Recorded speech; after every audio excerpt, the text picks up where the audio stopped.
and we'll see if that goes to the correct YouTube channel, and we'll see if my YouTube audio levels are correct because I've been streaming video games all week. Oh, what did I do? I broke that. There we go.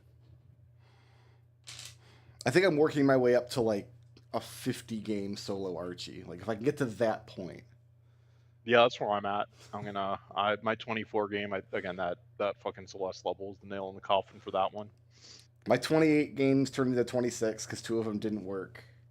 It was supposed to be 25, but somehow I just didn't put the Final Fantasy 1 YAML in there. Like the ROM is sitting there ready to go. I can't get Final Fantasy 1 to work at all. It's That's so bizarre. And Zelda That's 2 doesn't strange. give you a patch file. That's just a bizarre. I had- that's bizarre in a different. That's a level, quirk. Yeah, I had to Yeah. ask Tabor, like, Design where's the design. patch? He goes, oh, they puts it in the zip. So it makes a zip file that you immediately have to unpack to get access to Oh, your but patch. it's a patch file. It's not even like a different type of file. It's just a No, .l. It's just the AP World patch file, like they all are. Oh yeah, that's just like someone needs to do a pull request for that. There's a few games that do that. Just fucking fix it. There's a few games that do that. I I've had to do wonder that if before. the patch. No, it doesn't add like any graphics or anything, right? No. Oh, Yeah, I don't know. this part of the map needs to be revealed too. Which We've part? been here. The 7? Oh, yeah. Yeah. You could just probably just remove the fog of war. Could I? I don't know. This might be rooms up here. Up at the top on the right map. Like everything else, I'm pretty sure. No, there's actually a room up here in the corner. Yeah, it's the oubliette. Yeah. Okay, I'm just gonna. No, like Archie is just like so much duct tape and twine. Like it's amazing that it works. Yeah. Like I am not surprised that like after setting up Factoria, I'm just like nothing surprises me about Archie. Like it's a miracle, and we should be held that for what it is. Yeah, like I'm not gonna complain about like any future Archie project. I'm just gonna plan on the contingency of having to junk a couple of games that don't work. Like that just makes sense. So I should like aim for having like 53 games. The only game in this Archie I might have to junk is Lufia 2 because I did not think well about the final encounter. What did you leave it on? I left it as vanilla. Oh, that's bad. Yeah, see, Yeah, I it's think super bad. Like I'm gonna get everything else. I'm gonna leave that one for last. I'm gonna give it one run, build up as much as I can, try and find read the strategies, find the stuff that does percentage damage, and if I can't kill the slime the first time I make it there with like proper prep, I will just release it. How many turns do you get? 4? you get thought it was 3, and then on the 3. 4th it runs. I just I've set never it to only done have it. 1,000 hit points. That's all I did. Yeah. Yeah, I think that's cool. I did like the one I did for other Archie where I gave it I put a Sinistral down there and I just fucking kicked Gade's ass for Yeah. like 5 turns. Really fun. Yeah. Get good battle music that way. The only problem with the Lufia 2 and the Archipelago is like it's just an Ancient Cave run. There's Yeah, almost nothing that except for your character selection. Yeah, the character stuff, like that's the cool part. The character part is cool. Like I like that. All right, I'm gonna run. I don't know if I'd want to get his play back down there Lufia. back. I don't know if I'd want to play Lufia 2 randomized, like the game.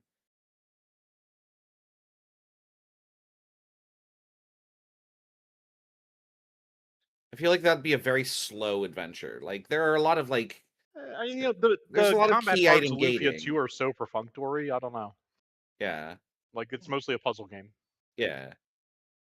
I want to sit down and learn and really learn I think there's a Resident Evil 1 remake one. I know there's a Resident Evil 2 remake one. But learn one of those and see about it. The one game I'm keeping an eye on in my current project is Metroid Prime because the boss opens when you have all 12 artifacts, and the door to the boss is in the starting room. And the game pre-hints all the artifacts because you can just go read the hints right from Power On. So before I even loaded the game for the first time, I knew where all the artifacts were, and none of them were in Metroid Prime. And I'm like, I'm just not going to play this game at all. I'm going to wait until I get all the artifacts and then just go fight Ridley and be done and release 100 items. I mean, you may not actually be able to do that, but So what it's coming down On paper, to, it sounds okay. I've Yeah. got 2 items that are gating artifacts: the Darkness Crystal in FF4 and Magnet Man. And if either of those items are in Metroid Prime, I'll have to play Metroid Prime. Otherwise, Yep. I Yeah. won't. But I mean, there could be other dependencies. Like, are you going to be strong enough? Yeah, it's the Meta Ridley fight, and I've already got level 2 Plasma. That's kind of all you need. You dodge all of his attacks anyway. Okay. So I've actually only played. Yeah, Metroid I Prime only once. took one attempt at the Meta Ridley fight when I replayed it, and I was like, I was this is so mad surprisingly not that difficult. watching you do that because you had less health than I did. I did it like a few days prior, and it took me 3 tries to like relearn the fight. And I'm like, oh, Raz is gonna rage at this. Nope, he just walks in with his beard. Yeah, Just no big thing. Ridley famously is weak to facial hair. Right. No, I was just like, I remembered it being like very difficult, and then I was just like, well, because I remembered how to dodge. Mhm. I remember he charged at you, Yep. and then it was just like I don't remember how to like damage him, and it worked out. It all worked out. It's a good fight. And yeah, And there's, yeah, it's not bad. Yeah, it's not Metroid Prime levels of like, okay, this is silly.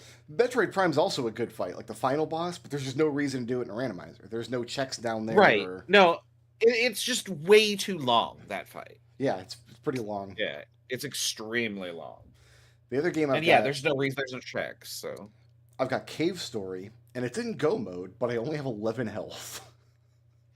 So You could do it. I don't know the context for that, but I assume that's low. I have faith. Raz, I Are think you? you Do you would have to do enjoy the Cave final? Story. Do you have to do the hell or do you not? I have to do Balos. Okay. I don't think that the Sacred Ground and Balos are appreciably more difficult than the like Doctor Gauntlet. Once you learn them, I think I am not good enough to like. They're harder for me, but I never sat down and actually learned them. Yeah, it probably took me a week of attempts to just learn the whole level and the boss fight, but once it's there, it's like there. It's muscle memory now. As a FYI, Raz, if I recall correctly, the max health is 50. 55. Oh, okay. Yeah, okay. That's yeah, wow. And So- usually you go in with 55 and a health potion that refills And you. health pots, you effectively have like 100 something. Yeah. Does everything hit you for 1? Like, no, surely No, not. stuff hits you for like 10. Yeah, that's the Okay, thing. I yeah, think you're below. that sounds I think low. you're under the 1-hit threshold. There is the biggest problem Um, because you can. Yeah, farm I've hearts never- in some of those fights, but I've never played Cave Story. I keep like mentally getting Cave Story confused with Spelunky, and I don't know why. They're They are both- two completely they're different both good. games. yeah, they're Yeah. really good. They're both indie Yeah. games with very pixely graphics. Yeah, Raz, but like I they- keep having to like mentally like, no, it's not the roguelike game. It's the like Metroidvania. And You know, it's yeah. really It's not funny. really Metroidvania. Is you guys were playing like Cave Story, and then I like at the top, and then I'm like, you were talking about Cave Story. Then I opened my Steam, and at the top of the like news list is Cave Story. They released a patch for the Cave Story Plus like yesterday or the day before. I think Like they added like 2-player support and some other stuff. I'm I like, think thought my I think Palace Cave was Story dead. would give Raz the feels. I think he would come away from that game with feels. I definitely had that experience with Soten playing it for the first time, like 20 years after it came out. Well, your feels in Soden were like the gameplay clicking. Like you didn't get emotionally invested in the story between Alucard and Maria, did you? Oh goodness, no! I Okay. thought it was cheesy as hell, but that was what I got invested in. Was wow, this is so 90s. I'm back, baby. Like, Cave Story yeah, is the emotional feels. It's the ow, my heart hurts. It's that kind. oh, I get that enough with like my food choices. I mean, the gameplay's already also there too. Yeah. But yeah, no, I've heard Wow. wonderful things. It's just there are too many games. Yeah. You've Listen, played Super Raz. Metroid, so I know you can handle really floaty jumps. Oh yeah, no, that's no problem. Cave Story, yeah, absolutely. Yeah, But- it's a different like physics like state to it, but you definitely get a flow for it. I can Honestly, recom- oh sorry, go ahead. I was gonna say I can recommend Cave Story for one reason, and like if this doesn't do it for you and spark joy, then you shouldn't play Cave Story. You can get a machine gun that like you point it down, it propels you up and gives you an infinite jump. That's fun. The question is, would I don't Raz know be what- able to solve the true ending of Cave Story? Because it's notoriously difficult to figure it all out. Oh, I almost definitely- certainly I not. definitely used a FAQ back in the day. No, like if it's one of those esoteric, like bring the 17 items to this person before you do this event in the game or whatever. Like I will never stumble upon that unless it's like there is something in the game that tells you. It is solvable, and it is Yeah. clued. Yep. The only reason I didn't solve it myself is because we were all playing it together on IRC back in 2005 or whatever year it was, and somebody on IRC spoiled one of the solutions for me, and I'm like, when I read it, I'm like, oh, I would have got that in another 2 playthroughs or so. So The best way What- to describe it is that like it is clued and you are told like outright what to do. It's just that the forward momentum of like path in front of you is often like you get entangled in that more, and you don't think to kind of look backwards to what you were told before. you won't get it Okay, accidentally so- on your first run. So it's not like La Mulana bullshit. Is No. what you're No, describing. no, Oh no, Yeah. no, Yeah, because whenever I hear, "Oh, you might not solve this," that's what I think of as I actually finished La Mulana with no hints by myself. Oh, well, yeah, you're not. And it I don't took- know what game we can It throw at you took then. forever. I could La Mulana 2. I could not finish it. I had Okay. to look up things for that. I watched Deceased Crab play through it instead, and he rage quit a game that he loved, and I understand because La Mulana 2 is bullshit. It's really fun, but it's fucking bullshit.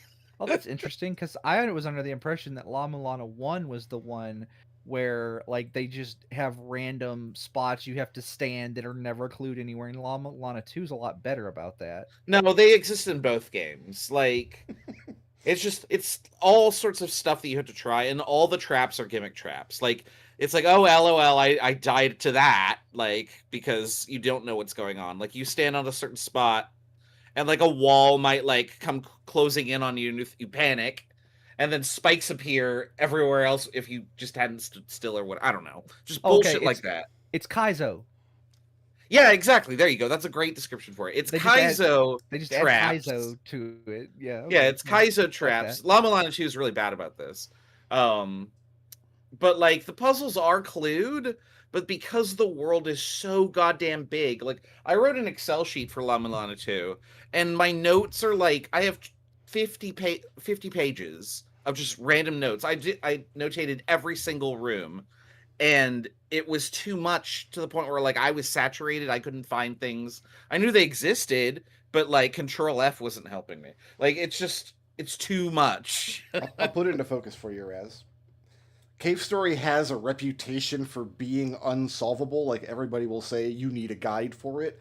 But it's the same people and the same energy as, how are you supposed to know to bomb walls in Zelda 1? Like, you can figure it out if you you can figure that engage out. with the game. Yeah. Axiom Verge was like that. Everybody told me, nobody finishes this game without a guide. And I'm like, I'm not using a guide. And I got the hundo.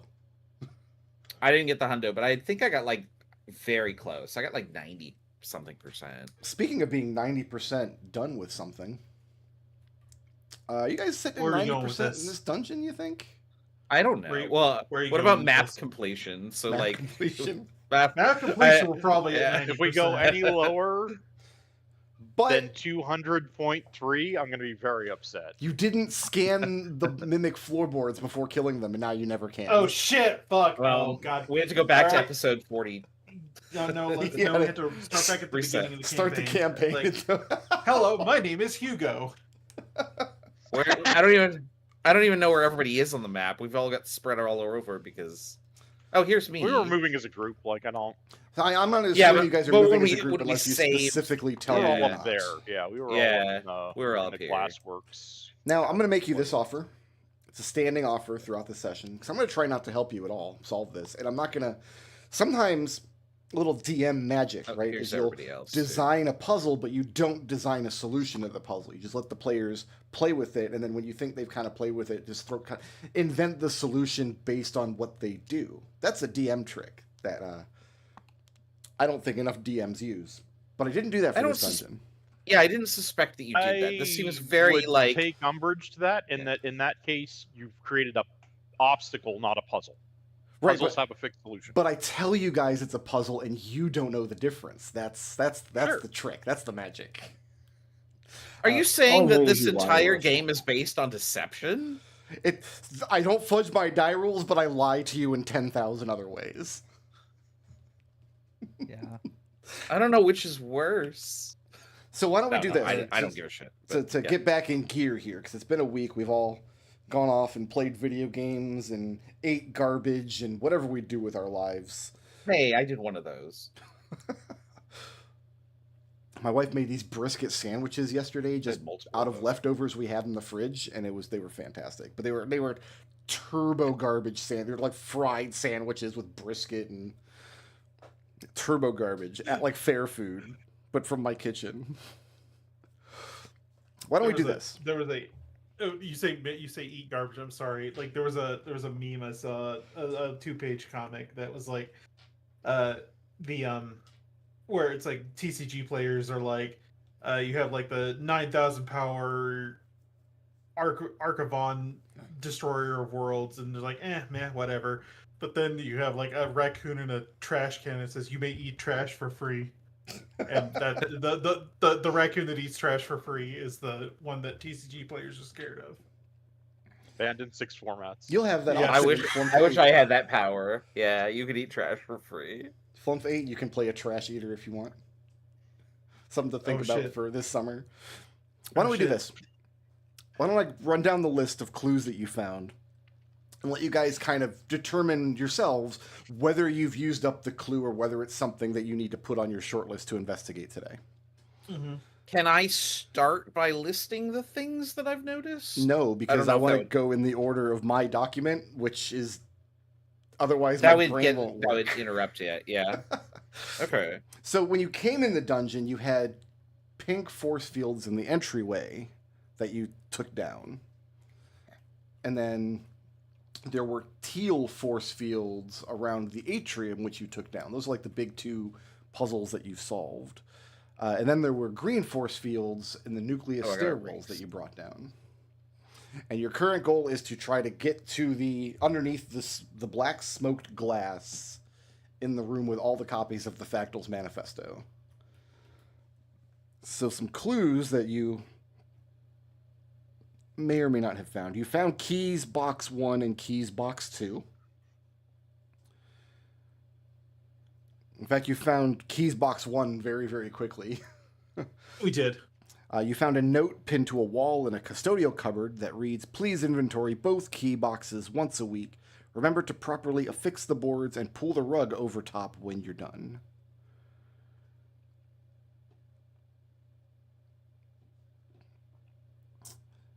You found Skexulix in the atrium. You found the 2 Scrivener's Halls, which have 4 of the icons of the types of magic: the bird's wing, the bat's wing, the biological heart, the stylized globe. You went through both lecture halls. That was fun. Popularity skill checks were had. In one of the stairwell landings, in room 25, you found a note on a small workbench which reads, "Rug delivery was yesterday. I don't know why this rug is here or why it's not where it's supposed to be, but heads will roll if this turns out to be some kind of stupid prank."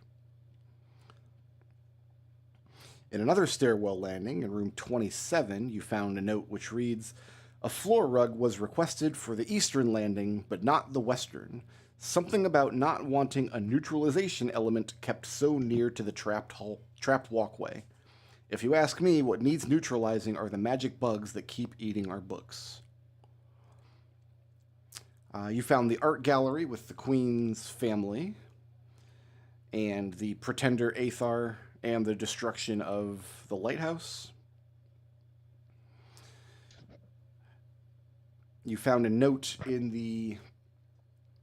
the bottom of the nucleus stairs that reads, "I know the sconces are important, but I can't make the symbols fit. I think this is a dead end. I'd like to tell Dean Darkwood where he can shove his ivied fist." We found Well, you're in the nucleus now that has all the faction stuff, and I'm missing one. What happened to it? There's You one more. confirmed a question that I had from last week that this is in fact the nucleus. Yeah, the room with all the factal manifestos in it. I might have scrolled past one or two of these. Did you have anything on your list, Raz, that I didn't cover? Yeah, so this symbology on the floor, these like circle patterns, Yep. I don't know what they are for or how we have used them, or even if my markings for them all exist, because this appears to be the map from the previous session. Like, I think that there was another one over here, Where?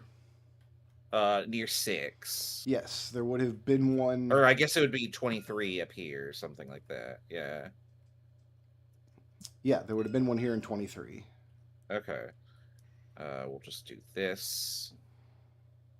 They're different, I understand, but I don't feel the need to draw them. But we've only found 3 of them, and that confuses me because I was expecting 7. There's apparently a note about a room where there's a bed. I know Alistair would like that. Yeah, I have that here. Where? Waited all Where day for is you. that? Yeah. I'm dog-ass tired. I found a place to sleep where staff won't hassle me, so that's where I'll be when you arrive. Hell, we might even be able to put the bed to use. Winky face, heart emoji, kissy face. Yeah, we didn't find a bed. Which I feel is strange.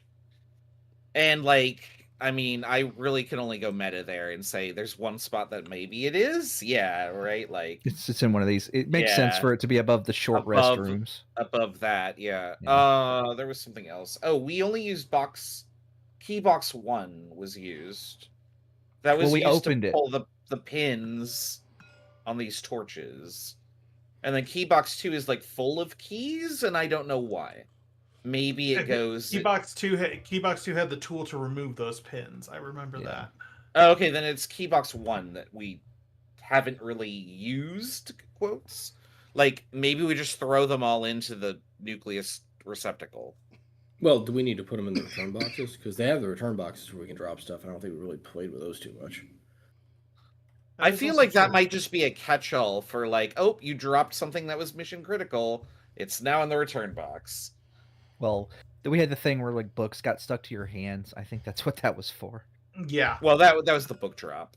Yeah, there's a book drop. Oh. There's a requests and deliveries, and then there's a receptacle in the pillar at the base of the nucleus in 29, where you found Darkwood's note to himself. That's too long for me to read again.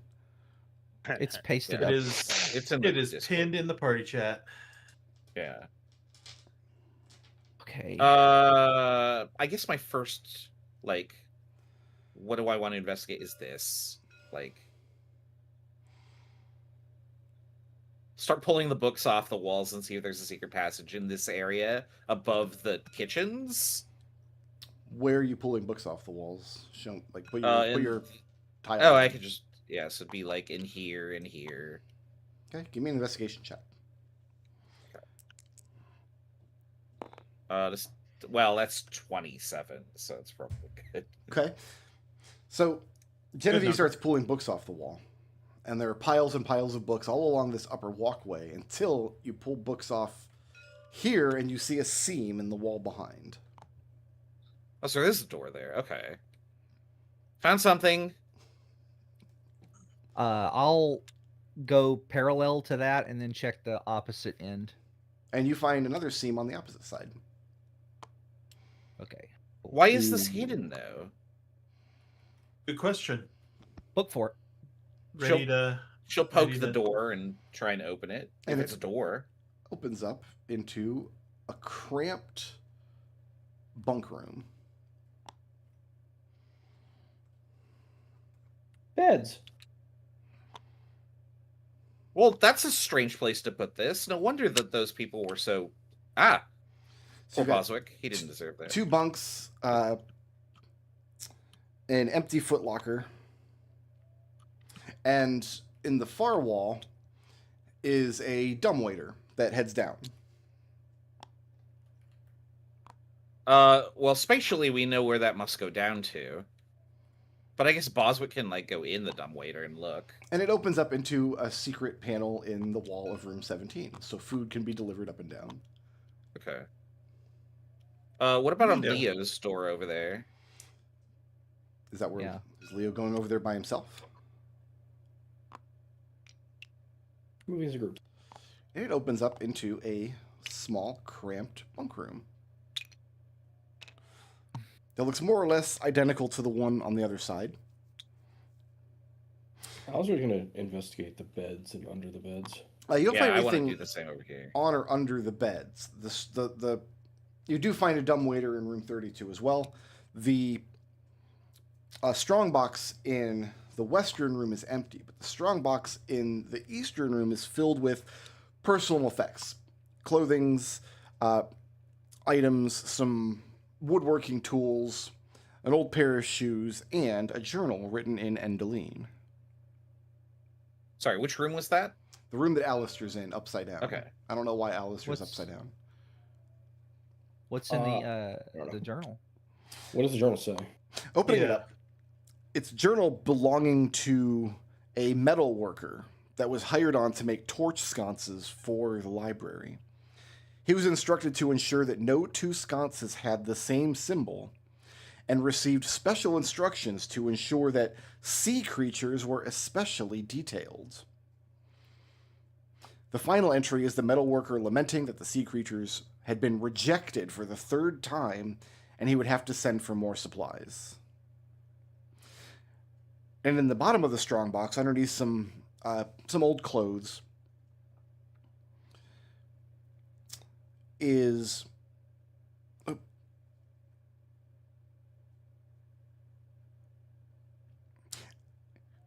okay. I understand my notes now. The bottom of the strongbox. I wrote I this thought the internet 2 months stopped for ago. a second there. Everyone was quiet. I had to was make like, sense. I had to make sense of my own notes. It happens. Yo. No, my internet's behaving beautifully. Everyone should I come- thought my internet had died because everybody was quiet, and I was like, oh. They're waiting with bated breath. In the bottom of this strongbox here, Alistair, you find the journal, you find some old clothes and some metalworking tools. The strongbox has an obviously false bottom. Like, it's not a hidden bottom, it's just like a resin panel that's been placed in the bottom. And inlaid into the resin are two black circles, both of which are giving off a dim lumination. One's displaying a turquoise dolphin, and the other displays a silver sailfish. And because both of the torch sconces are already placed, the bottom can be removed out of the box. Okay, Alistair will take out the bottom, I guess. And when you do, you realize there's a cavity going down into the floor. And the resin, what you thought was a false bottom of this strongbox, is actually a second lacquered box. This one, square-shaped and much larger than, say, the key boxes you found earlier. Pull it out and open it up. The box is bulky, but it's not so heavy it can't be carried around, and there's no obvious way to open it. It looks more like it's just like a hollow cube with these marks on top. Does it look like it might be the size it will fit in that alcove at the bottom of the stairs? Yeah, possibly. All right, let's go. Take it over there. You go. Yeah. I found a box. Yep, Hugo hefts it, puts it over his shoulder. Okay. Wait, Hey, we found something. Wait, hold on. We found these rooms with beds. I thought you needed to rest. There are rooms with beds over there too. Are you We okay? found a box. It's much more interesting. I'm fine. I'm great. Yeah. Fantastic, cool. even. I mean, I could use a long rest, but do we want to do that first? Well, I mean, we're right here. Like, do we want to, like, how critical is a long, like, what would we lose by taking a long rest? Time. You lose Yeah, 8 like, how hours. critical is our time? Yeah, well, I know, I get that, but I'm like what? I'm just asking the other players, like, what is our situation with time? I don't think we can unless Brick says something about the dungeon has to be done in one sitting or something. I haven't imposed any time limit on you for this dungeon, as far as I know, but you might have different priorities than I do. I almost no spell slots, so if we fight the big bad boss, like that's fine, but I won't be very useful. Yeah, I'm mostly fine. This is more for Alistair's sake. Like, I want to make a joke about bards and their usefulness in general, but I shall refrain. I can bard die. It's fine. can we look? Can we look over the box that you found? I mean, It's sure. got 2 symbols on it, doesn't it? It probably fits in the hole by the thing. That's what we're gonna go check. Yeah. So what Is it a box or a word- cube, or so it doesn't open? You're saying? There's no No. obvious way to open it. It feels like it's hollow inside, like a hollow cube. Yeah. Hugo gives it a shake. Like, is there anything lumping around in there? There's not. Okay. Are there like holes or like anything you could like input on the surface of the box, or is it totally smooth? The only markings at the top of the box are 2 circular inlays that are giving off dim illumination. One is showing So those a panels, turquoise okay. dolphin, the other is showing a silver sailfish. Oh, I wrote the wrong thing. Let's head back here and like Yeah, we might as well try it, right? like well instead of sticking it in there, let's actually like look and see. Is there in the indentations? Is there anything in the Well, the pillar had a indentation? giant hole for a box in it, from what I remember. Yeah, I know, Yeah. but like, is there any indicate? But there's 2. It had the letter. It had, did There's it? No, ano- there there were was 2 another holes. one. There was another one, wasn't there? In the nucleus, no, No. there's only one. You opened it, and that's where you found Darkwood's note to himself. I thought there was another hole like down on the bottom No. in 14. Let me grab. Oh, the- in 14, you're in a different room. Where's? Yeah, I'm sorry. I was just assuming. I had my We're guy all up there so together, that I yeah. wouldn't lose him.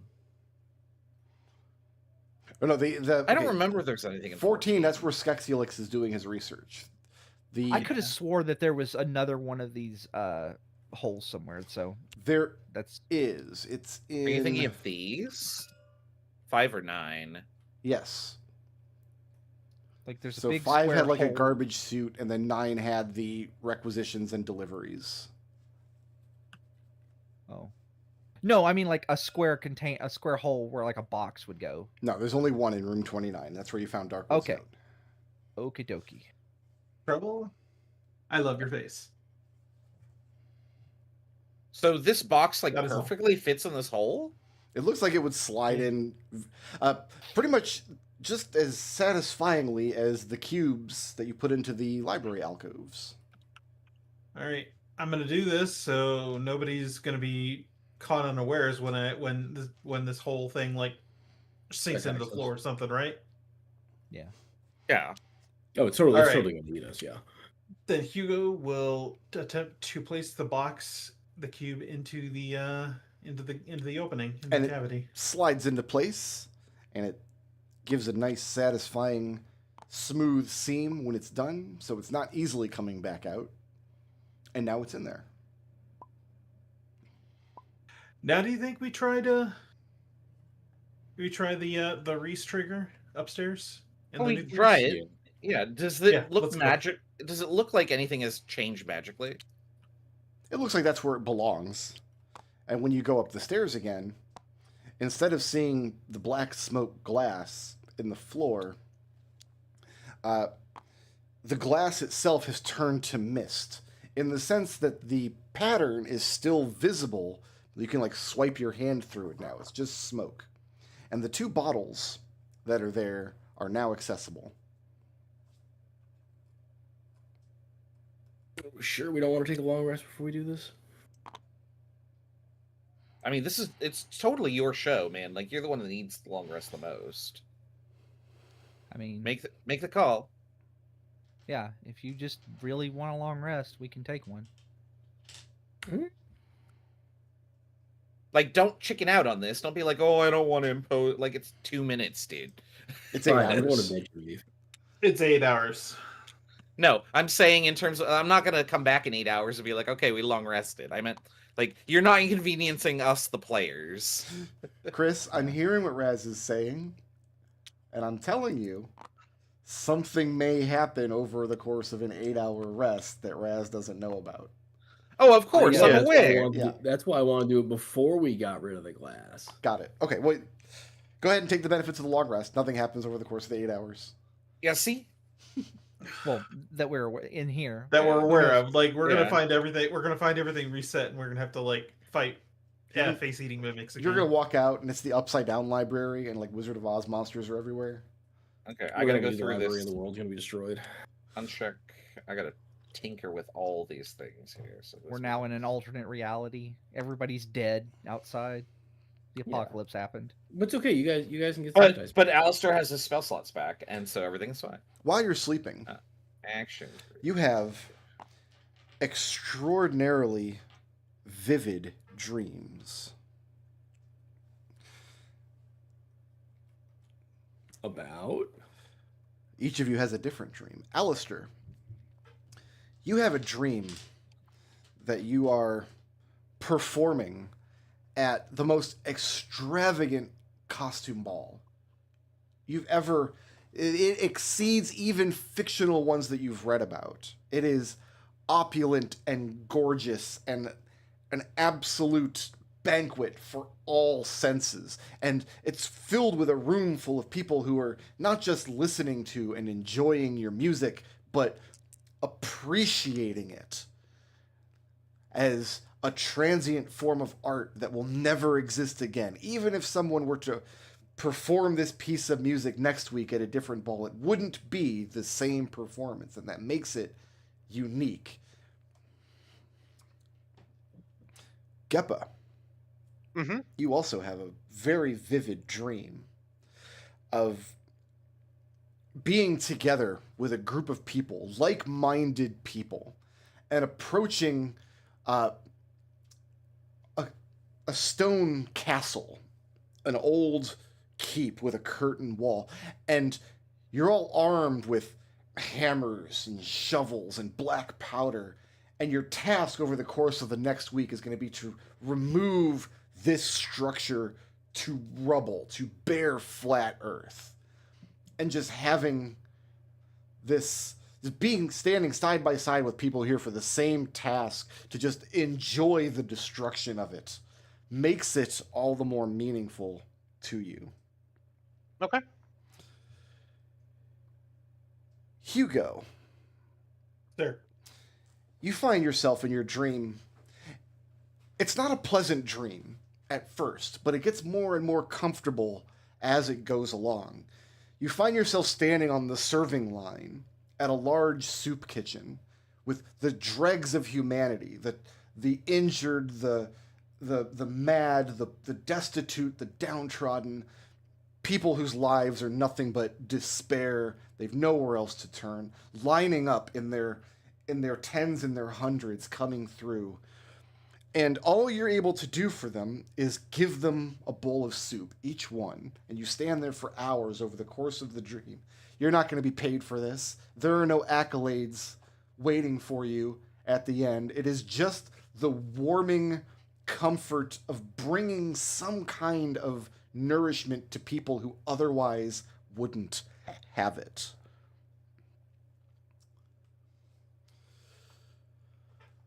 Leopold,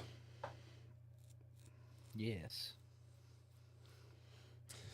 you find yourself in a study, standing guard with another man of your size and capability. And your charge, the man you're guarding, sits in his study for hours, reading through books.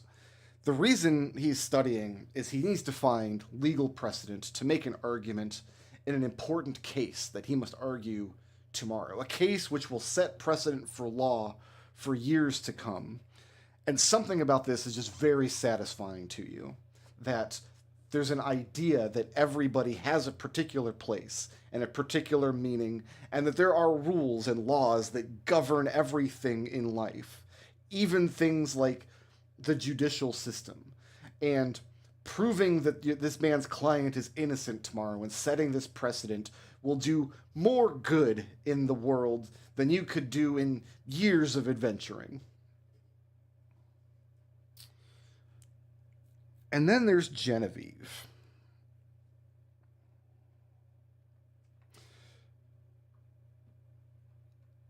I lost my Genevieve notes. Oh no. Oh no. Her soul gets sucked into Ravenloft. Yeah. Is this Yeah, where she that's what dies? happens. Well, yeah, no. So I was suspecting you would go, "Ha, your dream is terrible. You don't get a long rest," and then I would have to figure out how to undo everything I just reset. No, you get the long rest for sure. Um, But like, does Control Z work? I hope so. Genevieve. Yeah. You sit at the precipice of a massive project, putting together the last pieces required for a magically driven airship engine. This was the dream of your forebear, Eugenia Veritas, who never made the discoveries required to sail the skies. But in your dream, you're there. All the notes make sense. All the equations and engineering problems you had to solve. And all of the skies are there if you only reach out and take them. And you stand there with the last pieces and you're covered in grease with your tools around you, with the bangs and bruises of working on an engine with your hands all day. And you realize that if you put these last pieces in place, this thing will work. And nothing about your life will ever be the same again. And for some reason, that gives you pause. And so you've all had these fantastic dreams. And you wake up fully well-rested and ready to tackle another day in the library. And then she meets Setzer, they fall in love, and she dies in a plane crash. Yeah. Hey, in this story, Genevieve is not. Oh God, I can't even remember her name. Daryl. Daryl. Daryl, thank you. Yeah, she is Setzer. How would you model the fixed dice in a stat block? Like literal dice. Yeah, they're just dice. We're Literally literally just playing taking- dice at the table. You literally just do the exact normal fixed dice formula. Yeah, I pull would up just the treat it formula as from the Roll. game facts guide. 36. Yeah, You can't do that because you roll 1-1-1 and then you still do like 300 damage. you still. I Exactly. think it's like 9 or something like that. Yeah, Okay. So I see no problem. And Genevieve Yeah. would be the character that would use the fixed dice. Like absolutely. So The for grinding gear Um, guys, have fallen in love with Setzer and Genji gloving 2 sets of dice. They haven't gone into the final dungeon yet. Can you get a second fixed dice? you can Like, in is that World something- Collide. Oh, nice. Okay. Yeah, in the random. I was gonna say, like, yeah, Not can in you get that vanilla. out of the Colosseum? Like, I don't know the Colosseum very. So Geppa and Leopold and Alistair and Hugo, you wake up. You had this extremely satisfying dream where for the few hours when you were in REM sleep, at least, it felt like you were exactly in the place where you were meant to be. Oh, okay. Genevieve, when you wake up, you have this very like heavy sense of ennui. Like you left something behind in that dream. You still get the long rest. There's no mechanical penalty. Just you're in a very contemplative and lonely mood when you wake up, and everyone else is kind of had the best dream of their life. I don't know. Like, that dream sounds like it would be pretty good on a normal day, but like, I think the takeaway Genevieve is getting is like dreams are not well understood, and so they sort of mimic reality, and what is about to happen could be the same consequences of the dream. So like when we do this thing, Boswick is she's peeping around saying this to- excitedly. He has also had a fantastic dream. what was Boswick's dream about? You'll never know. why not? Genevieve can ask him. You can speak Boswick. Yeah. He's not able to explain it. It was that good. Okay. Well, as Oh, long damn. as he's happy, Would I you will wake give up him a even about Boswick those? biscuit. I don't know. No, but the interpretation is that like that when we do this, like Genevieve's gonna say like maybe like this is heavier than we're expecting. We'll be fine. So But all we I've have done to. here, all I've Yeah. done here is I've assigned based on my read of your characters for the past 44 sessions. I've just assigned each of you one of the Planescape factions. Right. Where I I was think- close because I thought it was Planestalker characters. I thought you were assigning us an alignment based thing. The one Yeah. that I got, Hugo, was very unknowns to my same character in Planescape. Oh man, now I gotta Well, look. your this character in fact list Planescape was in thing. the Believers of the Source. Yeah, and he also worked in a soup kitchen. So Oh, that's right. Liberation went down to the soup Yeah, kitchen to volunteer. that's what threw me off. That's where I started lining these up with Planestalkers. All right. I don't know these well enough to know what you did for me. That's too bad. Anybody can jump in and be like, "Oh, Genevieve is a Doom Guard." I don't. I think mean, that's literally right, all of but- them except Jen would work for the ciphers. Could be So I too. woke up feeling like we were doing what we were supposed to be. Well, I kind of feel like that's if you're in the right faction, that's how it should kind of feel all the time, right? You should always kind of feel like you're with your people. You're where you're supposed to be. It's just the ciphers just don't think about it. It just happens. Yeah. I didn't have any of you marked as ciphers. I didn't think anybody here is. This is much too thinky of a group for ciphers. I mean, you sent us to a school. What did you think was going to happen? Yeah. Are there any loose ends that we must have like? I don't think everything is sorted, but I think we got there. Yeah, Does we that got make there. sense? When you go back up to the nucleus, there are the two potions are there. The black glass has dissolved into mist. We can reach down and look at those like vials, Yeah. right? So there's Yeah. just a small cavity in the floor that you can step down into, and then the two vials are reachable. I'd like to examine them. Each Yeah, vial well, Hugo, we'll pull them up. is tethered to the ground with a thin silver cord that's coiled up underneath it, and each one is attached to a placard in the floor. The two vials look more or less identical. There's no distinguishing features on them that make them look different from each other, except for the wording on the placard. The left-hand vial reads Revenge, and the right-hand vial reads Redemption. Drink the redemption. Wait, don't drink anything. I don't think this is meant for us. Yeah. Oh, for Allie? We should go get Yeah. Allie and bring her here. Well, we could just bring these back to her. Wait, we haven't No, said the they're tethered. command word. I don't think you should break the tethers. That would probably be bad. Well, maybe the command word will do something like that. Is the stopper removable? Like Yeah, whatever you is could- keeping it closed. Okay. You could remove the stopper. So you just drink this if you wanted to. I'm not going to, but Holding it in your No, hand, the liquid inside is very dark and viscous. It has like the viscosity of blood, but it doesn't have the coloration of blood.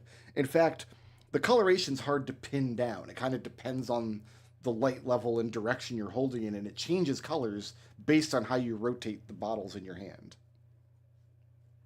That's weird. I've never Okay. seen anything like this. Identify? Yeah, that was my next idea. I mean, you got spell slots back, right? Well, it's ritual, so. Well, if you're going to cast as a ritual, you're going to have to distract library staff. Oh shit! I didn't even think about that. Yeah, no, I will cast it instantly. I'm gonna cast it on Redemption. I will cast Identify.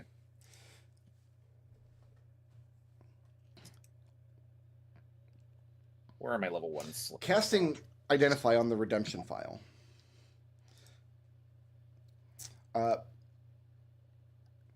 This is not a potion that you drink.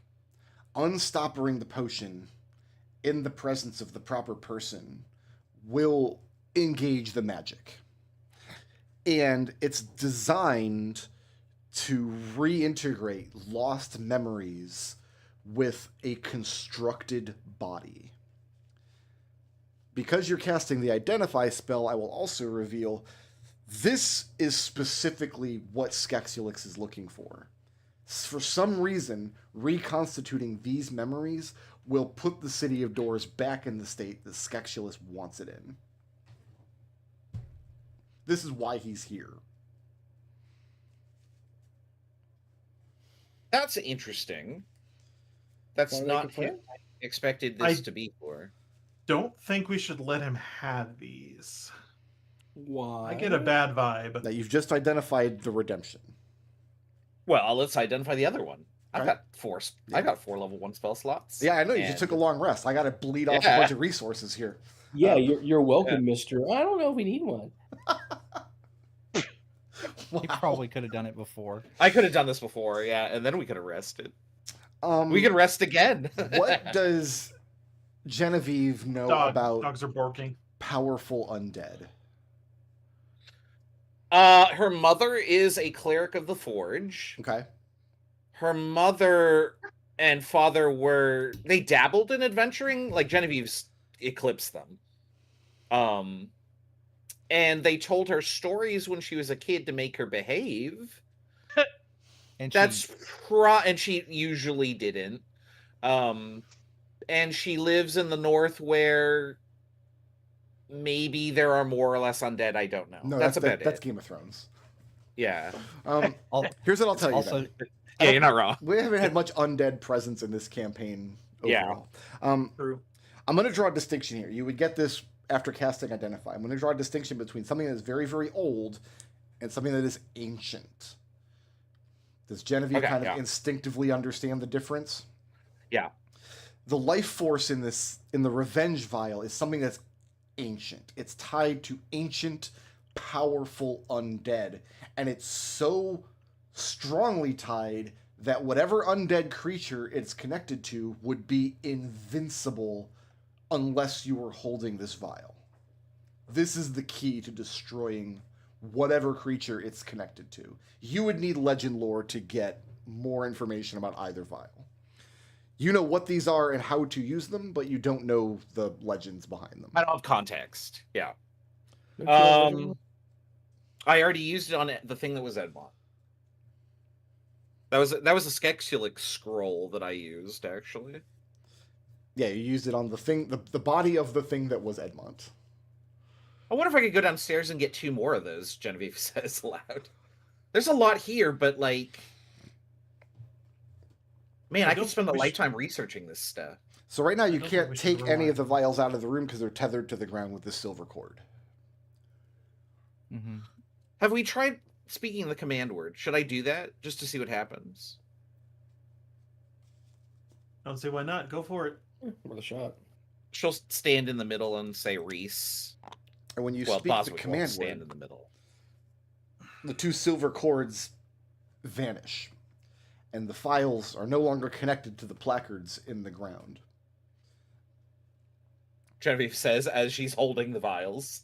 Now, because you casted Identify, I will say with a successful DC 10 Arcana check, you could tell which one is which if they ever got mixed up again. I cannot fail that. That's But important. you get the sense that mixing them up would be very, very bad. Yes, yeah, I cannot fail Maybe- that. The minimum I can roll is 10. So, Maybe 2 people should hold him so we know who has what. but yeah, no, that's a good idea. Like, I'm gonna hand one to Hugo and one to Alistair. Who has which one? Hugo, I feel like, is a more redemption type, and Alistair's definitely revenge.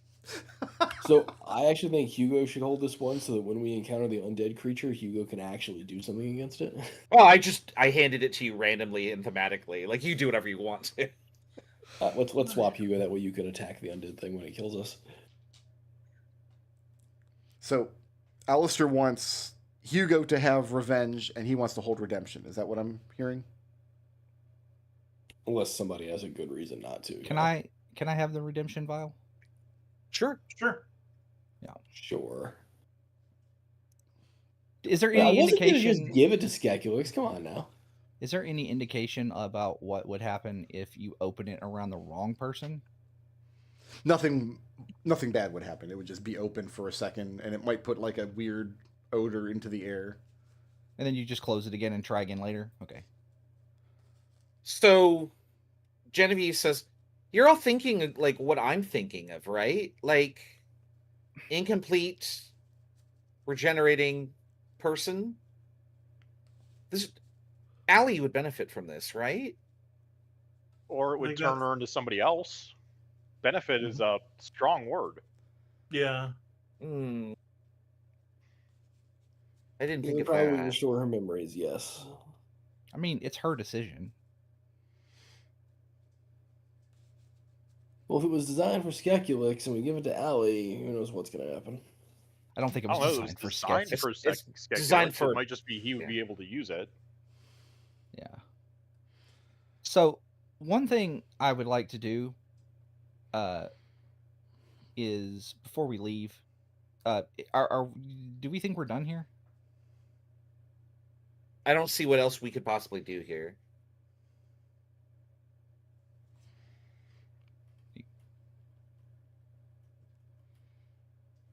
Not sure. Like there are odds and ends that like I haven't accounted for. I just don't know like it feels very blueprints to me. Like there are multiple clues that lead to the same solution. Like that's where I'm going Now- with this. I know that Raz didn't intend to insult me there.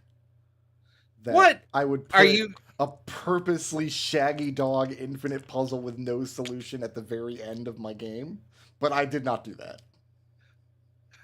No. What I'm saying is that in blueprints you get a lot of repeat clues for puzzles you've already done. Yeah. Because all roads lead to Rome, or all paths lead to getting us to the end. Does the So- spiral ever end?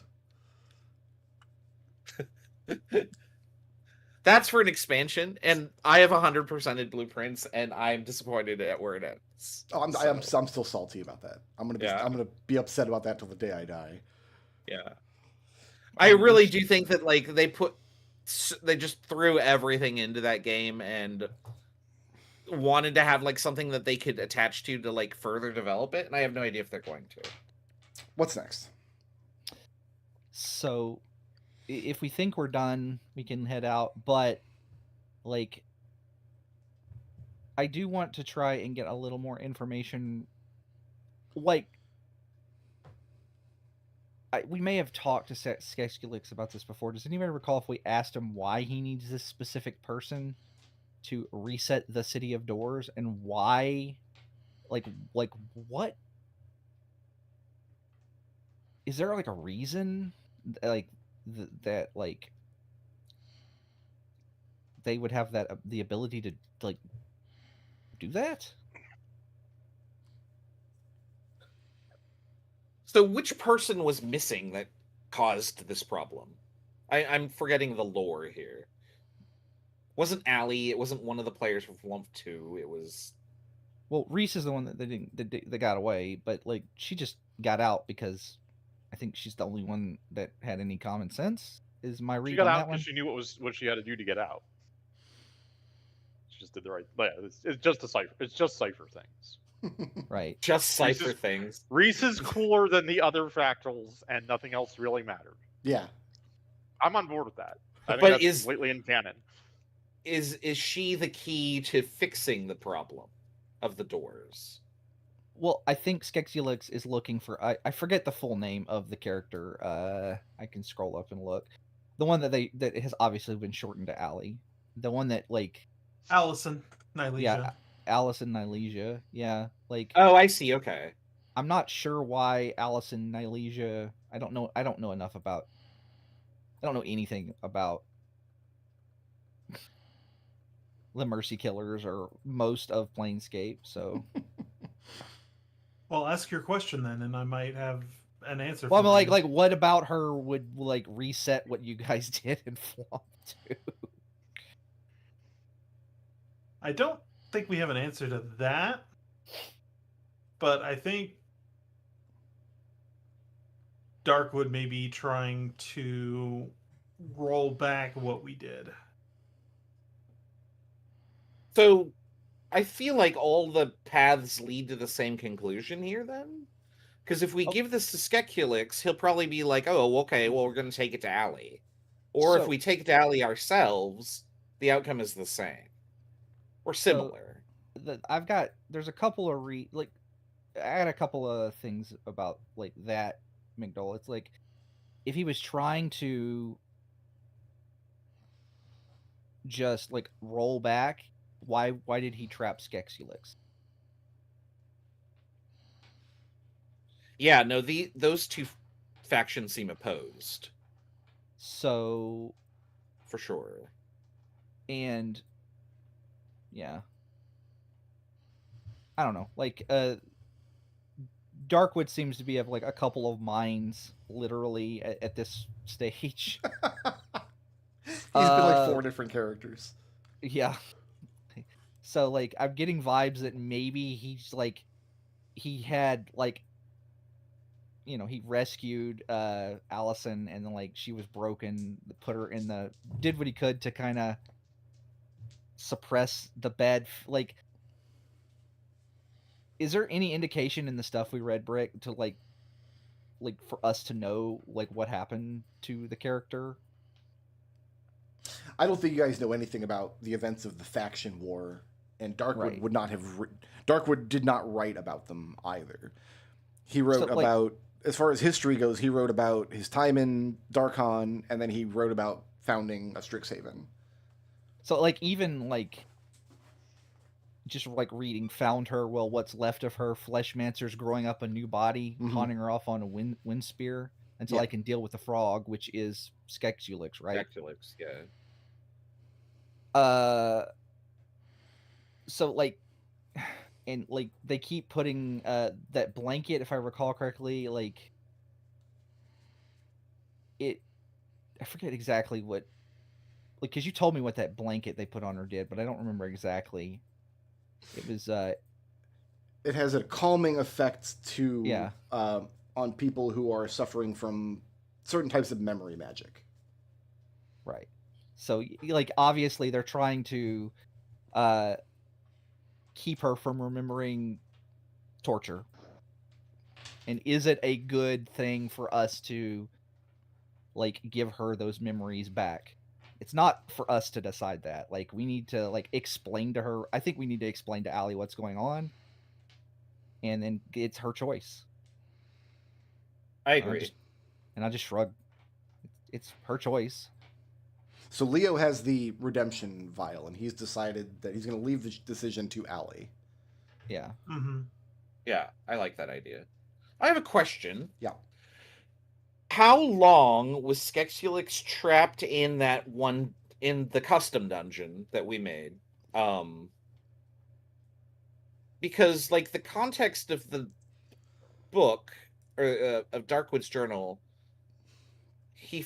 Darkwood found Allison, left her in the left the body that was regenerated in the care of White Spear, and that would have been like close to the start of the campaign. That would have been in between your first and second years. Yeah. Right. It looks like because and we got like a note that said it was that he found her like sometime during the. Yeah, it was recent, right? Yeah. But then it ends with until I can deal with the frog. Well, the frog was trapped in. I mean, Skexulix was trapped in the dungeon, right? I thought it seemed like he was trapped there for like ever. Was it really only like a year and a half? Did we ever ask him? I don't think so. Can we? He's downstairs. You can go ask him whatever you want. Yeah. I would be cautious about approaching him with these vials if we don't intend to let him have them, which I don't intend to let him have. Yeah. I don't either, No. but I could just go downstairs by myself and ask him.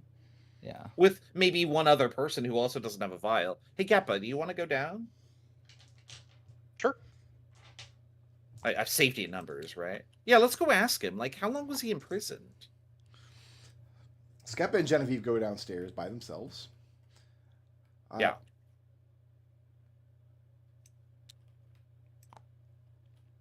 And Boswick. He has 15 hit points. He can soak a hit.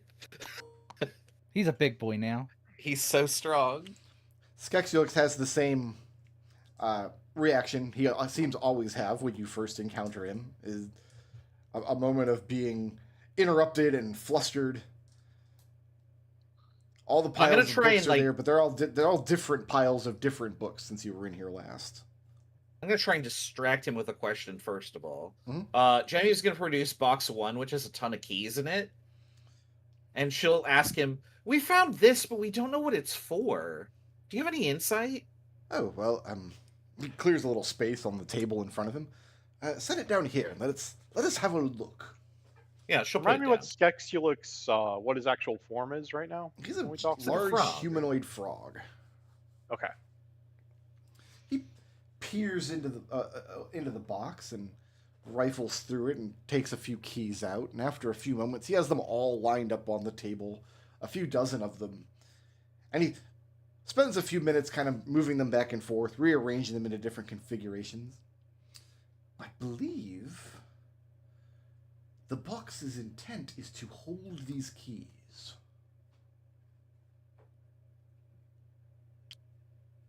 That's it. Well, it's perhaps evident to you, but I thought it necessary to take a closer look. But upon examination, I do believe this is a box that is designed to hold this collection of keys. Oh, well, okay. Hey, I have a question for you. Remember when we freed you from that other dungeon it was down in Mendelin, right?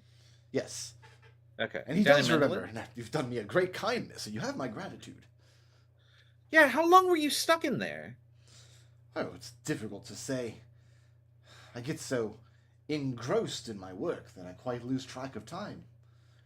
But it was more than like 10 years, right? Perhaps it was. Oh. This is one of the weaknesses to being a creature that has no innate connection to the shells of mortality as you do. Whereas 10 years to you may feel as a significant amount of time, to me, wow, I've had stretches where I've barely noticed the passage of such a What span. about 10,000 years? Could you have Did been you there for notice 10,000 years? Did you notice this one? Regrettably, I'm not sure that I can answer the question to your satisfaction. It may have been 10 years, it may have been not quite that long, or it may have been a little longer. Timescales on the realm of 10,000 years, one would expect to see changes in civilization and levels of technology and things of that nature. But of course, I was confined to a cell. I wouldn't have any way to know. Have you traveled much outside and Alistair's seen not if the there. world is different? Alistair's upstairs. He could be down here if he wants to, if he Yeah, doesn't have a potion. Yeah, come on down. You're the I next have a contestant on what the hell is going on. Alistair likes Scaculix. He always enjoys a good conversation. Is Alistair carrying one of the two vials? No, Leo and Hugo. Okay. Yeah, Alistair wants to know, has he been outside and looked around, and is the world different from what he remembers, or is it largely the same? He doesn't have much knowledge of this particular world anyway, because he spent almost all of his time here in a cell. And what he does know, he knows of recorded history and books and things he studied. And it becomes apparent after a few minutes of conversation that asking this creature about how long he's been anywhere is just going to kind of run you in circles. He doesn't know for sure. Could Leo have asked Genevieve to ask him? It's like the person that he's looking for. Like, can he like what if they feel like it's a good idea? Because I'll leave that to the people that are down there. But like Leo does want to know, like, what is it about this individual that he's searching for that will reset something as grand and cosmic as like is the way he describes the City of Doors. And questions along those lines, Skexulix is not that concerned about the how as he is that it will work. That it will work is enough for him and his understanding. His interest in this is not purely academic.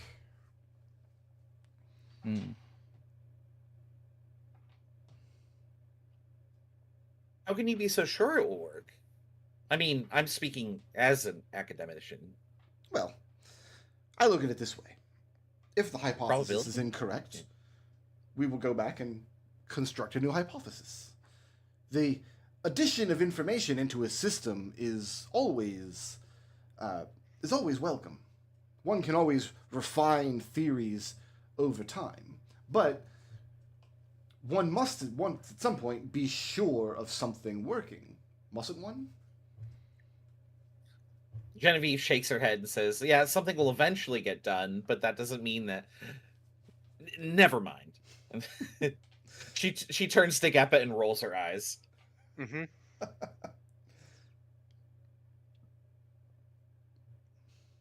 What's next? I have no further questions.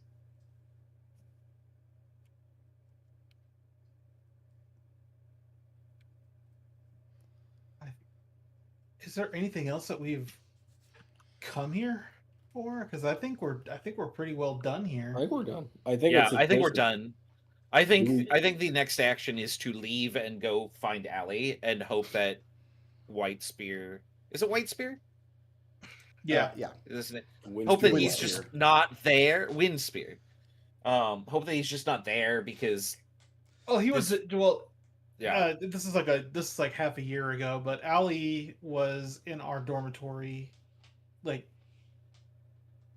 on a That's fainting right. couch. I forgot that she is in our dorm. Yeah, let's go back So- to the dorm. So we're definitely giving this potion to Allie and not undoing everything that was done in the previous Planescape campaign. I mean, tomato is kind of how I think this is going to work out. But we're gonna give Allie the choice rather than Skeksilix forcing the choice upon her. Is what I think we're deciding here. I mean, that campaign was literally a decade ago, so So nothing matters in right, that. nothing at all. matters. Nothing that happened in No. 2015 matters. Yeah. The only lingering question we have in my mind from this, because we had like 3 questions coming in here. One, information on Darkwood, will this tell us where he is? And I don't think we found anything about like where Darkwood was directly. We have seen a lot of where he has been, what he's been up to.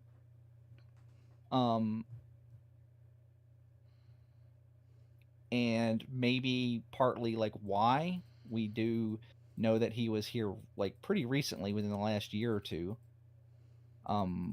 But again, we don't really have like current information. The other information was like information on Allie, which we got, and then information on what's his name wanting to like claim to be like the rightful ruler of an entire country. We actually got some information on that. Casts doubts on his claims. Yeah, I think we have to swipe that portrait. Okay. Will library staff apprehend us though? Library staff will probably be very upset that we're trying to abscond with its property, but I think we'll have to deal with that as it comes. Just Well, run what for it. if How big is it? what if we duplicate it? Now let's just take it. Yeah. So We the can take the framed staff. portrait is far. I mean, it's an enormous framed painting on a wall. You So if know- you wanted to take it, you'd have to like cut it out of the frame and roll it up. Yeah, why don't I just make a sketch and duplicate it? Do we have any like magical thing that we can like carry it on like a floating disc or anything? That I don't know. No, I don't have. Well- Has Geppa decided to be an art thief? Is there anything we can do to talk you out of this? Is this No, the this is a Born great Identity idea. I think we Project should or just take whatever? it. Well, Oh, see, it here's the was thing just though a- is here's the thing, Alistair. Like I like where your heart is at, but I don't think like your magical fabrication is all well and good, but the problem is it would not be an authentic thing that would prove it beyond the shadow of a doubt. Yeah, even You, making a thing like Does We would Ellen need think you- she can get that out of the frame undamaged and roll it up? No, you'd have to cut it out of the frame. yeah, you just do the thing where you cut the edges and then roll it up. Yeah. like that they do in art heist movies. How many people would we need to carry the framed portrait? If you don't have a floating disc or something similar, possibly it would take I mean- 2 of you. The frames are heavy. Yeah, this like- thing is Yeah, like team lift. floor to ceiling. Like, Well, and if we're getting bonked on by library staff while that's happening, that's not going to happen. That's just going to end up in a destroyed painting, and that does us no good. so the question, so like one of the two things we can do, I think. Oh, by the way, I had one more thing before we continue. There was one more thing we came down here for before I lose my that thought, and we didn't see any hide nor hair of it. Was where did those devils come from? Like, we kind of got like what's his name? Oh God, what is his name? The guy that like is friends with Alistair and sent us down Lynn? here. Yes, Lynn. Lynn said that they were wandering down the archives, so we haven't seen anything about them. So I think Lynn might be the one that summoned them. I think they might be from him. That the fact we didn't see anything about any demons in here whatsoever, or devils, whatever. Like, I don't care, Brickrow. Do not correct me. And Wow. Could be. Maybe I was- he used boots with White Spear. and we didn't see anything about them down here. There was no indication that any were down here. We only saw, like, he had his word for it.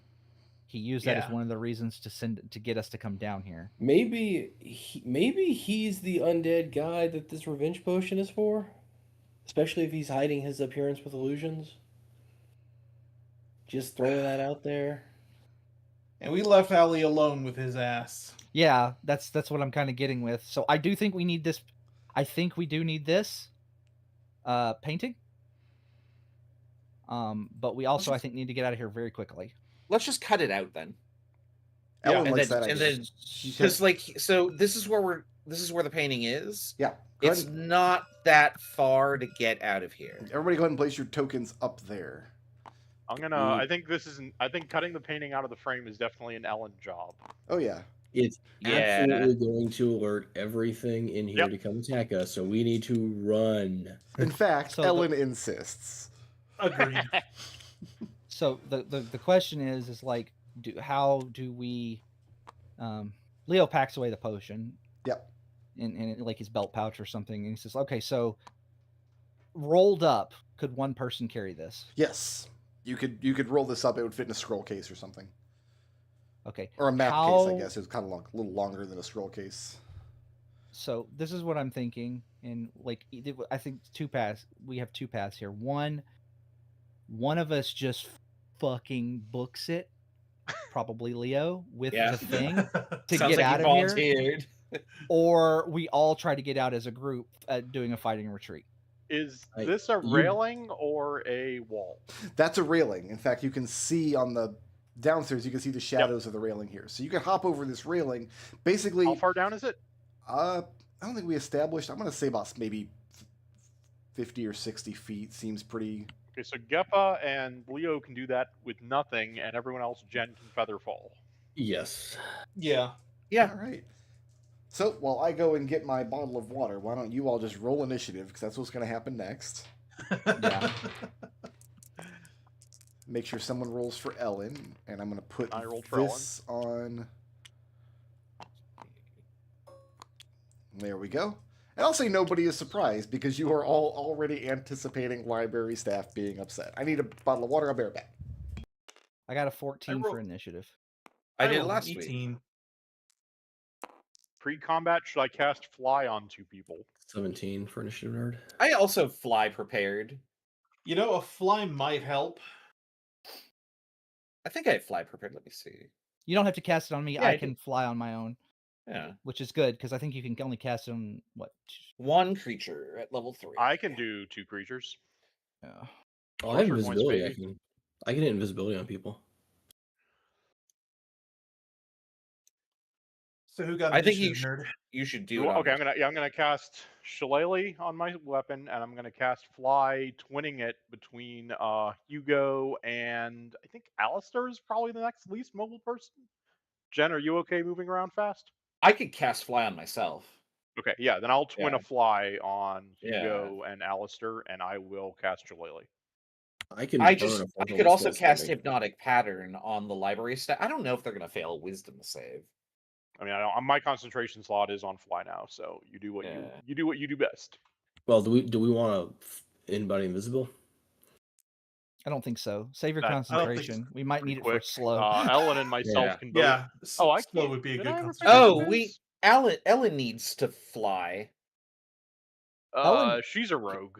Can she bonus action dash? All right. Yeah. Yeah. Never Okay, mind. she's She'll be fine. okay. She'll be Yeah. fine. Yeah.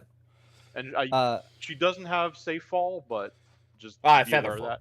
I will you've got Featherfall. Featherfall, so. Are we gonna fly before? Let's make sure we cast. Yeah, fly I'm doing before. Fly before combat starts. It lasts like an hour, right? So who's getting the benefits of Fly? I'm twinning a Fly between Hugo and Alistair. Sounds like that uses up a sorcery point 3 sorcery points. Yep. and a spell slot. Yep. Okay. Fly is 60 feet, right? So here's what we're going to do. Instead of starting at the top of the order, we're going to start on Ellen's initiative because she's the one cutting the painting. Okay, hold on. I haven't put my own initiative down yet because I was busy with Ellen and casting spells. Give me a second to find. Why is my sheet not there? There it is. Okay, because fuck. I think I we still closed need my your sheet number. to put Dustin. Ellen's in the mine. I'm just not on that initiative. I'm on like 9 or something. So we're going to start on. Are you- Accidentally closed my Are you sheet. not on 23? I'm somewhere in here. I'll put it down in a second. Okay. Who is our initiative dork? I got a 14. I did Yeah, last Currently week. the lowest. I got a 17. You got the lowest. I got an 18. Yeah, you got the lowest. Even I with got the a 14. 1, so give me a second to get my Oh. own character sheet back in front of me. Poor Destil. He just has to do everything right now. Poor Destil. Poor Destil. I feel like if Destil's in charge of the NPC in our party, he should be immune to that. But I mean, I'm Ellen okay with runs that. herself. Ellen's going to be busy with this NPC action every turn. Okay, my initiative bonus Fair is enough. +5. I'm on 11. That's what I need to know. Let me fire up picture in picture and I can get started. Okay. Is that our episode Okay. title? For Destil. So we wanted to start on Ellen's, which We're is going on to come 12. in on Ellen's initiative because she's the one that's going to take the action that Yep. kicks things off. And yeah, I've cast Fly and I've cast Shillelagh as we're getting started. So I believe, does Ellen's action then cutting the painting out? Is she her turning action's going to around be doing cutting that? the painting on her first turn. She's Yep. going to stand up on Leo's shoulders and slash through the frames of this painting. I like to think that, like, she has daggers. We've established that she has as many daggers as she needs, but for work like this, she's got a box cutter. Yeah. Yeah. It's just she's in her also pocket. got Yeah. her. She's also mage got her hand. like super mage hand. Her super Yeah, mage hand. I'm imagining her flipping the painting over. The mage hand is slicing through one side with a dagger, and she's slicing through another. That's exactly what's Yeah. happening. She's up That's- on Leo's that's Ellen's shoulder, style. slashing the top. The mage hand is slashing the bottom. Crude but Pull- efficient. She just pulls So out can 2 she do utility this? knives. Can she Alistair. do this in one round, or is this going to be like multiple rounds? For No, her it's going to take her one action to do this. Okay, and then she'll use a item interaction to put the painting in her own bag, Okay. and then I think she will. Oh, I thought I was carrying it. Oh, do you want? Okay, I'll hand it. Then she hands it. Then she uses her item interaction to hand it to Leo, and for her action, which way are we leaving? Jumping Oh, down at the or front going up? door, right? But down into here, and then Down. around. Yeah, there you go. Draw a line. I Yeah, guess that. she'll. Can she move to here? Because Featherfall only works. Like, everyone has to jump at the same time for Featherfall to work, right? It's as a I mean, she can- Featherfall is cast as a reaction when somebody's falling. But the targets have to already be falling. Yeah, I can hit up to like 5 people with Featherfall. Right. I think she'll ready an action to jump down. She can't ready an action. when- She's used her action to slash the. Oh, you're right. You're right. painting. Yep. So she can just move to there, and that's it. All right. And Alistair, then Geppo. from your position, you can hear the tap, tap, tap, tap, tap, tap, tap of library staff coming in your direction on the wooden walkways. So who's next? Book it. After Geppa's Ellen's at done. 11 with Hugo on deck. I mean, I can glide down. Okay. I have to Can have you no- can you pick Ellen up and fly with her? I can't fly, and I don't know if I doubt I can glide when I'm carrying more than my maximum. Like she'd put me way over my max load. Depends on what your glide is from. Like So if- my glide is a racial feature. Mhm. It's supposed to be from wings, but I've reflavored it that I have these antennae that grab magnetic field lines. it's ridiculous. What I'll do, because what you want to do is grab Ellen and kind of glide down, and you're worried that your Yeah, I glide can feature is basically not slow strong. fall 100 feet. You're not going to get the benefits of the slow fall. What I'll do, because you have some arresting magnetic motion on your way down, is I'll give each of you advantage on an acrobatics check to avoid damage on the fall. You can tuck and roll, basically. That seems good to me. So you're going to grab the two of them, and where you're going to jump down to on this map, 'cause you're going to end up over here. I think that puts us like right here. I, We drop from where she is. you would drop from the edge of the bridge would be up here. Yep. Okay, yeah, go ahead and make an acrobatics check at advantage, and I'll do one for Ellen as well. So my acrobatics comes out to pretty good. 21. Okay. And Ellen rolled a 12, and I'm not sure what her bonus for acrobatics is. Her acrobatics bonus is a dex and 3, 4, 5, 6, plus 7. Okay, so you guys managed to tuck and roll. It's a hard landing, but not enough to deal any damage. And Ellen's going to end Okay. up prone because she doesn't have any movement to use to stand up. Cool. We'll just lock her.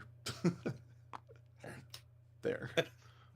So that was my action to grab her, and then some of my movement. I'm going to stay here because I don't want to leave her laying on the floor by herself. So that's my turn. Standing at the exit here is Skexulix. As soon as you land, he's standing here and he looks at you with some intent, not frazzled, not distracted as though he always is. And he seems pleased. But he doesn't say or do anything just yet. In fact, we got to put him on his turn, which is +7. 22. Mind link to Jen. Frog's over here. Maybe go down the other side. Also, there's an orange marker now. Okay, so then Orange is weird. up with Hugo on deck. It doesn't do anything just yet. Okay, Hugo with green token.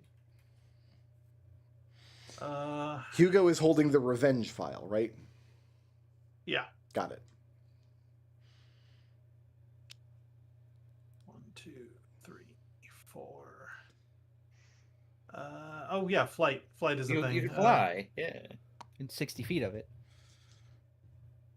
Let's see. Skeculix is there, so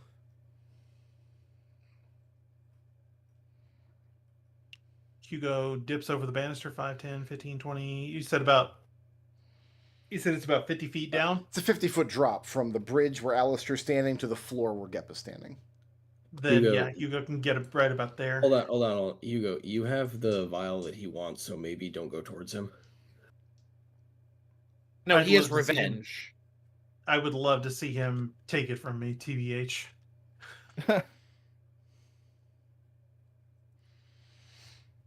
Yeah, once Hugo lands, is that the end of his turn? Hugo is going to look at Skeculix and say, "Please stand aside. We're in kind of a hurry now." Oh, well, lamentable as that is, I'm afraid I cannot. Who's next? Hugo still got actions. That was just movement. I've You got do still have an action. yeah.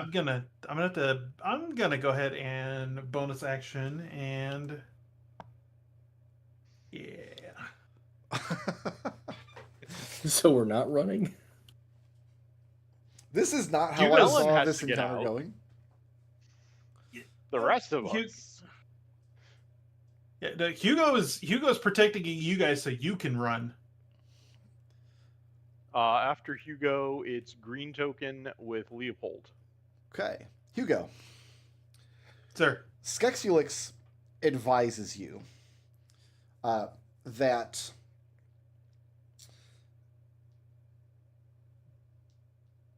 not only will he stand aside peaceably if you give him what he's looking for, but he will also neutralize library staff for you. And he's going to use his action to summon 2 large versions of the creature that Lynn encountered. They're 6-foot tall devil creatures with long whipping tails, bat wings that fold across their chest like a cloak, and huge curved horns coming out of their heads. And when they appear, you hear, I've been playing a lot of ActRaiser lately, so it can only be described as monster summoning noises. You hear 2 of them behind Skexulix, and you hear other noises echoing throughout the atrium outside of your line of sight. Skexulix advises you, let's not pretend you don't know what I'm looking for. That's his turn. Leo with Alistair. All right.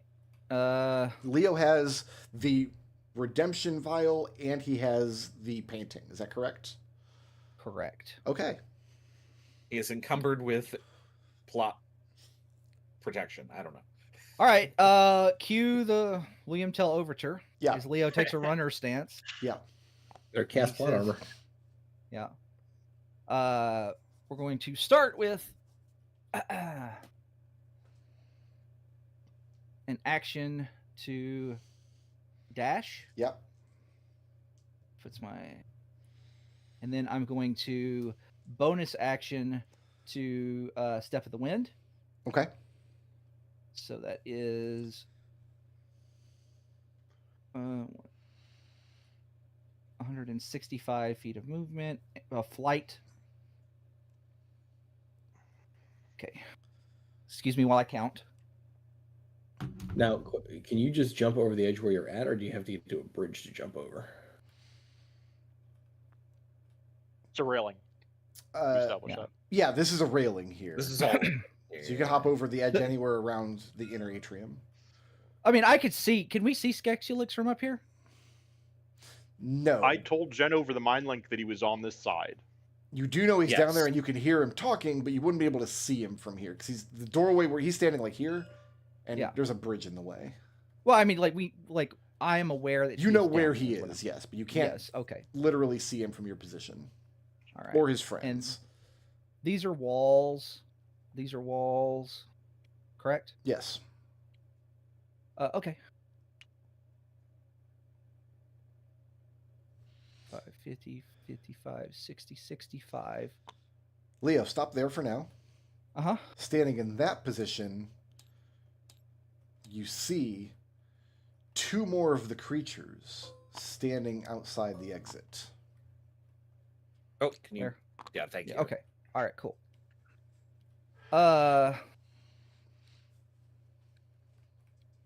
You got space.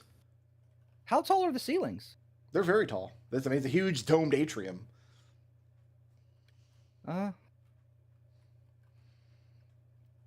Okay.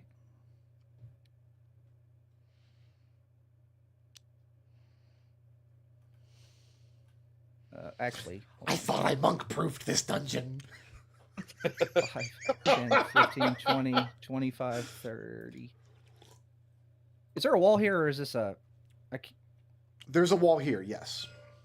okay? Because you can see the bookshelves along the wall. I know I have a way to visually tell. I know it's probably not Oh, clear that to makes all of you sense, guys, actually. but yeah, there's Yeah. So the bookshelf is Okay, a wall. That makes a Is ton there of sense. a wall on that side where you can jump down where the statue is, or? No, you just go down the stairs. Yeah. Oh yeah, okay, yeah. So That you- was the initial you route, I fly thought, and it turns out. up to here. Is that what you do? Yes. Okay. Yes. Yes. Yeah. All right. Is that it for Leo? No, I'm just doing math. Mm-hmm. 5, 10, 15, 20, 25, 30, 35, 40. So you're coming down here now. Yeah.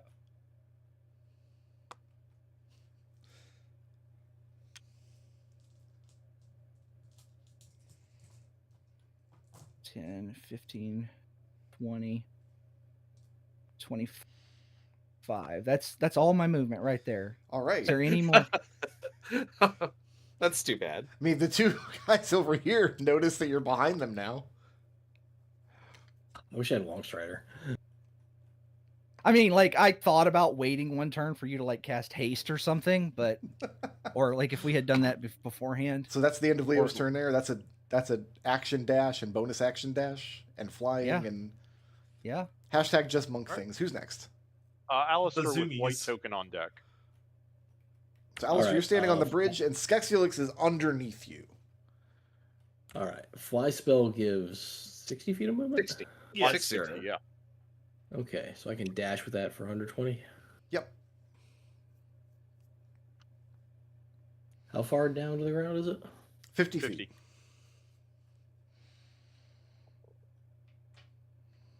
Okay, let me do math. Remember, the Pythagorean theorem does not exist in D&D. Just count the 50 as going down to the ground. So if I want to go diagonal, it's not going to work. No, diagonal's not allowed. You have to taxi cab math distances. Right. I think we did try to make the Pythagoras work, and it just got, It got messy. yeah, was not enjoyable. There were many casualties. Mm-hmm. One of them was Pythagoras. Now, part of the himself. fly spell gives you hover, so you could fly to any arbitrary spare and it'd stay in the sky. You don't have to land on solid ground if you have the fly spell.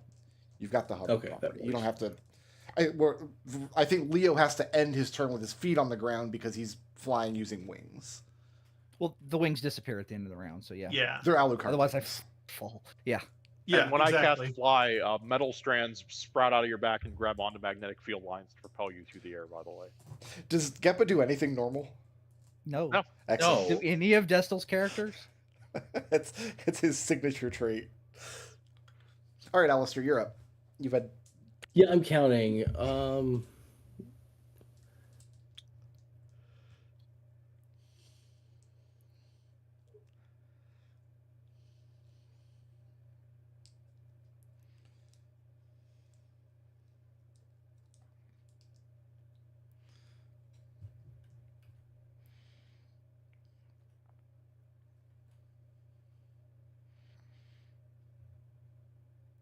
flying over to this banister here. So that gives me 100, and I still got 20 feet left. Okay. I mean, at least you're on the top floor. I was like, please don't stop right here. That could end very poorly. Yeah, but where's the... Okay, so the banisters are over that staircase. So from this position, if you look down, you've got these two devils right beneath you. Yeah. A fly lasts for how long? A couple 10 minutes? minutes. 10 minutes, okay. Or until I get hit pretty hard.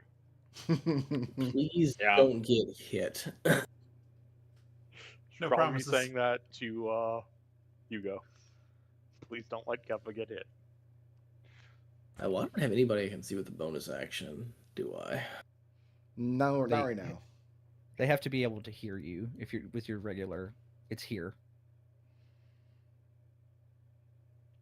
I don't know. Can You could Leo hear me maybe from where you're shout at? at Leo. Too. Leo's well.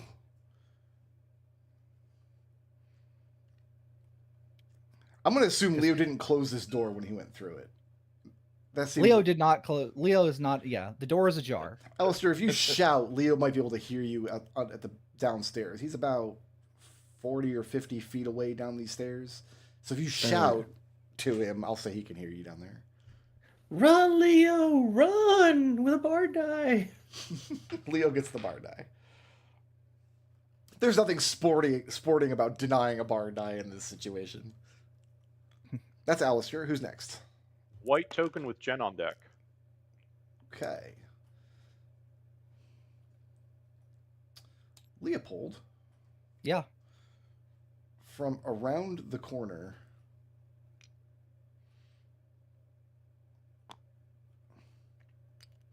Library staff gets to this position, and it takes an action to output a slip of parchment with presumably instructions and rules and fractions and whatnot, and you can't read it because you don't know the language. Right. Leo looks down and says, "I might be very upset if I could read." Those kids would. This monk would be can't very stop me, upset if he could Because I read. can't read. Yeah, this side can't stop me. It's exactly what I was Worst thinking. delivery of that meme I've ever heard. And another library staff. Where did Ellen end up? She is next He's to up me. here. From from around the corner here, out this door. Library staff's going to get into this position, and then print something out for Ellen, which she also can't read, and she's also laying on the ground because Geppa just grabbed her and jumped off a railing. Just lands on her face. That's it for white. Who's next? Jen with blue, or Jen with Ellen. Okay. Well, I was gonna featherfall everybody, but I guess I'll just do it myself. So featherfall. Okay. Looks like Which we're puts me going over- to have to jump. Puts me here. What do I see over here? Nothing of interest. Nothing of interest. You crane your Okay. head in that direction real quick. You can glance back, and I mean, you don't have the best vision out of there, but yeah, you don't see anything in like this Yeah. area of the atrium. If that's what you're talking about. So that's 10, 20, 30. Thank you, Destel. I mean, if we're- appreciate you. If we're gonna stand here and if we're gonna fight, there's no reason for me to cast fly because I might lose concentration. Oh, we're not fighting, Jen. We're running. Hold on, I gotta do that. I gotta check my featherfall off.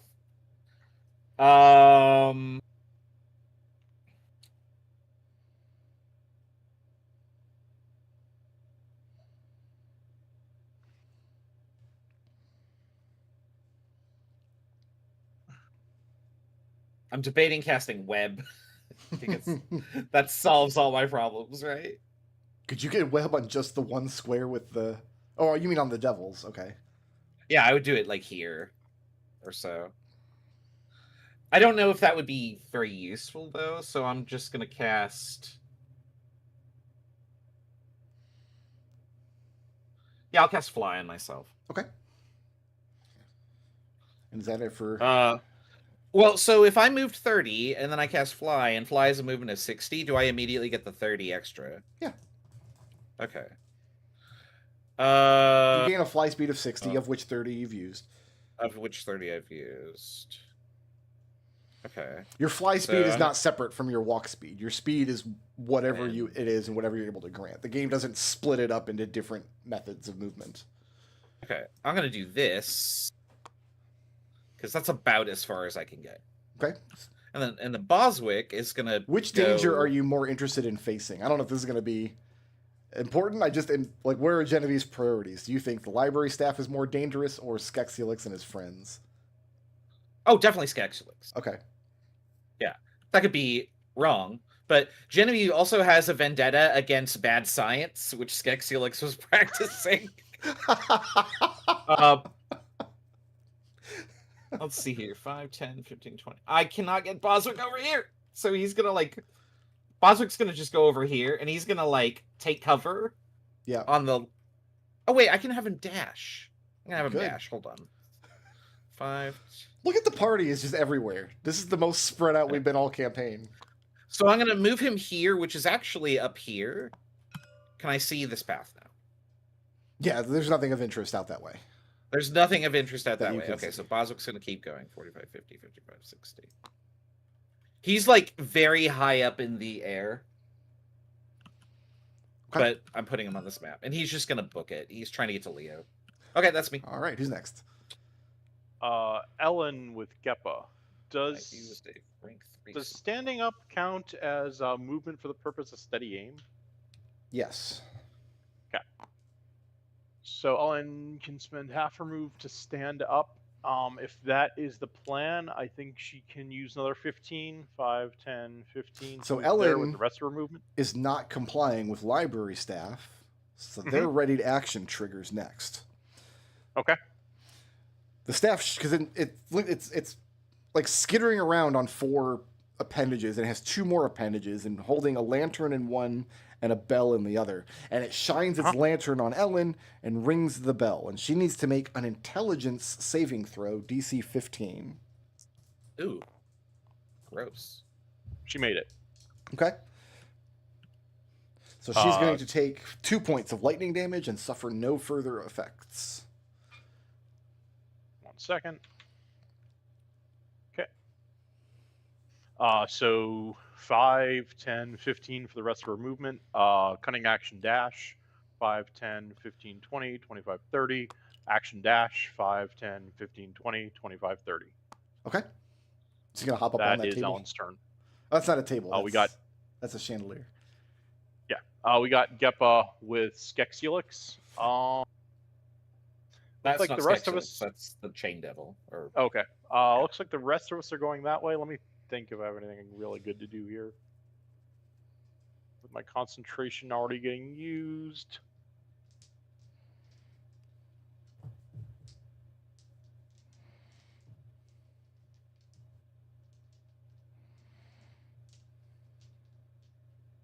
I think I'm just going to toss a first level.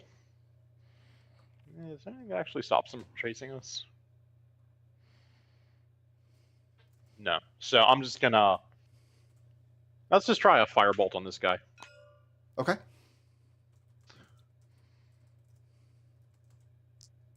So that hits an armor class of... Go back to my own sheet.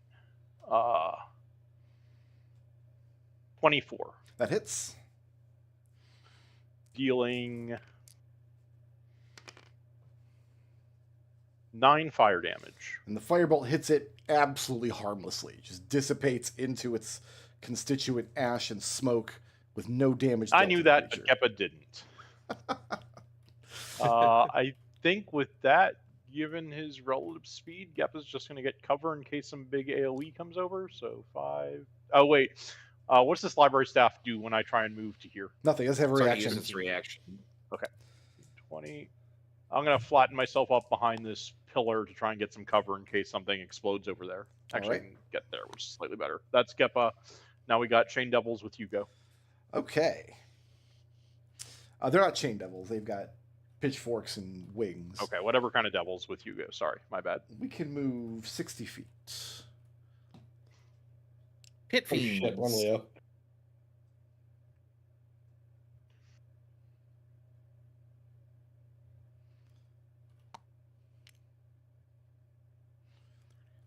Now, what I'm going to be most interested in is, do the fiends here also get infractions from the library staff?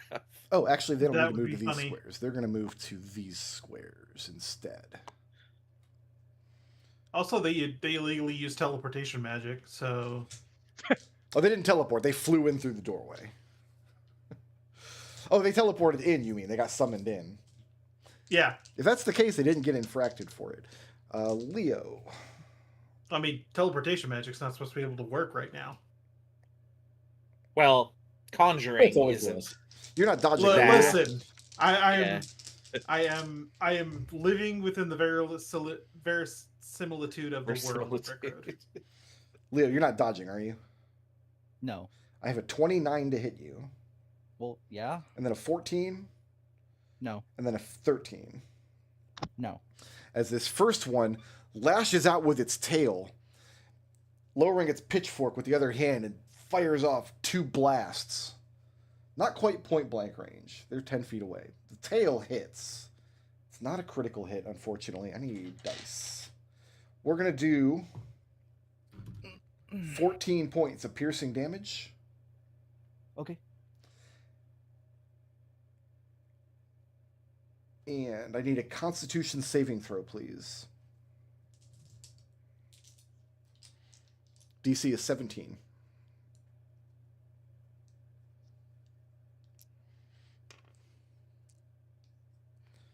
I'm not sure what that was.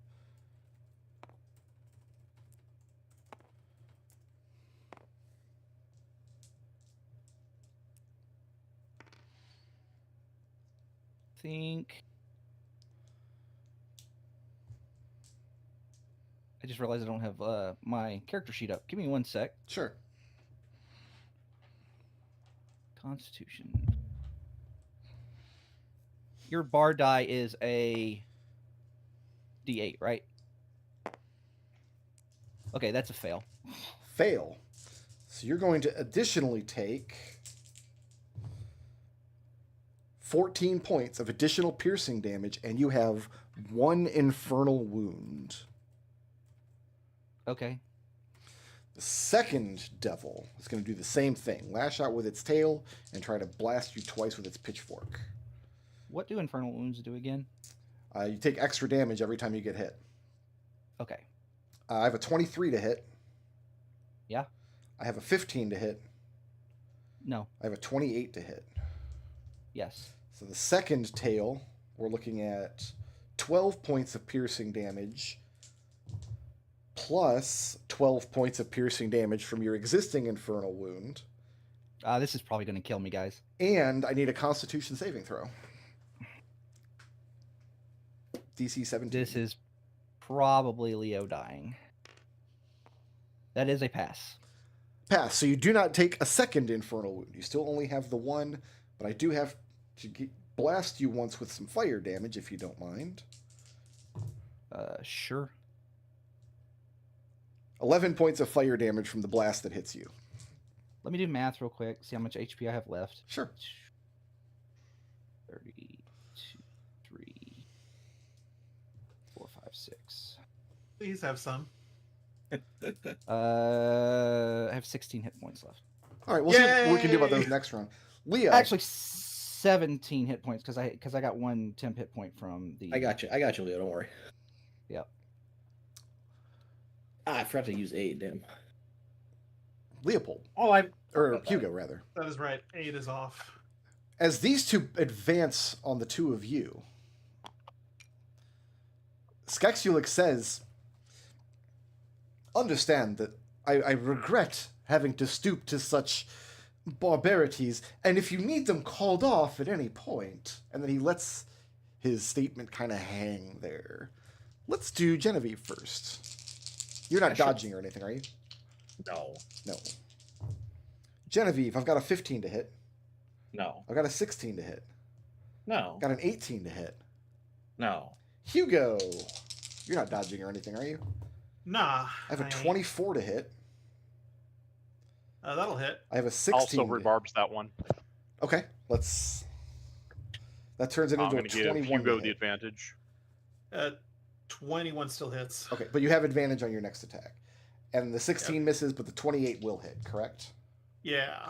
Piercing damage from the tail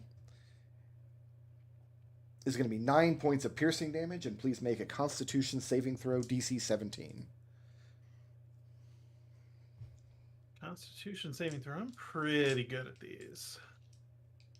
I don't know what you know about Constitution saving throws. I'm an expert. The good old memes never die, do they? I'm not great at that one though. That's only a 14. So you're going to take an additional. Wait, hold on. Sorry. What's the DC to pass? 17. Okay, you have a Uh, 19 with Flash of Oh, Genius. never mind. I passed. So you're not going to gain an infernal wound from the tail, but it did hit you with one of its pitchfork blasts, which is this much damage. That's a lot of ones. This roll was terrible. Can I re-roll this? No. 5 points of fire damage, Hugo. Wow, that is really bad. Yeah, that's pretty bad. Considering how many dice get rolled on that hit. Like if you rolled that for your stats, you wouldn't want it. Did you roll 4D1? Genevieve, why don't you worry about this 23 I'm hitting you with? Why am I getting hit? You've already attacked me. There's 2 of them there. I got hit 3 times, and the other one. Dead. Oh, I thought I was attacking Oh. Hugo right there. Yeah, you were attacking. Well, you attacked me 3 times with 1, and I dodged them all, and then you hit Hugo, right? Oh, Yeah. that's right. This yeah, is yeah, a- yeah. Gotcha. This is important because I would not have. My reaction was for my shield, I didn't. and I was like, "Oh, all the monsters have attacked. I could give this to Hugo." Otherwise, I was like, "Oh totally- shit, totally blanked out that I already attacked you because you just you've already like, attacked me." you just Well, it's absolutely okay. She like blanked out your attacks. no Yeah, miss I just- my my devil. Block. My AC is 22. Good luck. the 2 more devils appear. One from this door. That's 10 feet. That's 10 feet. 20, 30, 40. So you can get here. 20, 30. You can get here. And so 6 attacks. I'm attacking Boswick.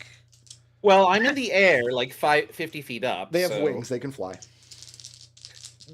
That'll do it. What is this roll? I have a 12 to hit Boswick.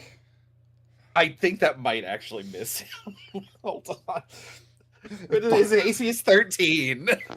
So the 12 misses, It's like- the 17 it's hits, like- and the 12 misses. Wow, okay. He might survive 1 hit. He only has... How many hit points does he have? I just- 15. 12 points of 15. fire damage from the pitchfork blast that hits. So he That's hilarious. He swoops did out of the not way of the kill a tail, boss. dodges the first pitchfork blast. Yeah. Here comes And here the comes the second one. next one that will kill him. 27 to hit. Yeah, that'll do it. 24 Just to roll hit. damage. Just 29 roll to damage. hit. Just roll damage. Can you do less than 3? No. No, okay, So there we go. Boswick I can't flip explodes. him, yeah. Beep, beep, beep, beep, So beep, Ellen's beep, beep. egress is now blocked in this direction. Yep.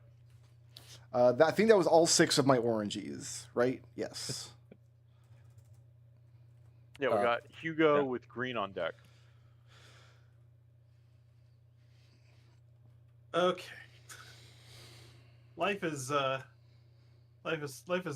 terrifying right now. Oh, hello, Yeah, not Mr. great. Robot. Hello, You guys Mr. are Robot fine if Man. only Leo and I live, right? Things aren't looking good for Leo. Famous last words over there. Leo's gonna be fine as long as he runs. Okay, so bonus action.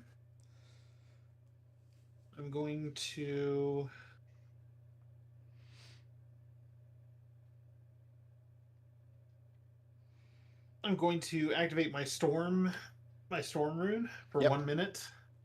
I get as a reaction I can throw an advantage or disadvantage on an attack roll, saving throw, or ability check that I Okay. can see. And I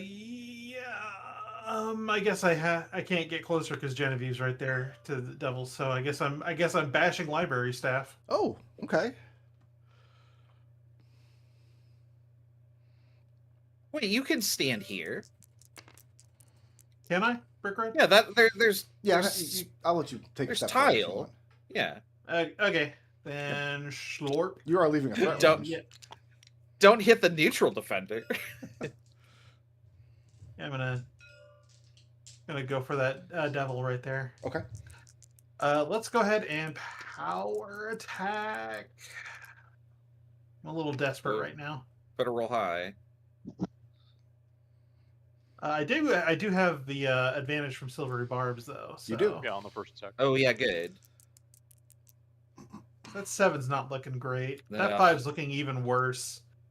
I have for this devil a 12 to hit. It does not hit. Technically, if I had another reaction, I could still free barbs that, but And give him an advantage. no, give him Oh, a chance God. to roll it.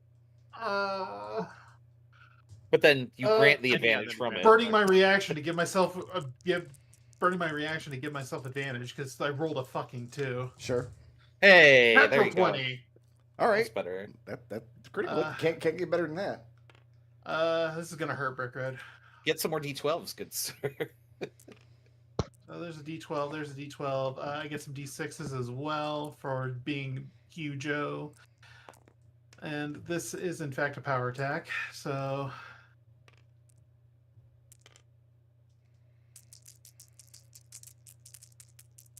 this is Big Numby. Sure.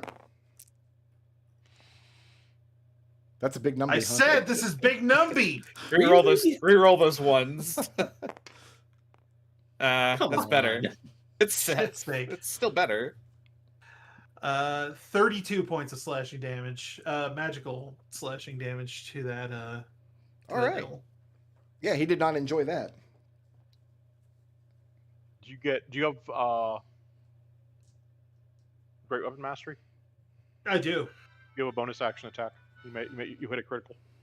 I also use my bonus action Okay. to get my reaction ability. So yeah, no, that's it for me. All right, who's next?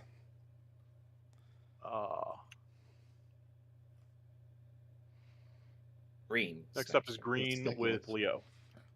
Okay. I need to look up a spell. I do this thing where I write the spells in my notes, but I don't actually write down what they do. Oh man, past you is a jerk like mine. While I'm playing, I'm like, I'll just look it up on my phone. I got the cool app, right? Okay.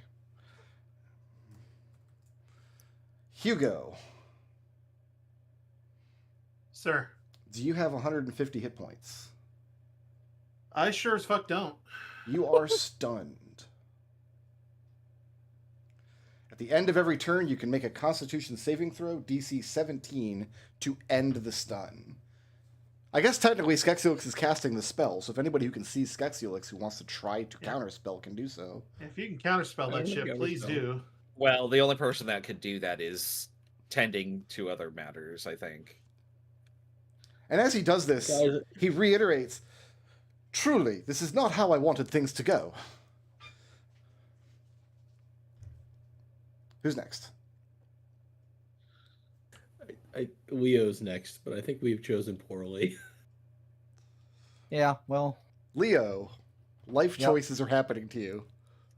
yeah, that's true. Now, you are in two I just- threat ranges because they have 10-foot tail attacks. If you, Leo, if you want to hold an action, I can heal you. I think that if I have to make a break for it now, or I'm not gonna make it. Well, that's what I'm saying. Can you like hold an action where I heal you and then you make a break for it? So that would still have me eating 2 AOs. Yeah, but at least You then could you'd have to, like- disengage and then still like key point dash or whatever, right? Or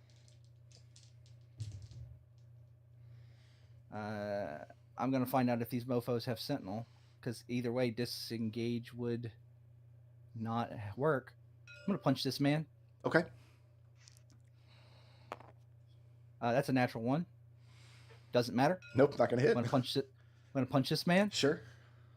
Should have run. That's also a natural 1. Wow. Doesn't matter. I'm going to bonus action, Step of the Wind again. And Does that allow you to disengage? no, It was attacks, do. they can't. attacks They can't. do. They can't perform attacks of opportunity if I attack them. Oh, I thought you had to hit them. Okay. No, you just have to. No. Even if I don't hit them. Got it. 5, 10. I think you just beat Sentinel, Brick Road. Oh, they don't have Sentinel. Okay. Now, before when you guys were up here, the doors were sealed think- behind you, but when you get up to the top, Leo, one of the doors is open by about a few inches, just enough for you to put the toe of your boot into it. I'm gonna do it. Okay? I'm gonna open it up, and I'm gonna. And the I'm passage making a beyond that break. leads back up to the biblioplex is there. Yeah, I am making a break for it. So that's, and I'm gonna shut the door behind me. Okay.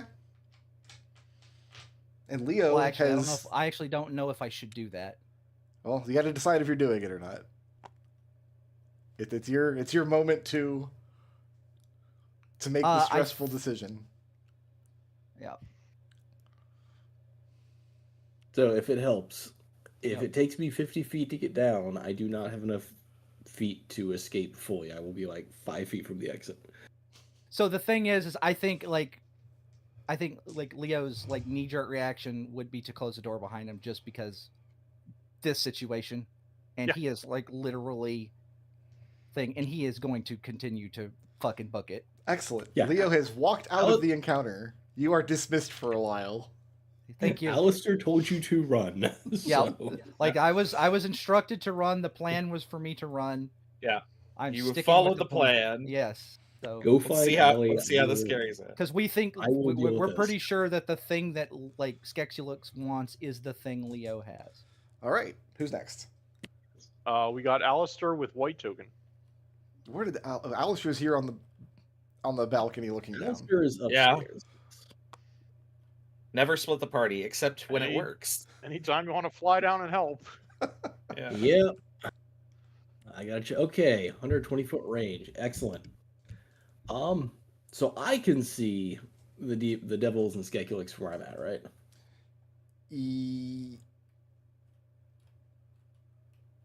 Yeah, you can look out and see them in the distance over. That's what, about 70 feet away or so. Yeah. Yeah, you can Yeah, kind that of peer should down work. at them. Okay. I need those two demons and Skekulix. 40-foot cube.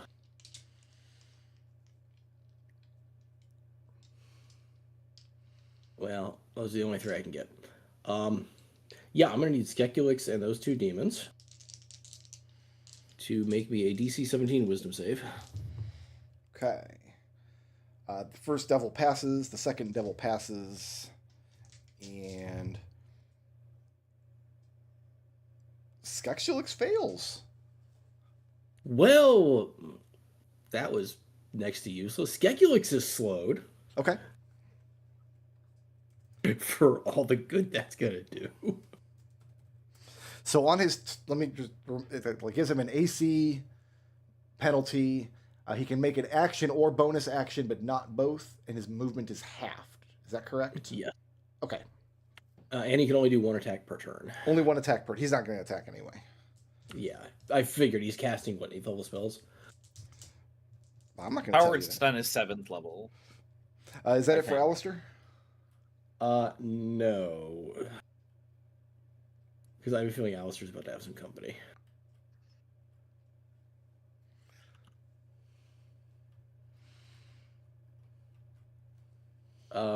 Yeah, that's it for Alistair right now. Well, no, he's gonna yell out, "Fight, Hugo! Fight! Take a bard die." Okay. Okay. Oh. Yeah. Who's next? Won't be fighting. He'll be making a Library save. staff with Jen on deck. Library staff. Well, this library staff is no longer relevant. I mean, are the demons not breaking the rules by committing violence? They're not citing the demons for anything. That's bias. I'm sorry, I That's thought they were extreme devils. You don't know the difference between devils and demons. I legitimately don't. So it's leaving Extreme Geppa's threat range discrimination. here. I don't have reaction. Okay. And then it's going to use its action to dash to get next to Ellen. And I don't think anybody else has broken library rules yet. Well, Boswick might have. He's littering.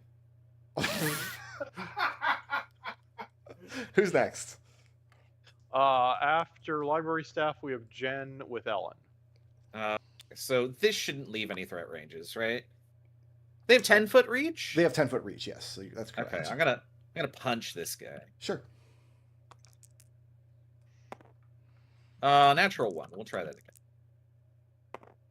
Didn't have the same trick that Hugo does, or that Right. Leo does. Yeah, 24. That'll hit. Right? Okay. A 9 thunder damage. Okay. No, I'm sorry, 10 thunder damage. Okay. I have a +1 weapon. Yeah, didn't enjoy that. Yeah, let's see here. Bonus action. More in Boswick. No. Where is it on here? Where's It's a my free repulsion action. shield? Or no, let's see here. Oh, this is scrolled over. That's why. Okay. Let's go to the bottom of our initiative order on this turn, and then we'll take a 15-minute break. How's that Okay. sound? I am activating the defensive field, which gives me 10 HP. Okay. Okay, and then Boswick smolders a bit. So Who's that's next? me. Ellen, social bonus action disengage. 5, 10, 15, 20, 25, 30. That's her movement. Let me look at her spell list. Okay, so she's going to get this far. Mhm. She did not comply with library staff. Yep. So she needs to make, as it shines the lantern and rings its bell, she needs to make an intelligence saving throw DC 15. Oh, it had to dash. I was hoping she wouldn't have to. Proficient in these. Poor guy. Yes. That's That's a 13. A 13 is going to fail. So she needs to take 4 points of lightning damage, and Ellen loses one of her class resources. Does she even have spell slots or anything like that? She has spell slots. Okay, then she loses a spell slot. Okay, can I just choose a first level slot, or Yeah, do I have that's to fine. do a? Okay. And then she Does can- that stop her movement at all? It does not, no, because that was not a melee attack, wasn't sentinel or anything. It's just she didn't. The trigger for the reaction is if the rule breaker takes any action other than to comply with the rules. Okay. She can move to there and she's going to yell, there's 2 more on the other side, and she casts invisibility on herself. Okay, That's Ellen's turn. who's next? Geppa with orange. I move to here, and then I'm going to twin and antagonize. So I need each of those demons to make a DC 18 check. Wisdom save. One passes and one fails. I'll let you decide. One of them's taken like almost 50 damage. The one that has not taken damage can fail. So that one takes 44 psychic and must burn its reaction to make an attack against the other one. Okay. Nice. I'll even let you choose what kind of attack. It can be his fork, stab him with a fork. Which one is meaner? Probably the one that, they may be immune. That would to depend They on might- Which one? Depends on whether or not they're immune to their own infernal wounds, which is not something Geppa would know Sure. in the moment. Which one does more base damage? Looks like the fork is probably nastier. Yeah, we're gonna fork them. Okay. Also, it's enjoying 9 psychic damage. Well, which one is enjoying 9 psychic damage? The one that's making the attack, the one that failed. I thought it took 44. 4d4. 4D. Which Oh one's my 44? god. What have I done? But you can leave it at 44 damage. That's fine. Undo. I also thought that though. I was like, that's a lot of damage. Oh no, wait, no. Let me roll back the 44 damage and go ahead and give it 9 points of damage. And it is going to strike its friend with the fork, which is going to do... And that uses its reaction. Yes. 17 points of piercing damage. Okay. That's my turn. Who's next? After Geppa, we have the demons with Hugo. Okay. I think we'll start with these two down here.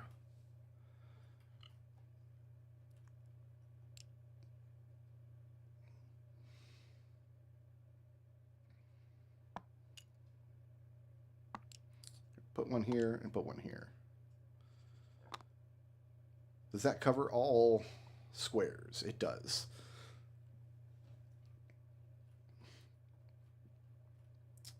These two, their fly is 60.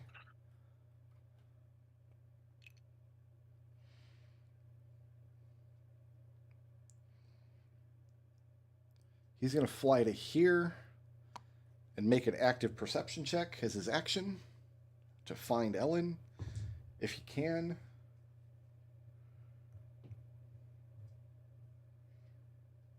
Oh, Ellen's not hiding. She's just invisible. She's invisible. I don't have to locate her square. I just have to roll a disadvantage against her. Okay. Correct. So he's going to take this square then, and then he's going to roll a disadvantage against Ellen 3 times. Yep. That's a 17 to hit. Where's your AC on this thing? That hits. That's a 15 to hit. 15 hits. And that's a 22 to hit. I'm going to go ahead and silver barbs the third one. Okay. It remains a 22. Okay. Hugo gets advantage, so all 3 of those hit. Hugo's stunned at the moment. He'll get it for his save against stun at the end of his turn. Okay, got it. All right, let's apply some damage to Ellen. 10 Oh, points. maybe we of- should do... Actually, can I retroactively give that to Ellen? Because she has to make saves against infernal wounds, huh? Yeah, that's fine. 10 points of piercing damage from the tail that I need a Constitution saving throw.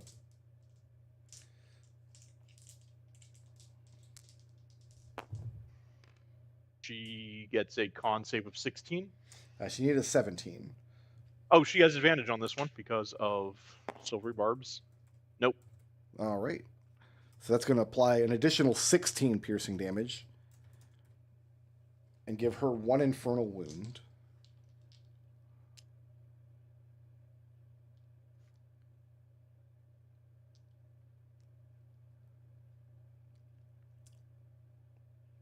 She can. How much damage was that? That was all in one hit. She can use her reaction to have that. Yes. So she took 16 and 11. So she took 28. So yeah, she gains another 13 hit points effectively. Yeah. Doesn't she only have like 40 hit points? She's turbo dead. And the second one is going to have to stab you with his fork, because I can't get him into a position where he can safely fire at her. But we're rolling a disadvantage with the tail. That's a nat 1. We're rolling a disadvantage with the stabby. That's a 14 to hit. Nope. And rolling a disadvantage with the stabby is a 20 to hit. That does it. And the fork is going to do 15 points of piercing damage. Okay. That was... So these oranges have moved. She has 1 infernal wound. Is that? She has 1 infernal wound. Oh, yeah, I got to apply the... Oh, no, the infernal wound gets applied on tail attacks, not the fork. Okay. And we've got you guys still up here. How you doing up here? So I attack this. It is disadvantage unless it's targeting me. That's fine. It can target you. Yeah, which is what I assumed you would do. And then the other one will get all kinds of advantage rolling against stunned-ass Hugo. Is that correct? Yeah. Great. This is going well for me. Oh, good for you. Genevieve, you're not... I've got disadvantage on the first hit, but only the first hit, right? No, you have disadvantage if you don't target Genevieve. Oh, so I don't have disadvantage at all. I'm just rolling to hit you. These are normal attacks on Genevieve. Great. If you hit Hugo, you would lose your advantage. I have a 26 to hit with the tail. Oh. No, I will shield that. My AC is 27. I have a 27 to hit with the fork. How dare you? Yeah, that hits. And then I have a 21 to hit with the fork. No, that doesn't hit. Shield is a level 2 spell for me. 12 points of piercing damage from the fork. Yep. Now let's do Hugo. Hugo, I've got a 28 to hit with the tail. Yep. I've got a 24 to hit with the fork. Yep. I've got a critical hit with the fork. Yep. Okay. You have no infernal wounds at the moment. I have none. So the tail attack, we're going to start with 7 points of piercing damage. Sure. And if I can please get a Constitution 17 saving throw. Being stunned, I don't think has any effect on this. I don't think it Correct. does. I will say that you canceled out my bonus action prophetic state because you incapacitated me. I'm going to cancel your whole character here before this encounter's over. No, thank you. I don't think so. I like Hugo. You're gonna have to. That's an 18 on save. I'm not infernal. Okay, so you have today. no I'm infernal sorry. wound then. Where is my con save? Okay, I did not lose fly. First fork I forgot to check. is going to be 11 points of piercing damage. Sure. The second fork is a critical hit for 17 points of piercing damage. Okay. Then get calc.exe. To which Skexulix continues to be apologetic. I had done everything in my power to avoid this confrontation. You understand. That was orange. Yes, who's next? Hugo with Hugo end of the makes a round after that. Constitution saving throw. I have a bard die. I have advantage from. No, you don't I have advantage. I had to give it to Ellen to keep her from getting skewered. Yeah. It is a Constitution saving throw. DC is 18. I believe I know, but a D8 hopefully will put me over the edge. Oh yeah. Yeah. Okay, so you shake off the stun, Yep. and that's Hugo's whole turn at the end of his turn. So Yep. who's next? That's the end of the round. That's the end of the round. So, how do you guys like your chances? I thought we were all gonna run. Yeah, good luck. Yeah. Okay. Sure. Yeah. All right. Yeah, Why don't like- Alistair, you're the closest to the door. Why don't you start there? Yeah. Why don't you be the change you want to see in the Yeah. world? my Because guy? Hugo wanted me to come save him. Yeah. Now, the good news is that 2 of the 3 things I we want to said get out of here. nothing of the. I said Stop. nothing of the sort. Stop. The two of the 3 things we want to get out of here are out of here. So we could relinquish the third one, which may just result in all of our deaths, but the Well, winner is Leo. I'll let Can you we all guys. agree? I'm gonna go get a snack while you guys sit here and debate about whose fault this is. I'll see you guys in about 15 minutes. Chris, I said nothing about saving Hugo. BRB. Somebody said Alistair should go back and save you all, so he did. I didn't say it. It wasn't me. I think Going back would include going towards us as opposed to just hanging out on the balcony. Yeah. well, he hasn't had a turn yet. Yeah, I popped my slow spell off. It's 120 feet.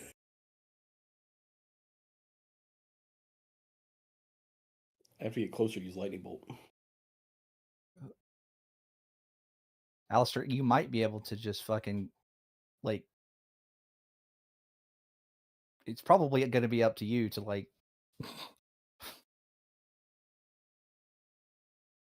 Oh no, I'm gonna be using spell slots. Don't worry. Well, I was going to say it's probably going to be up to you. You might need to like tell him that the thing that he probably wants is already gone. Therefore, this is pointless fight. I will, but I'm gonna do something much more entertaining first. All right, Godspeed, everyone.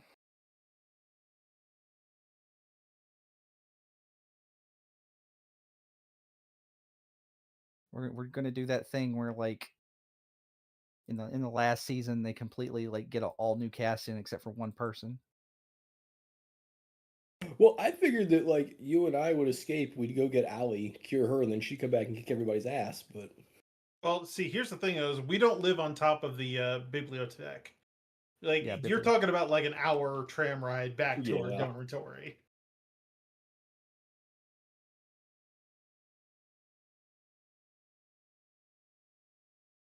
it's okay. I got one scroll of Raised Dead. We'll be fine.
Today's snack is a peanut butter and banana sandwich.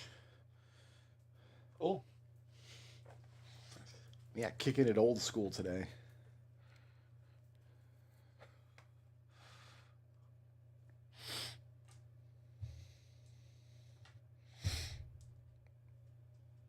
The Darkwood's gonna come in at the last minute and save us, right? Is that the plan?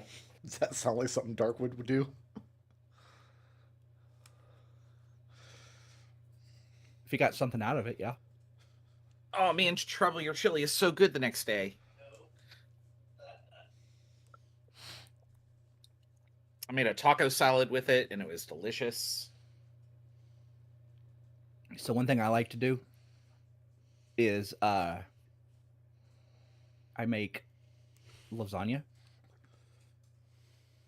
You put the chili between the noodles? Yeah, instead of Oh, that's such a good idea. it's Raz, I don't think okay, it is the heaviest possible meal. Yeah, I could definitely imagine that. But it's very good. I use cream cheese instead of ricotta and cheddar on instead of mozzarella. Like sharp cheddar, so it's less oil, but cheddar. Yeah. Oh, I forgot to put sour cream on my my lunch. I bought sour cream with the intent that I was gonna like put chips and the chili and like put a little sour cream on top, and I just haven't used it. I've already eaten half of the chili, so. I don't mind sour cream, but I feel like all of the dishes where you traditionally would top with sour cream, I enjoy more without it. I basically just only eat it on nachos. Yeah, I think that like really the medium that I'm delivering things with, if it's a chip and it's crunchy, sour cream helps with that. But yeah. It's also something I think you have to use very sparingly because like you want it to mellow out like spiciness or whatever, but like if you overwhelm it with sour cream, then it's bad. It's not good.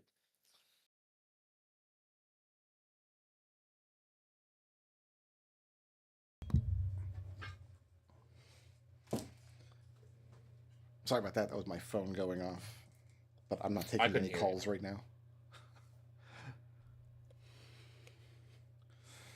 My plan is to finish running D&D and then eat dinner and then sit down and put another 6 hours into my multi-world. That's what I'm going to do tonight. I'm going to be in this chair for the next 15 hours. I am so far behind on watching people do multi-worlds. Like I watched them before bed and I'm just like, stop creating content. I can't do it. I don't too even slow. stream mine. That's what just gives us the play-by-play in Discord. Yep. I'm bummed because I came up with this idea of like, oh, I'm just going to do my own multi-world. And then everybody started doing it and I've had no time to start mine. Yeah. We're going to have to do a stream at some point, which is just shapes, which is just going to be a lot of waiting. That'll be fun. I have a plan for that to do Factorio on my solo Archie because this is the weirdest interaction ever, and I'm pretty sure this works. Factorio and Earthbound share energy link. Ah.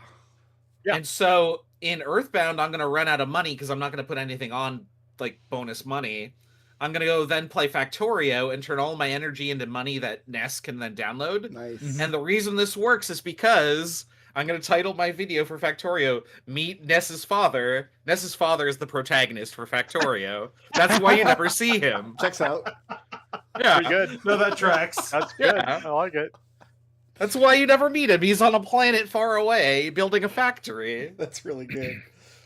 And then I guess just at random intervals when like I'm being attacked by biters, I'll be like, well, XP to get to the next level. You need 492. I feel like you're working too hard, son. As he's carrying 17 power plants in his back pocket. Yeah, exactly. It's like, okay, let's make 30 nuclear reactors. 32 assembly machine Mark IIs. We'll just carry them around. I feel like the next project I'm gonna pick 5 games that I've never done in a rando before and just play them together and just learn. Mm-hmm. I'll find 5 games that have like a good pop tracker. Like Pokemon Kingdom Emerald, Hearts 2 I is need to pretty good learn. about that. What is? Kingdom Hearts 2 is pretty good prop tracker. I don't know. I don't enjoy Kingdom Hearts though. Fair. I think like enjoying the game is a prerequisite to putting it in a rando. Secret of Evermore, Sniff Sanity. Yeah, I was thinking of that, and Yeah, I was gonna put that in there too. I was looking at Kirby 64. That could be fun. That sounds like it could be pretty chill. I think Jack and Daxter would be a pretty good time. Maybe, but I've never played one of those. Oh yeah, I have. I played the PS3 one. It's Jack a and collectathon. Yeah, Yeah. Jack and Daxter is just It's your Mario standard- 64, but on the PlayStation 2. Yeah, it's Yeah, it's the PS2 era. Like I didn't play a lot of platformers in that era. I guess like the whole genre I kind of missed out on. The sequels got a little bit more like gunny and Mhm. Grand Theft Auto-y because that was Mhm. that was the style at the time. Yeah.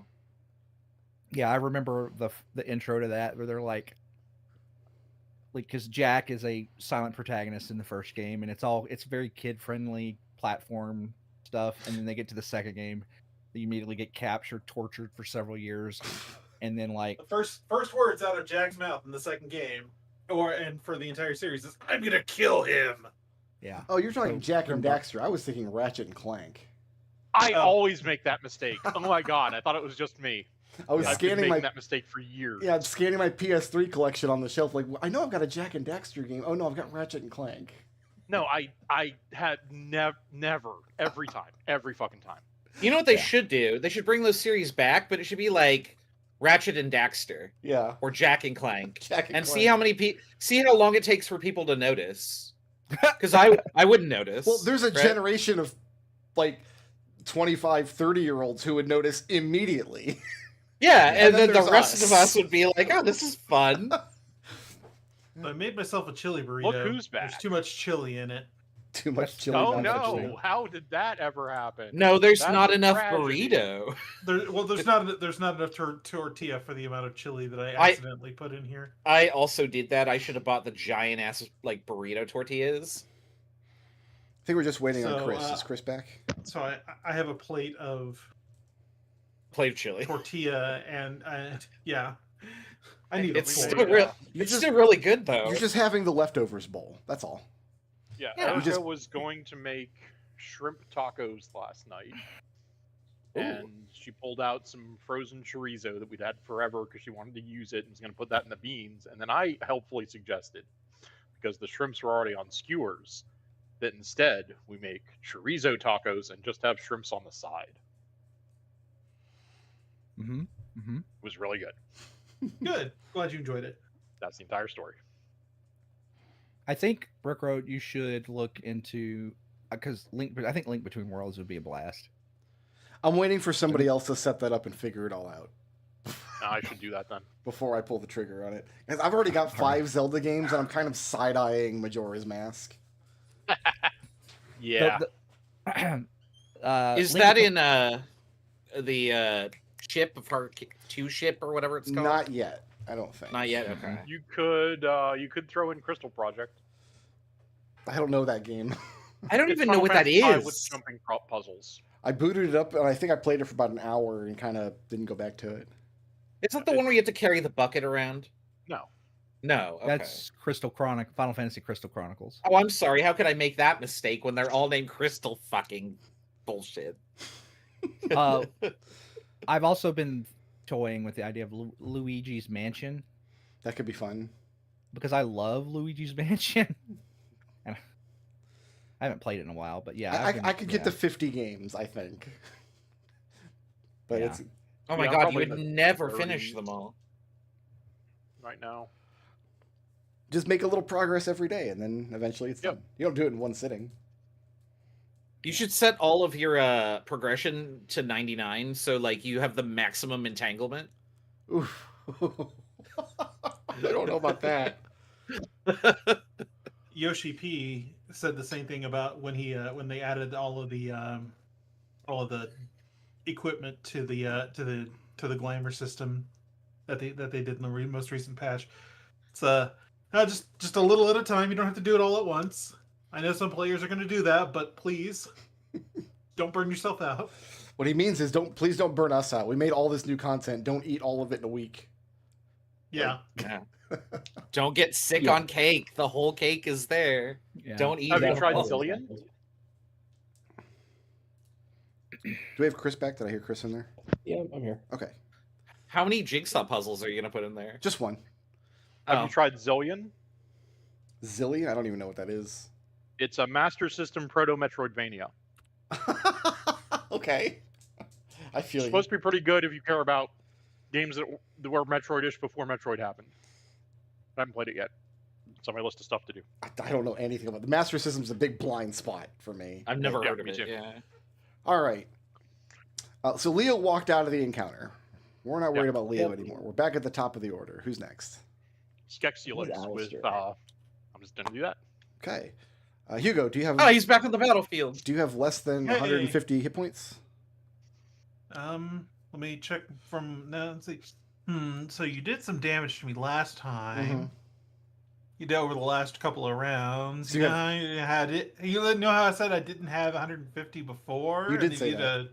a fuckload of damage to me afterward. Yeah. Almost 50 points. So you No, didn't. Hugo, you took negative damage, and when you subtract negative damage, you gain health. So you were stunned again. Yeah. Skex Felix That's right. apologizes that he has to do this to you. He says, I believe your friend Leopold may have simply complicated matters beyond immediate control. And he sighs in rejection. Who's next? We got Alistair What with is library something? staff on deck. So I do have a So, character question. Alistair. See, this is about to get humorous. Yep. Are the books in this library magical objects? The individual books are not, no. They're the Okay. sort of ambient magic to the library because they were like adhering to your hands and Yeah, okay, so what is something that there's a whole lot of in this area? books. Hey, folks. Yeah, 10 of those Leopold's books are blood. about to come to life. Great. I hate it. So you need 10 book tokens? Yeah, so Alistair casts animate objects on the Is- books yeah. next to the demons and Skekulix. And you I 10 played a tiny cleric. objects come to life. well, I played a cleric of the forge, and this is one of my goals was to use animate objects to just attack with like 74 like daggers. you know where the tokens are. I'm not getting them out and shrinking them for you.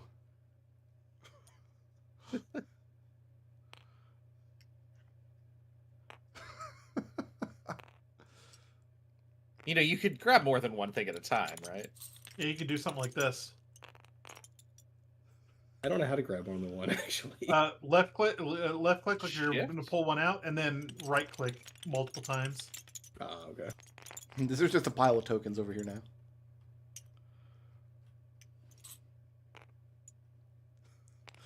That's 10.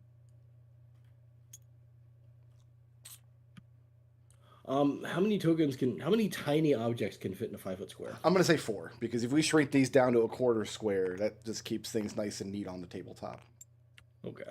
I don't know if you can actually get them that small. You can. Oh, yeah, you can. It depends on how big the grid is, but Well, Yeah, yeah, you can. the grid is pretty small. Like, I can't make my token that much smaller. I had Boswick issues with Yeah, fitting okay. in, so that's why. I'm just kind of bringing them over, kind of taking a vibe from you. Powered stun isn't concentration, is it? It is not. Nope. Yeah, And he's just have all of them hit. nothing it about is a power word. nothing Yeah, about it's- being it's instant. slowed precludes her from casting it either. He still is able. He had an action, but no bonus action.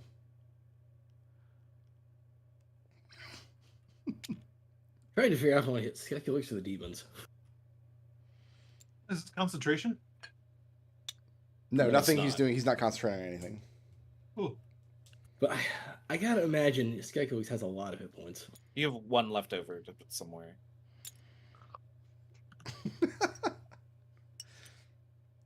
This is one of the Um, more ridiculous things I think we've seen. Hugo, do you fear Skeculix or the demons more? You I can't mean, have this. Skeculix Can't have a is just conversation with Hugo about this at that stunning distance. stuff. We've been focus firing the demons. Yeah. Yeah. I'm just afraid If he's going we- to summon more. Well, if that happens, then we immediately yield. All right. So Alistair, you've got to complete your turn before these books can attack. So let's start there. Is that the end of Yeah. Alistair's turn? So that was his action. Okay.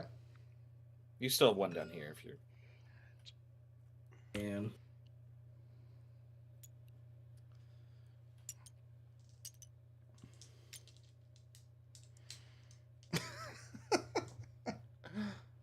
I'm sure it'll be fine. okay, so as a bonus action, you can mentally command the creature to attack. So my bonus action is going to be to have all 10 of these attack Skeculix. What I'm going to do is we're going to say you use your bonus action for that, but actually go ahead and finish up your turn before the books do anything. That just helps me. The filing cabinet in my brain just works better that way. So complete your turn, and then all the books can attack. Yeah, I mean I'm not going to move. from That's where it, I'm at okay. Right now, so. He's slowed, so he's got an AC penalty, I think, of -2. -2, yeah. All right, let's see it. Okay, +8 to hit, great.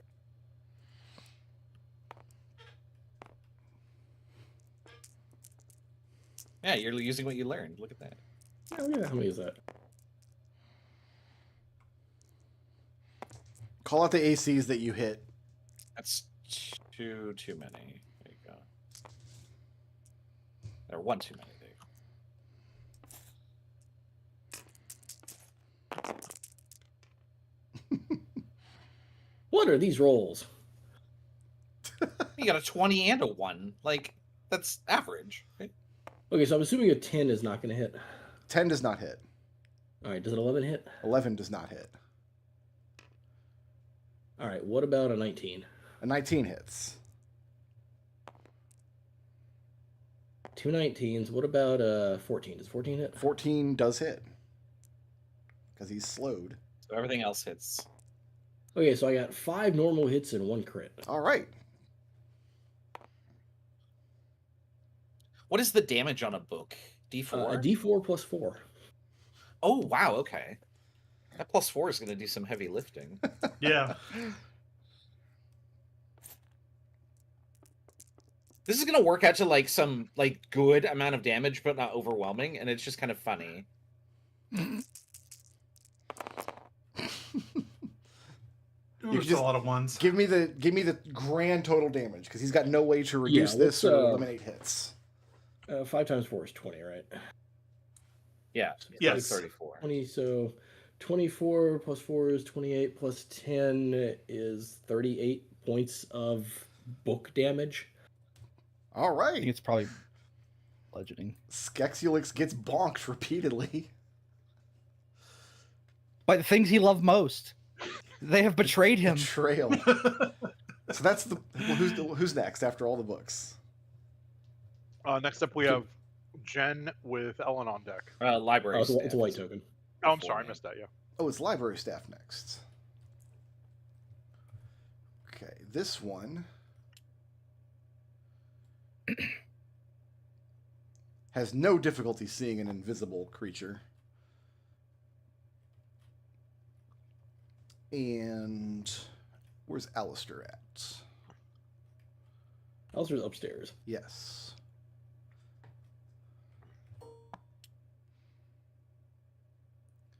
Alistair, library staff appears, comes in the doors behind you, issues you a citation for misuse of library material. On your next turn, if you do anything but stop animating these books and then put them back where you found them, library staff will use its reaction to attack you. Okay. And I think that's the only other library staff I care about. 'Cause the other one was on Leo, and then Leo split. Okay, that's white. Who's next? After white, we have Jen with Ellen on deck. I don't know how to fix this for poor Ellen here.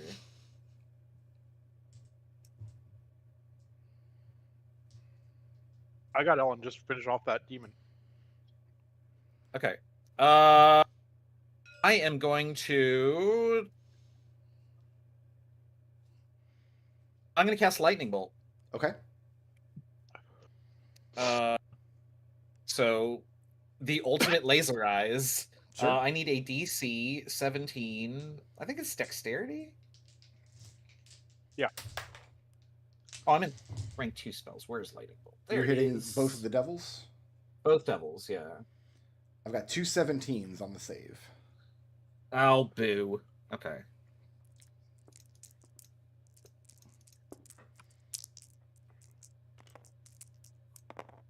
So they both take half of 25. That would have been really So nice. they both if take 12 points. They both take 12, yeah. Okay. We'll put this away. I gotta. And is Genevieve moving or staying put? I'm gonna bonus action to reactivate my damage shield Sure. to gain 9 temporary HP. All right. And I'll stay there. Who's next? Ellen with Geppa. All right. Ellen is So, invisible, Ellen- but Yep. if she does anything but comply with the citation, She has no interest in complying, so she's making an intelligence save. yeah, it's an intelligence save. DC is 15. She makes it. Okay. So we're looking at So for her movement, these things cannot see her. She's pretty. we're looking aware at of that, 3 right? points of lightning damage from the lantern and bell. Library staff can see her. The 2 devils Right. cannot. Yep. So she can move, and then she can bonus action hide with cunning action. And since she's invisible, I'm pretty sure that's allowed in combat, right? Oh yeah, absolutely. I would let her hide without being invisible in this situation. 'Cause she went into a totally different room and broke line of sight. They'd have to go in and search That's for her. That's a stealth of. Sleight of hand stealth. You have advantage when you're invisible. Yeah, Oh, you're right. Invisibility does grant advantage on stealth, correct? I think so. I don't know. Yeah. I think that sounds right to me. That's a 14 to hide. Okay. So they need a perception check of 14 or better to find her in there. Yep. All right, that's And Ellen. then which of these two is more damaged? Yeah, the one closer to Hugo. Is it bloodied yet? Not yet. These are chunky boys. So go ahead and let's start by letting it enjoy a 5th level bolide bullets. This is Geppa's turn? Yeah. Okay.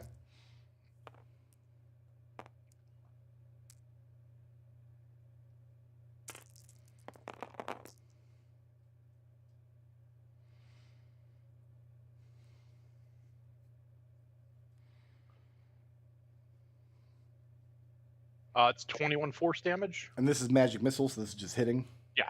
Okay. Okay. That's a lot of ones, wasn't it? Geez, that's almost all ones. And then Geppa looks around and says, "We yield," and puts his staff on the ground. So you riddle with bullets first, and then you say that we yield. I really wanted to kill at least one of these fuckers.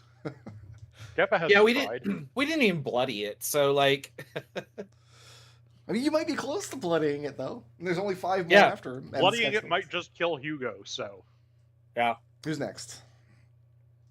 demons. Okay. These 2 are going to hold an action.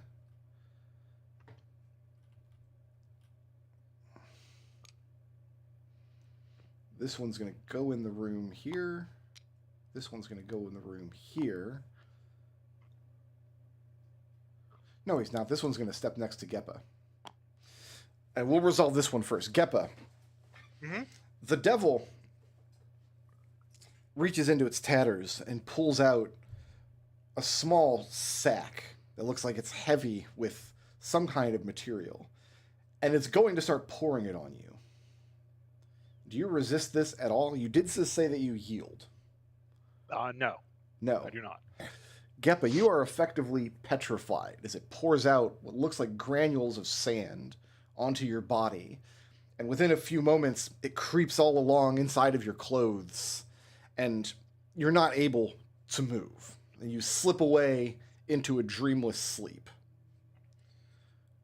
This one has a terrible passive perception and has to use its action to make a perception check, which it fails, so it's in here looking for Ellen.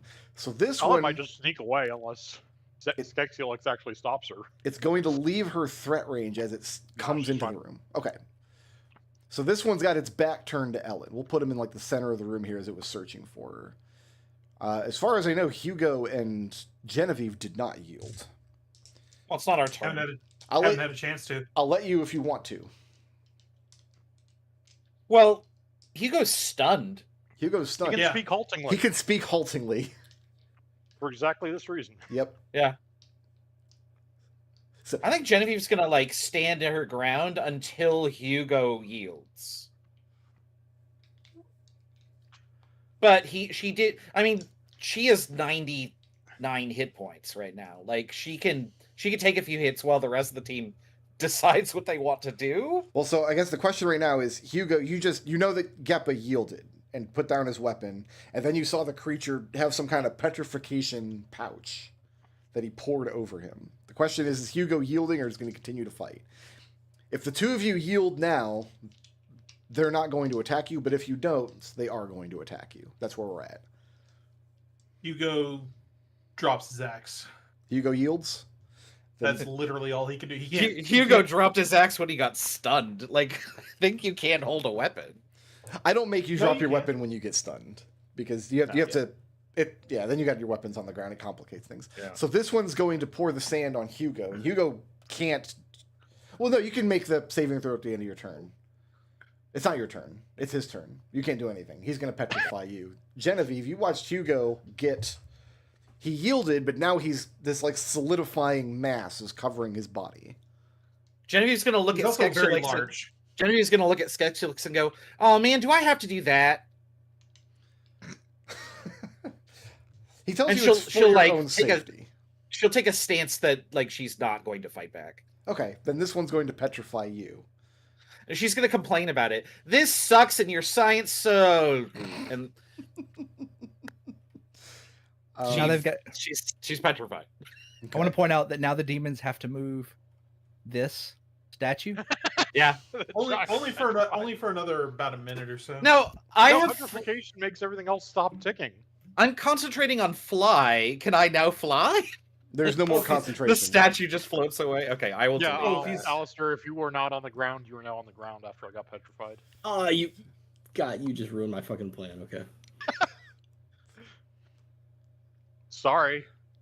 I had enough movement to get out of here. Alistair, Is that well? That's up to Brick. Brick, when I get petrified, I drop concentration on fly, right? yes. I'm sorry, I can't do anything for you, man. Alistair, the two devils that a moment ago were fighting Hugo and Genevieve are flying towards you now. That's what they do with their movement. And then these two are guarding the exit. They've got held actions. One is in here dealing with Geppa. One is in here searching for Ellen. So that's orange. Who's next?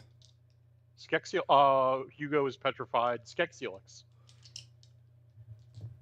When does he make his save against slow? The end of his turn. End of his turn. Yeah. Okay. Then he's just going to... No, he's not. He's going to detonate a fireball in his own square. I figured he'd circle a death. Yeah, we're going to... Bro, How much? Bro! How many hit points does all of these books have? Each one has 20 hit points. So I actually have to roll the damage on this fireball? Yep. There's special rules about if an object is specifically vulnerable to a type of damage, like a book against, like paper and fire. I think is the example that they get to be vulnerable. Yeah, but they're alive now. So. Oh, they're made of they're made this of is paper. like They're still if vulnerable. this is a capital Yeah. F fireball, you could kill Hugo. I can't because No, you're immune. You're petrified. encased in carbonite. Right. Yeah. All right. I will roll against the books, but I'm going to make. Books are vulnerable to fire damage. That seems reasonable to me. Well, I mean, you did roll a ones before, so maybe you'll get an 8-point fireball. The dream, right? Oh yeah, I cleared 20 damage, no problem. Let's. Now, if you hadn't yielded, I would have still done the same thing. And since I killed the books, more I'll resistant. and then I'll go ahead and I've got a 20 to resist slow. Does that end the slow effect? Yeah. Okay. And it's Alistair with library staff. Well, the books are Oh, the shit. books are gone, so library staff should be happy now. I guess we'll find out on library staff's turn. I mean, the books are Yeah. gone, but you might still be on the hook. Well, Now- I mean, Alistair's gonna stop concentrating, so they go back to normal. Okay. So you're aware that your companions have yielded at this point. Yes. Alistair is going to cast invisibility on himself. Okay. It just now occurred to me that I should have given library staff counterspell. It just now occurred to me. I'm not going to because I didn't think of it, but So Alistair's invisible at least. yep. And Library I can't staff jump can down, still so see I you. don't got fly anymore. You can jump down. It's I 5d6 take damage. what? 5d6. 5d6 Mhm. damage? Yeah. Should And have land- cast and land invisibility prone. before you jumped. If that There was are the plan. better places for you to hide than in front of 4 demons. Or devils. What are they? We've been using the wrong terms. I'm not going to tell you now I- because you said you don't care. I think that's No. yeah. Oh, that's but where I our do characters are. care. I'm petrified. I care don't about care. everything. I don't care. They're devils. All right, so no, library staff does not do, because technically you ended the spell, or technically the spell doesn't matter anymore because somebody else destroyed the books. Alistair didn't destroy the books. I don't think we can put that on Alistair. Now Are they going to? Are they going to censor Skexulex? No, they haven't. What? Why not? Bias. Absolute bias. Mm-mm-mm. So Leopold got out with the redemption All right. And the Alistair's going painting. to. file and the painting. All I can do is 30 feet of movement. So. Okay. That's it. Who's next? Library staff with Ellen on deck. Okay, library staff seems content. It's going to vanish. Oh yeah, into you the can store. move me off of the. So chapter. Ellen, in my opinion, is pathologically allergic to consequences, Yeah. and will use her invisibility to attempt to sneak out of the library, since the demons seem to have a hard time with that. And if she is caught, she will yield. Is my read on the character. Do you agree with that? Yeah, that's fine. Would you like to resolve this with one opposed stealth versus perception roll? Well, it's her turn. Let's actually play out Oh, her you turn. actually and want to see go what- square by square? I mean, she's Yeah. gonna. So she can use cunning action to get her speed up to 90, and then she can move 45 without having a penalty to stealth. Yep. So the devils can't see her, but the library staff can. So she can move to there. I'm- And who knows what Skekselix is capable of, or if he's interested in her. So she got that far. If it gets to the point where Move- she's the only person that has turns remaining, then we'll come off initiative and we'll Okay, resolve some she's other- moving half speed, so she has full stealth on this. Yes. Okay. So that was Ellen's turn, and then library staff.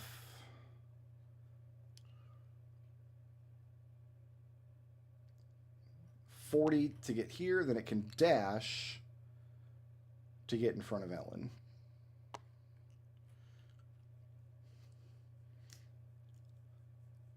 And they still have to make perception checks to even find her, but library staff has true sight.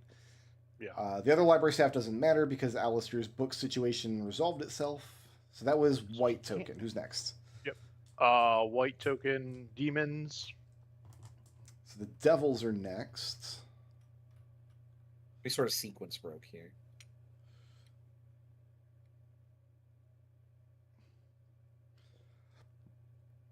This one's going to chase library staff out this door, and then Yeah, that's one's gonna be a problem. one's going to make a perception check in the room. One's going to make a perception check out here in the atrium.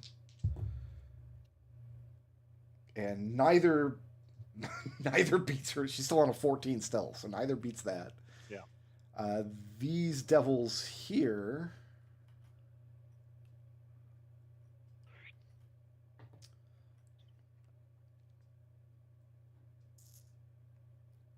I think we're happy with where they are. They're going to continue to ready their actions. Okay, so we got Alistair with staff on deck. Oh, Skeksilix, actually. Sorry. These two are going to move back up towards this area. And these three characters who are petrified, that's kind of what they're going to be dealing with for now. So let's just resolve Alistair and Ellen from now on. Okay, so that's Alistair. Okay.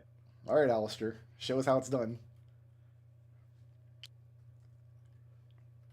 I think you can get away. Can I jump down the stairs? Like how far of a? It's like a... Well, there's a a landing right here. You go to this side over here, man. It's like if you jump the banister or the stair, you're not really saving any movement. Yeah, there you go. Stop there. Because once you're in line of sight, that's going to trigger both of their readied actions. They're going to fire. Well, on I'm this invisible. board. Oh, you're invisible. They can't see you. Fair enough. Yeah, I'm invisible. They're aware you're coming because you're not being sneaky, but you are invisible. They can't see you. If I want to be sneaky, was that half movement? Well, first you got to roll a stealth check. You got to tell me you're hiding. It's an action. Okay. And then if you move more than half your speed, it's not stealthy movement.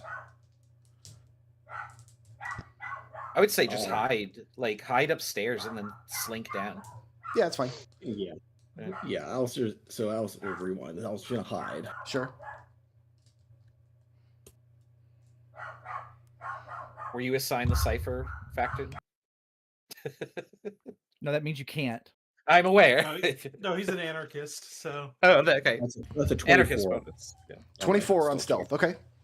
So if you move half your no more than half your movement, and you can stay on that was 24. action, so I can't dash because I can't dash the bonus action.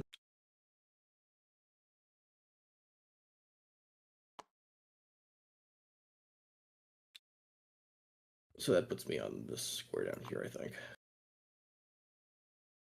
All right, that's my 15 feet of movement. All right. Is that it for Alistair? Yeah, because I don't want to come out of hide using bonus action. As you're coming down there on the stairs, you see the two devils. They're just posted up in positions to make sure nobody gets by them. That's their job right now. They underestimated Leo's Speedy Gonzalez act.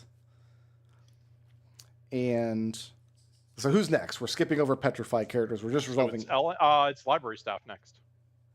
Yeah, it's going to issue another citation to Ellen. That's its only action. Okay, Ellen's been interacting with this thing for like 4 turns. She knows that if she moves, it's going to zap her, right? Yeah. Okay. These are like magical automatons? Yeah, they're magical constructs. Could she try and disable it with disable device or sleight of hand? If she actively, well, you know what? It's not animated with mechanical components. It's animated magically. Okay. I see where you were going with that. You were going like the Riku gambit, right? Yeah. I mean, I don't. She can probably get past the demons, but she can't get past the stupid librarian. Nope. Librarians will follow you to the ends of the earth. I mean, I would just dash to get the hell away from the ones that are here. And then re-hide Then the somewhere. demons know where she is. I don't think Ellen is going to let herself get killed by all of this nonsense, so I think she will drop invisibility and yield. Okay. Correct me if I'm wrong on that from a character perspective, Brick. No, if she sees it's... and especially, she would never admit to this, but seeing that Geppa has yielded would be devastating to her. Right. Also, who made this mess? This was Alistair's mess, right? Alistair did this? These books laying here? She'll drop invisibility, and she obviously can't comply with the librarian because she can't read the thing, but she will tell the devil, fine, fuck you, I yield. Okay. Alistair. Yeah. The two creatures can't see you, but I'm going to give each of them a perception check to try to beat your 24. And if they don't pass this, you can get up to the door, but you don't have any way to open the door, so that's when it gets fun for you. Yeah.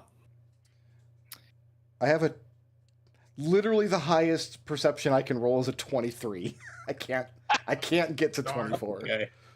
Oh, darn. So you can sneak past them and get up to one of these doors, but they're all closed, and you have no way to open them. Can I just... There's not a handle, I can just open it? You try, but it was sealed. You tried. That's the first thing you guys tried when you came into the dungeon. When Leo got here, the door was partially open. God damn you, Leo. And trying the handle, jiggling the handle, gives away your position. So the question is Alistair going to yield or is he going to stay and fight? Hold on. Yeah. Before, if we know the doors are sealed, Alistair's going to use when he gets up here. Yeah. He's going to wait for his turn so he has an action. He's going to use his action and cast Dispel Magic on the door. Okay. So that'll let him open it. It might. I'll let you make a roll for that. Make the. I have to determine what spell level effect is barring the door. Arcane Yeah, Lock DC is a 10 level plus 1 spell. Yeah, Level but 1. this is not a simple arcane lock. This is a. Ellen could pick the lock. It was Also, arcane. it's second It'd be level. hard, but Oh, it is second level. You're right. We're gonna call it a 4th level spell then, because that would be like Then a double power then it's arcane dispelled. lock. When casting Dispel Magic as a 4th level spell, at higher levels, when you cast a spell using a slot of 4th level or higher, you automatically, in the effects of a spell, if the spell's target level is equal to or less than the spell you cast it with. All right. So, using a 4th level slot, thanks to that, which we wouldn't have without that long rest. Yeah, that's great. You're why I able to argued suppress the magic on the door long enough to get it open and get back out. Yeah, that's what we're going to do. We're going to book it. If you don't close the door behind you, the devil's going to chase you out. Oh, definitely closing the door. Sorry, guys. You're not petrified. carrying anything Skexulix wants, though, are you? Hugo has the I'm other not. vial. Leo has a vial in the rolled up picture. Is that correct? I just want to make sure that. Yeah, I think Hugo has the other vial. Hugo has the Yeah, revenge Hugo- vial. Yeah, Hugo has the Yes. one with Essence Revenge. de Lich, I guess. Yeah. All right. revenge. I need to go to I'm immigrant.com now. I'm assuming that Revenge Vial has got a bit of Aslan King. Aslan in it, because we had that same discussion before about the difference between old and ancient dead. We had that same exact conversation in Ravenloft. Well, here, first, I think specifically in Hey, guys. regards. congratulations on completing the library dungeon. Give a round of applause. Good job. Yay! We did it. We're statues. We will be there for the next time that another team comes to the library Leo- dungeon. Alistair will be back in part 2 to rescue everybody. All right, I'm going to Ooh, put we this... could definitely clear that. Yeah, here, let me... Even my cool S, gosh. Yeah, there's a secret door. Oh man, I never would have guessed it would have been right there. Oh, I can't Open erase the storm everybody's before drawn you- lines. I can only erase my own. What is this? I'm the GM. Well, Alistair and I don't know how Leo. you do that. Yeah, there we go. I erased mine. So, Leo, you There, arrive back at mine. your dorm first. Mhm. People who are at the dorm, Allie, Lynn, and then you guys had called in Dahlia and Tempest, as I recall. And they're still here. They haven't had any word from you guys for like 10 hours. Yeah. So, Leo, you arrive first. Well, Yeah. before you get here, you would be aware that Alistair also got out. I don't care how fast you are, you're not going to make it all the way back to the tram over to Prismari campus without realizing that Alistair is behind you. So it's up to you if you want to get Right. there first or wait for Alistair. Like, I'll get to the tram, get somewhere where there's some people, Oh, yeah. and then I'll wait for Alistair. Yeah, it's like the And- middle of the day now. So I'm standing there, partially eviscerated, Yeah. I can heal you. waving off concerned people. Okay. Brick, should I worry about healing him, or are we fine without that? That's right up now? to you. There I might don't- be okay, there may be another boss fight up here. You don't know. While I'm waiting, I'll let me heal myself. Like, because I can. You got enough? Can we say that like, how many rounds would you say it takes for him to catch up? We're not on initiative. I'm not going to count rounds. Just tell me what you want to do. Well, I was going to use my bonus action and then like heal up with key points. Yeah, spend as many key points as you like. Let me know if you need more healing. I've got 6 key points. I'll keep 2 in reserve.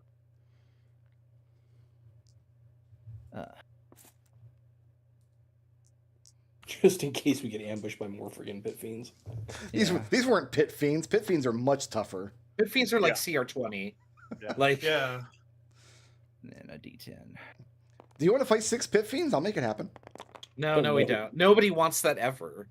21. Said nobody ever. Exactly. 23. 23 extra. Okay. Do you need more healing? Well, I currently, I have spell slots now. It's fine.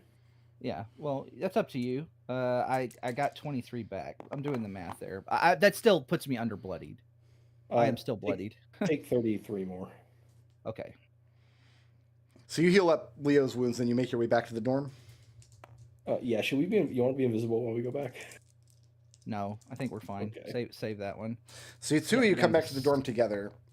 And yeah, they've just been kind of hunkered down here. So Allie's here, Lynn is here, Tempest and Dahlia. They see that it's only the two of you, and everybody's very concerned. Yeah, I was just gonna relay what happened. When you get And to tell the Leo, point, we need to get Allie to drink this like now. when you get to the point of the story where you left your companions behind, Tempest, furious, leaps to her feet, snatches up her sword, says, "Fuck that," and walks out of the room. Have fun storming the castle. I mean, we're going back after them. That's Tempest's thing. Don't ever leave anybody behind. That's Yeah. like Yeah. the one rule. Nobody goes with her. Dahlia is too confused.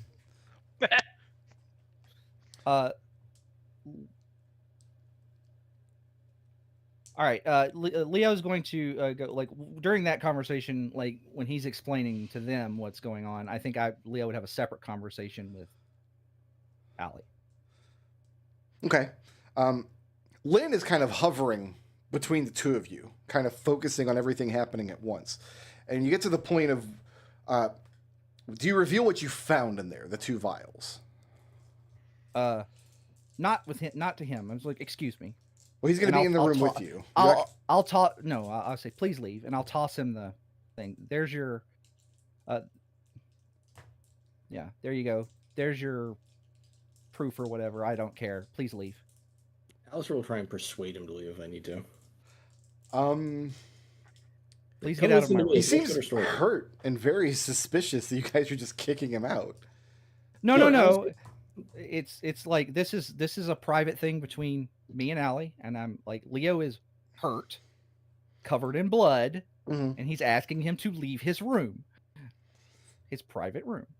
Yeah, Leo and Allie are in a separate room, I'm guessing, and then Alistair's out in the Well, right now you're all in the commons because we have to resolve Well- Lynn before anybody moves to another room. Like Lynn, Okay, so Alistair will help Leo move Allie into Leo's bedroom so they can have privacy. let's I say will- we're going I to will- resolve Lynn first.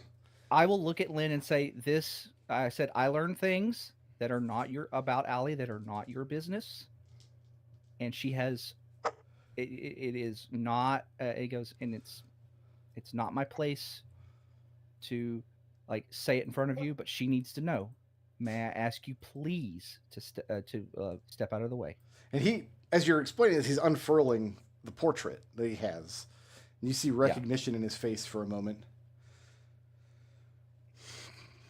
Well, if there's anything I can do, you know where to find me. He rolls it back up. And I'll say one more thing, Lynn, and I'll bow and say thank you for your help. I appreciate it very much. Of course, I'm going He to goes, see if I can perhaps catch up with Tempest and see if we can find the rest of your We will- companions. "We will not be far behind you." Okay, so Lynn exits the room. Yeah. What do you explain to Allie? I'm gonna ask her to sit. Well, she's already And I'll be sitting. like- She was actually probably asleep in this big chair when you guys got here. Right. I'm going to start with. He goes. I'm gonna tell her like, Allie, if any of this, if something about this doesn't like, because Allie, I think at this point, Allie, she seemed like she was semi-aware that there's something wrong, and like she's like she has stuff like that. So I'm going to I'm going to tell her that this is very serious, and if something causes her to disregard or like blank out on something, for her, like if she like do her best to like let him know. Yeah, when Lynn brought her here last night, she seemed pretty over it. She seemed like she wanted some kind of resolution to whatever's happening. She doesn't understand what she's going through. Because I'm telling her, like, because I know, like, he goes, I know what's going on with you. He goes, and then at the end of the story, you're going to have a decision to make. Okay. So what do you tell her is happening to her? I tell her, I said, apparently there's a city. In some place nearby, like that's in between places, a city that's in between. And, you are actually somebody who was part of a faction there at some point. He goes, I don't know the details on what went between you and whatever, but it looks like the Duke Darkwood did something very, very bad to you. You mean Dean Darkwood? Yes. What is he a duke of? He goes, I don't know, but that's what we had to like. He goes, you're getting me off track. Yeah, she has that effect. Yeah, like I look at her with okay, like this. Okay, she holds up her hands. She looks at Alistair. What is Leo trying to say? We found a potion and Leo wants you to drink it. No. It'll bring back your memories and hopefully fix all these problems. No. And I literally pick up the nearest hard object and just fucking monk chunk it at Alistair's face. You monk chuck it? Yes. Crazy. Anyway. Then what do you want, Leo? If you don't want her to drink it, why do we come back here with the damn vial instead of giving it to the demon? But she needs all the information and she needs to make a choice. Okay, well, what happened to Genevieve and Geppa and the other guy? They got turned to stone trying to hold off the demon so that Leo could escape to bring you this vial so that you can make your choice. Okay, so Allie, don't take this the wrong way, but we need you to make a choice so we can go back and save him. Hold on. Alistair. Says such stuff with such like sarcasm, like 6 layers of irony. Yeah. It's hard to know if he's actually saying anything.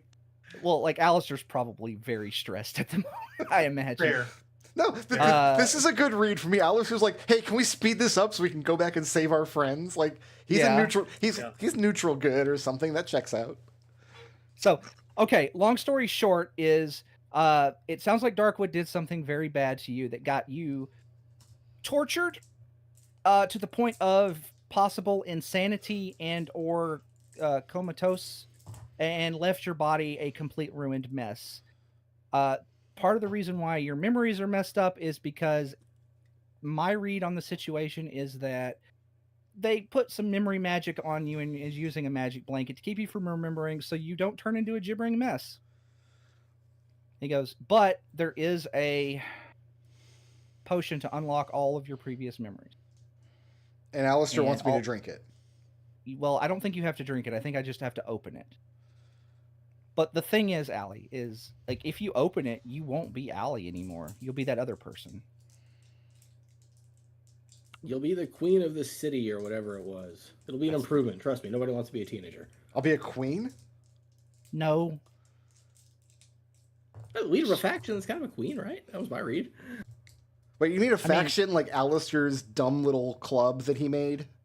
Yeah, no, actually. like important people. I don't know. Well, I don't think that faction exists anymore because all the other mentions in that book were in very, very similarly bad states.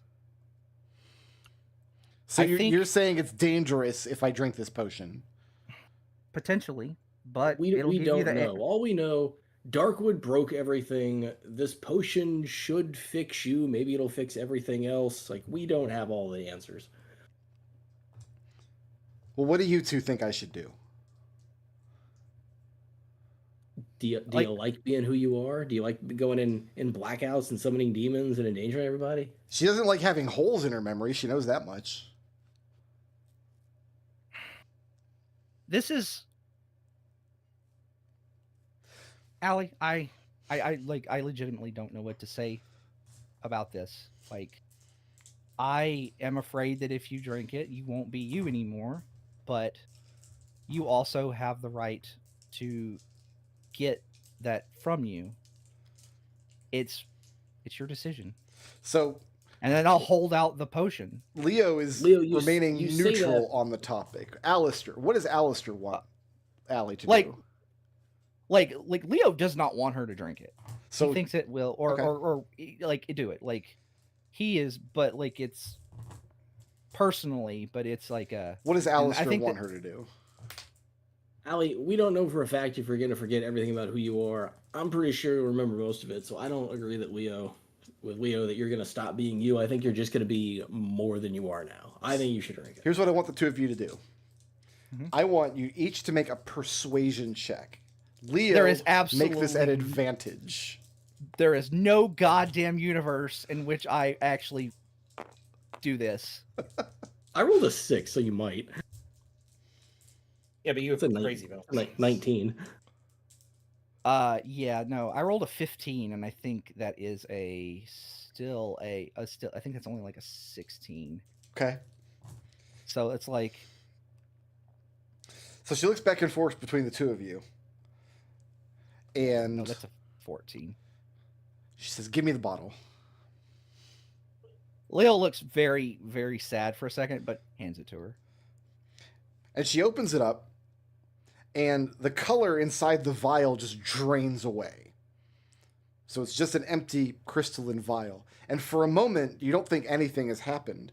And then her muscles just relax. Her fingers open, and the bottle clatters to the floor. And at that point, you hear footsteps coming up the stairs behind you. Alistair, you're closer to the door. Why don't you deal with the footsteps while Leo deals with Allie? That sounds terrible. Okay. Is it Skekulix? There's a polite knocking on the door. Alistair, I don't know where my token is, but Alistair walks over and opens the door expecting to see Skekulix. We're all shrunk down, remember, because we all Yeah. turned into termites in the last scene. Yeah, Oh, when yeah, you open shrunk the the door, intern. sure enough, Skekulix is there. Yeah, Looking like Alistair a opens the door wearing a and comes robe. inside. He shows you his hands and says, "Please, I've come to negotiate." Please, come in. Leo, Alistair has just invited Skekulix into the room. Skekulix Like- looks around. Leo, are you going to punch him? We're in my bedroom, Oh, okay. but The like, door shut. yeah, and the door's shut, but like, you just hear this very like weary sigh when you say that. Alistair, Yeah. Skekulix tells you, "I still owe you a great debt of gratitude, and you have my assurance that all of your companions are, as of this moment, alive and well, and all I've come to do is negotiate their amenable release." He motions to the couch. "Should we sit?" Yes, by all means. Would you like a drink? No, thank you, but it would behoove Leopold to be here for this as well, as I believe he is the one holding the object which I seek. He may need a few minutes, but I will let him know if you'd like to take a seat. Yeah, he takes a seat and is very patient. Alistair walks over to Leopold's door and knocks gently. That's Leopold, are Genevieve's you in? room. Leo, by There the you go. time you hear Alistair kind of knocking gently on the door, you've seen some kind of change overcome Allie. Although she hasn't said anything, she seems to have regained her composure. She stoops down and picks the vial up off the floor, looks at it in her hand like she's seeing it for the first time. How do you feel? Unsatisfied.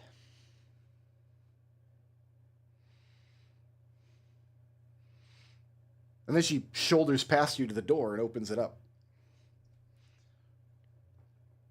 Allie, good. Can you please tell Leopold that we have a Mr. Skekulix here for a conversation? She looks in the room, and her eyes go wide. And Skekulix, when he sees her enter the door, he looks very shocked. And he stands up and immediately genuflects on the ground in front of her, takes a humble knee and bows his head. And she steps forward in front of him. We need an alley token. Do we have an alley token? We don't, but we don't need one unless you're going to punch her. You can put a token down if you want. There's lots of them littering the board here. They have a conversation in a language neither of you speak, but I will give Alistair, you're the one who used comprehend languages in the nucleus. Is that right? That was Genevieve. That was I think. Genevieve. Okay, so Alistair. No, Genevieve can't use it. Somebody else did. Oh, was It was that me? you- I don't- it I don't was remember. you. It would have been. It Okay, was yeah. Alistair. Alistair, Yeah, I will I let think you the only make an one- Arcana No, check. it was Geppa. It was Geppa? Geppa was Okay. trying to learn that language. That's That's right. right. That's right. So neither of you recognize the language, and after a moment, Skexulix stands, looking very sheepish. Says, "Well, this is a.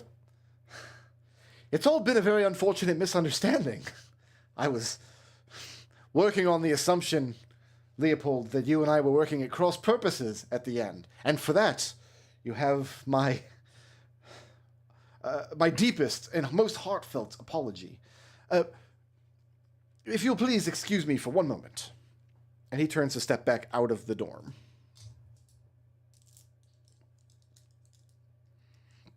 Yeah, Alistair waits patiently. And after a few moments, two of the horned devils come back in, one by one, dragging your petrified companions into the room. Hugo can't fit through the door. Or up the stairs, probably. True.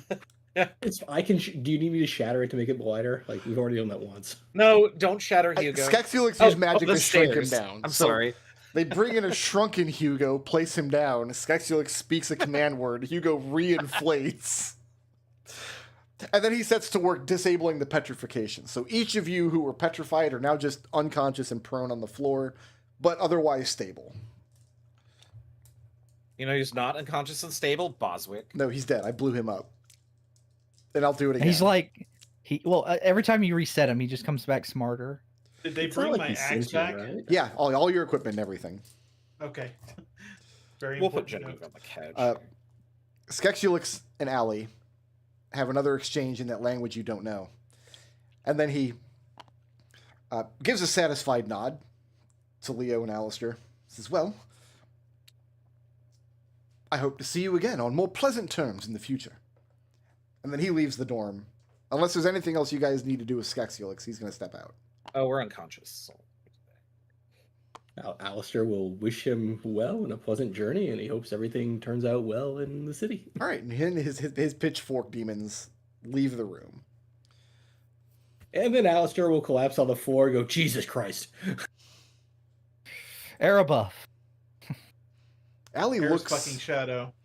at the three unconscious adventurers, and you see that she recognizes, she knows who they are, but it's like she's calculating something with each of them. Leo, you've never seen her like, this is kind of a fixation stare. Like she's unraveling something in her line of sight. Copper for your thoughts. Maybe she's undoing Skexulix's magic? They're already unpetrified. Yeah, they're unpetrified. They're just unconscious. And is Hugo large and unconscious, or does he shrink after he's... I don't know how it After a works. minute, after the remainder of a minute passes, he will shrink back to normal size. I think what would have actually happened... We're not going to retcon anything, but I think what would have actually happened is you would have shrunk inside of, like, the weird shell that you were in, like the petrification Right. shell. Oh no, he'd rattle around. It'd be awful. God. Yeah, it's like a little Hugo Kinder Egg over here. Yeah, he's the Easter chocolate bunny. Alistair's going to check and make sure they're alive and if they need healing. No, they still have any damage that they took, but they're unconscious, they're stable. As you go to check over them, Allie tells you, and I mean she tells you with a kind of commanding, the kind of tone that expects you to comply. She tells you, maybe you want to put them in bed. You're of a like mind. Yeah, Alistair picks him up and puts him back in the rooms. Okay, so puts Hugo in his bed, maybe takes his boots off. Is there any... Yeah. This might be where my married man privilege is showing, but is there any joy in the world greater than when you come home and you're exhausted, You just kind of slump on the couch, and then like my wife will just take off my shoes for me, and it's like, oh, it's the best feeling in the world. What? It's amazing. Your Did- wife takes off your shoes? It doesn't happen often. It's only like if we've spent all day at a theme park or something, and I've been on my feet for 15 hours. Do we like throw Ellen into the Geppa Yeah, I don't know where container Ellen is. too? Good thing that we get them. Geppa goes in his sludge container. Ellen probably should go in a bed somewhere or on a couch. Or something. Yeah. And Dahlia is helping. She's like staying out of the scene, but she can help do some of this work. Yeah. Put Ellen in my bed. Just to screw with Genevieve, Alistair tells Dahlia to go and strip down Genevieve and put her under the sheets naked. Dahlia's not going to can't. do that. So you can't actually do that. Yeah, you can't. Yeah. Yeah. You physically You cannot do literally that. There's a Oh, flavor. There's a God. flavor thing that her armor can't be removed against her. Her will. armor cannot be removed against her will, and it is skin tight. Leo. Yeah. Allie tells you that she's going to be back in a couple of hours. She has something she needs to attend to immediately on campus. Do you need help? No. Allie, do you remember who Leo is and all the nice things he's done for you? Yes, which is why I'm being polite to him. I throw another Wait. rock at him. You worm. See, Leo, you were worried for Like nothing. Leo like closes his eyes and counts backward from 10. Like this is incredibly stressful for Leo, Alistair, and he looks at Alistair, you are not helping. Alistair will start to play a jaunty tune because why not? Sure. Allie instructs Leo to instruct Alistair to use up whatever healing magic he has left on their companions and to look over them. And she says kind of ominously before she steps out, she says, because we'll have need of them. And then leaves the party and Dahlia and Ellen alone in the room. And Dahlia is very much, dude, she's even scarier now. What did you do? To be determined. Leo closes the door and just he sits on the landing here. Alistair, Dahlia tells you, like, she was already the worst, and now she's, like, the turbo worst. Yeah, but now she's not going to be insane, so maybe it won't be so bad. Alistair, anyone you give any form of magical healing to will wake them up. Yeah, Alistair will go. Or you can just let them sleep it off. Either would be fine. It's up to you. Nah, he's going to cure wounds. But before he cure wounds on Genevieve, he's going to... You can't take her armor off. It's magic. He's not Yeah, going you to. cannot perv on Genevieve. It is a class feature. No, and that's fine. Alistair is going to take his paint, and he's going to paint her armor in rainbow colors. That's fantastic. That's really messy and involved, and is going to take like an hour. And honestly, when Genevieve wakes up, she'll roll over onto her bed, just kind of like that, and get paint all over her bed, and go, "Oh, what? Oh, it's kind of pretty actually, but what the hell?" Should have just painted a mustache on her helmet and be done with it. So everybody, go take the benefits of a short rest. And those of you who are unconscious can wake up at the end of the rest if Alistair doesn't heal you beforehand. Okay. Because it sounds like Alistair's spending the whole hour painting Genevieve's armor. Well, yeah, I only need 3 hit points, so like, don't heal me. I actually haven't taken any damage. I have 99 health. Yeah, I'm You at took a lot of 91. damage. You almost got one of those orangey guys bloodied. Almost. I was gonna ask, like, how many hit points did they have? Probably like 150. They had lots. Or Yeah, something they're big boy ridiculous. monsters. We were not supposed to be fighting that. Like, I this is thought what about, I thought about using the boost to attack them, but I was like, you know what? If they're not bloodied yet, maybe that's not the right move. So is there anything that the party wants to do after everybody wakes up and kind of reconvenes here and Genevieve sees before- the work on her armor? Yeah, go ahead. Does Alistair throw any healing on Hugo because he took he Yeah. used down a lot of hit points? Yeah, you want me to roll dice or just say that you're full? Please, because I still have. I mean, even after a rest, I'm still 31 hit points down from maximum. Yeah, that's a shit roll. Get back 23. I'll take it. That's above Thank you. average, man.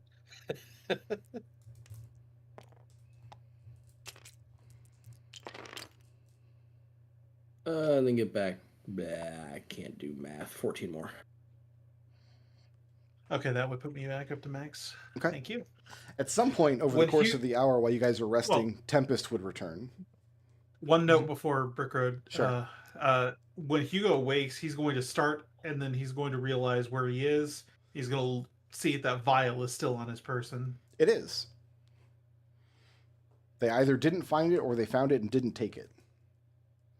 And he lets out a long breath of relief when he realizes where he is, and then just kind of collapses back on the bed. Yeah, so Alistair explains what happened, and also Genevieve and Hugo, you can both have an aid, because Ali sounded like shit's about to hit the fan again. How many? How big 5? of an aid we talking? 5? 5 max HP. I Okay. have 107 hit points. I have less than that. You have less than 150, which is not good. Yeah, I know. We got to get up to that, right? Tempest. Yeah, that was what we learned. What I have is I have over 100, so I can't be power word killed, right? Tempest returns just long enough to verify that you all made it back safely, to let Alistair and Leo know that you guys are basically on her permanent shit list. Like, the least possible cool thing you could do is abandon your companions like that. That's exactly what that's how she sees it anyway. Jenny's going to say, well, actually, we told them to run, and we stood our ground. That was stupid. Genevieve, don't waste your breath. No, I mean, can we talk about it over coffee, maybe? No, not right now. And then she storms out again. She's Oh my upset. god, Genevieve, coffee's a great idea. We should go to the cafe. Dahlia will run to get you guys some coffee. Can we not? I am staying here. I am not going anywhere. Dahlia goes on a coffee run for everyone. Honestly, I'd Thank- like to step thank you, out to Dahlia. just take a breather, too. She's with Ellen Alistair in on one this piece. Ellen's in one piece, yes. She wakes up on the couch. I'm just glad we're all That was me okay. asking, but in character asking. Mm-hmm. Actually, we're going to sit over here. Hey, So that was exciting. Alistair, good job. I didn't expect you to escape. Well, I thought about it, and I realized that me being a giant statue would be a stupid idea. Well, you'd be the best looking statue. Yeah, but it looks Maybe. so much better on you. I didn't want to compete. Alistair, could you please Are take you something seriously for once in your life? Are you flirting with me? Hugo, the day I start taking things seriously is the day that we all need to be very afraid. Hugo gestures in a vague, just around, do you realize the day that we've had today? You're If fine. shit no isn't one died. serious now, when is it? Well, wait, hold on. There's no reason to get upset about this because that's only going to make things harder for us to focus. Just take a breather. Ugh. I think Alistair has the Hugo. right idea here. Hugo, I mean, this I would sucks strongly suggest you reserve judgment until Ali comes back. Then we can panic. Were all of you planning to fight until one of you was dead? I was trying to buy time. I mean, I thought we could take him, but then, I mean, That's our a yes. half. What I'm our- hearing is a yes. Hugo is doing a really good job up until he wasn't. If you cast aspersions on my decision for that, then clearly you know nothing about what I consider for our friendship, because to die saving your lives I can think of no greater honor. Or you cannot die. You can still be alive. Just throwing that out there. Wow. Well, Why- yeah, but I thought the plan was to run, and then you stopped running. To which Ellen kind of mumbles under her breath, like there was a plan. I thought the plan was we were all gonna run, and then Hugo was gonna follow us, and then people stopped running. So let me ask this. Is this conversation going to try to resolve anything before Allie gets back in about an hour? So I'm gonna let you guys take a short rest here. I don't think so. Okay. So you just are No. kind of bickering with each other back and Yeah. forth about whose idea it was to let everybody die and whether that was okay and the meanings of honor and duty and friendship and, you know, teenage stuff. At which point, At least until the coffee arrives, and then everybody's better, right? yeah, the coffee gets back. It isn't upsetting anyone else that I was the one that had to call for us to stop fighting. I'm not supposed to be the responsible one. No, Everyone you're knows this. You're the crazy one, and that was something crazy to do. Like, who honestly thought that if you told the demon that you yielded, it would stop attacking you? Well, they weren't demons. Devils, whatever.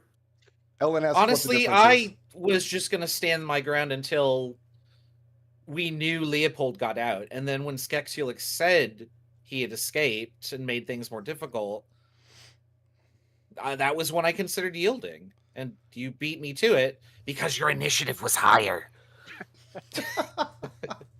No, seriously, every single Yeah. time we come into initiative, I am last. Even I was on 13 and we started on 12. Like, it doesn't matter what I roll. I was like, ah. Why bother rolling And- then? Just put yourself Yeah, in. why bother? Just put me on 0. I'll just live here. No, but like when Genevieve knew that the coast was clear and that we had accomplished what we needed to, then we could yield. And that was the initiative pass that she would have done that, and then everybody yielded before her. So I still think that you all should have ran while Hugo held the line. That was the plan.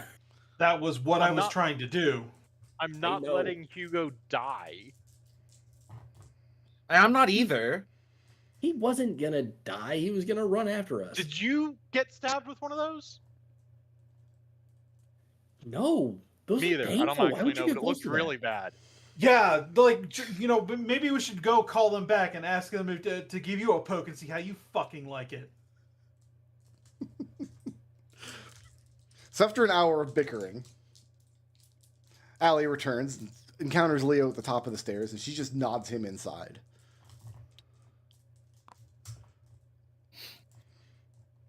Allie steps in Oh the shit! room. Leo heard everything. Yeah, Leo was sitting outside the door, not wanting to deal with any of this drama. I don't blame When him. he sees Allie walk back in, Hugo rubs his head, coughs, and says, "Allison Nylesia, I presume." She tells you that you can continue calling her Allie if you like. Don't suppose that this memory of you's made you less likely to take a scourge to my back. I wasn't planning to. Good. I'm not up for it today. She tells you that she stepped out to see to the curse placed on her lieutenant. Apparently, Darkwood had put some kind of magic in place to prevent him from speaking about the City of Doors or about the factions or about any of Darkwood's doings in those days. And that curse has properly now been lifted. Wait, who's your lieutenant? Skeksulix. He Oh, was okay. my third in command. And though I despair to admit it, he warned me against the alliance with Darkwood. She uses the word alliance very angrily, like with a hint of disgust. So, Allie, who's Whitespear then? Windspear, you mean? Yeah, Windspear. He's some nobleman from the Republic. I don't know his history. Oh, okay. Totally separate problem. Gotcha.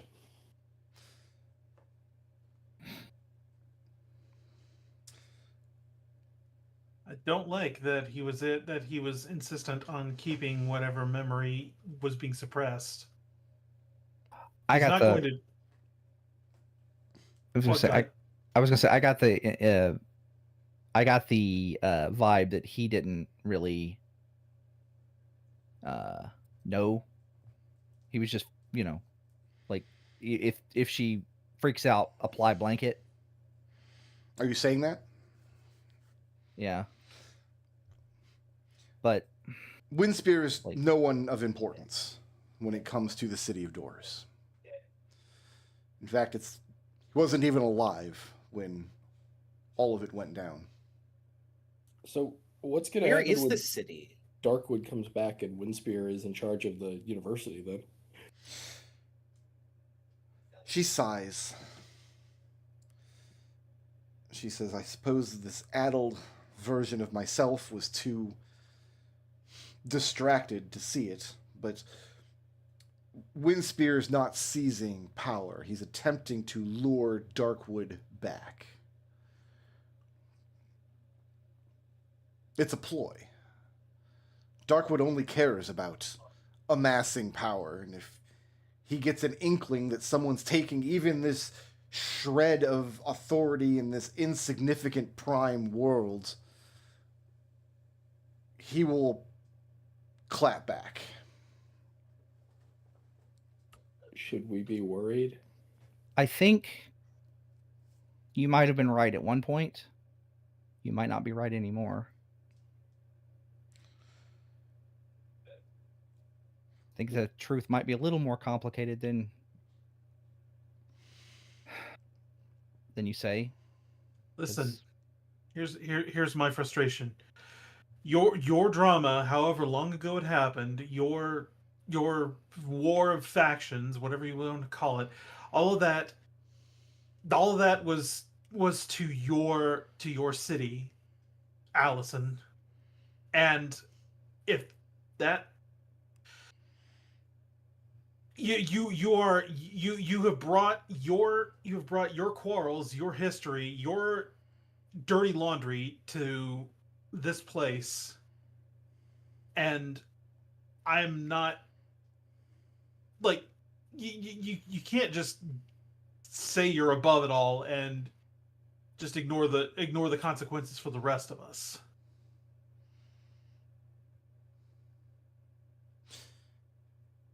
The righteous indignation in this human. She gives us a small smile at Hugo's outburst. Such anger and conviction. You really feel it, don't you? It's in You're damn right I do. in your blood. It's behind your eyes, isn't it?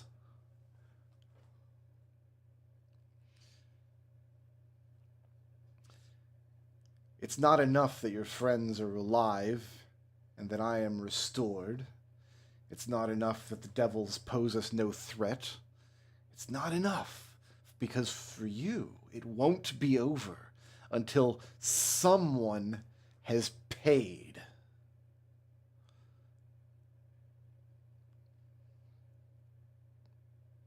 Now she's asking you. Fuck you. Just fuck you.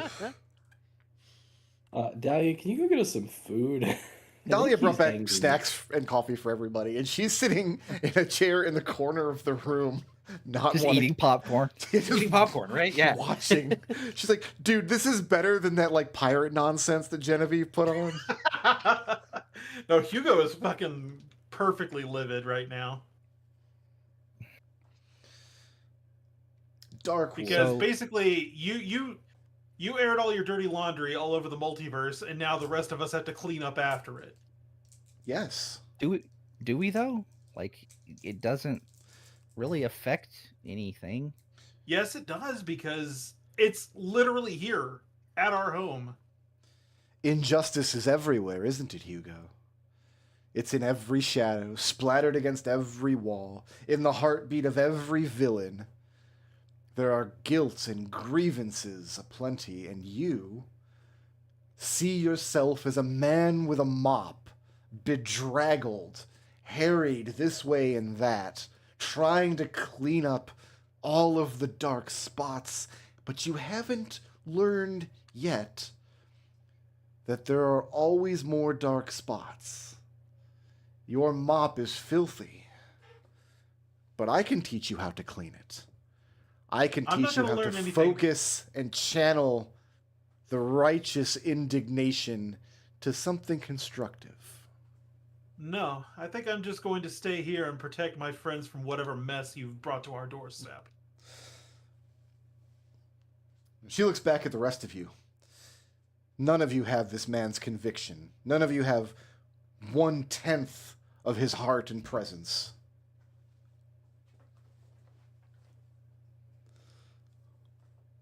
No, I don't, Genevieve says, and she stands up.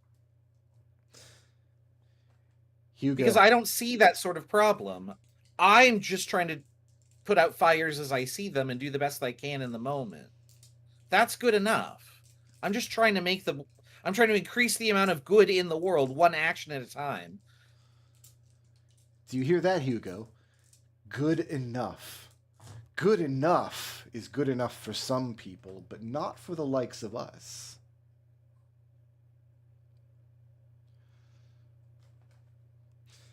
I'm going to bring Allison, justice to Duke Darkwood. Allison, you're not going to convince me that yours is the better path. I know what brings me happiness. I believe someday you will be convinced. It won't be a person who tells you a persuasive story. It may not even be an event in your life. But someday you will see that there is more injustice in the world, and that you are strong enough to step on the scale. And when that day comes,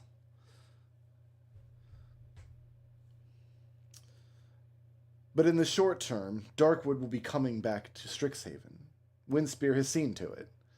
It's only a matter of time. And I'm given to believe that there's no love lost between you and he. I don't know the guy. What would you like to know? As far as we're concerned, he is a war hero. A war hero. She offers to answer any of your questions about Duke Darkwood because she knows all the dirty laundry. About What did he do? Tell us everything. Hold on, I'll ask her. Okay, what did he do in the mist place that caused Aslan that Aslan Rex guy to want him so bad? I don't know. And I don't know any Aslan Rex. Whatever the Duke got up to before selling me into slavery in the bottom of the 9 hells, I couldn't say. Perhaps I'll get the chance to ask him before I meet justice upon him. Yeah, what do you plan to do when Darkwood comes back? I plan not to reveal my plans to the likes of you unless I know you're with me. Look, guys, I'm just not worried about him. He built the whole college. I'm a little more worried about the vampire lord that is going to come and kill everyone in the entire kingdom, the entire republic. Lich Lord, but yeah.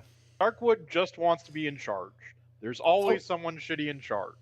So Geppa. On the other hand, we have a vampire who wants everyone in the Republic dead.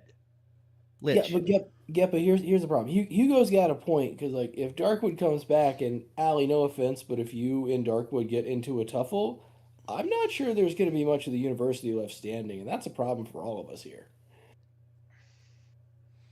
Well, I don't know about you. I'm pretty fond of this place, and I would stand up to protect it. I mean, that's how we all met. This place, this dorm, this room. I'd hate to see it fall apart. There are things worth fighting for. What? Or Allie could just kidnap him and they could settle their differences not in a place that destroys the university. What does she's saying she wants revenge against Darkwood, and I ask her what that would look like. She's not saying she wants revenge. She has not used the word revenge once. Yeah. I know. Is that how Leo's interpreting it? Yes. And I go, you want revenge. And this is the difference between your heart and Hugo's, because you see things in terms of revenge. A grievance happened against me, and so to set the scales right, I must meet vengeance upon the Duke. That's a weak-willed way of looking at justice. I'm familiar with it, and I've made use of it in my day, but no. Darkwood's crimes were committed and they must be seen to. It makes no difference if they were against me or against you or against this Azalin Rex. Allie, It's- wait. So you were married to Darkwood? Yeah. I don't think we know that. Do we not? Did we not find that out? I don't think Darkwood specifically wrote about that. Okay. Never mind. You could ask her though, like what her relationship is with him. You could ask. Yeah, Alistair. like what is your? So Alistair wants to know every single thing that she knows about Darkwood, so he can write songs about it. Part of that would be what is the relationship. Okay. So the way she describes it, and this is from the Faction War material, is Allison and Ilesia ascended to Factal of the Mercy Killers, who run the prison in Sigil, and she issued a decree simplifying punishment for all crime. Basically, your crime would fall into one of three categories. You'd be fined, you'd be sentenced to a year of hard labor, or you'd be executed. And that was it. However, in addition to being this like crazy justice ghost and head of the Mercy Killers, she was also a teenage girl, and she basically fell for Darkwood. Like she had a huge crush on him, and yeah, he married her in secret and then turned around and sold her into slavery. And he did this in order to get some resources he needed to kick off the faction war. Right. Leo, Darkwood's gonna be pissed at you. Like I wave that away, whatever. Like it's, but I look at her, I look at Allie and say, he goes, what would your justice look like then? You didn't answer my question. I sent my lieutenant back to the city of Doors to take stock of things there. He tells me that the faction has split, but there are elements on both sides of the schism that might be healed with my return.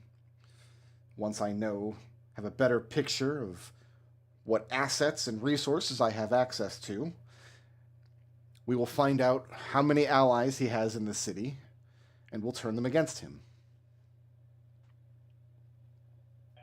Okay, so So what do like- you want from us? What was Leo's thoughts? Leo's about to say something there.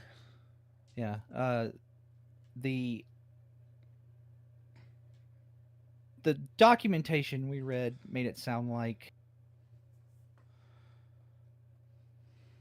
justice was already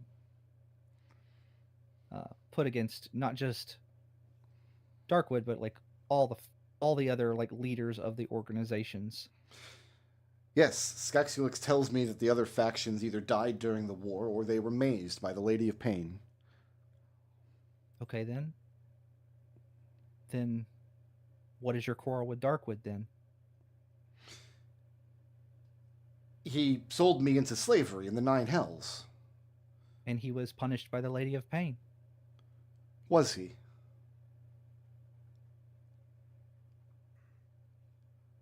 As far as we can tell. As far as you can tell. And you are the arbiter of justice in the City of Doors, are you? Are you? Sounds like you're not. She steps closer to you and she says, I am. As long as I draw breath, I am.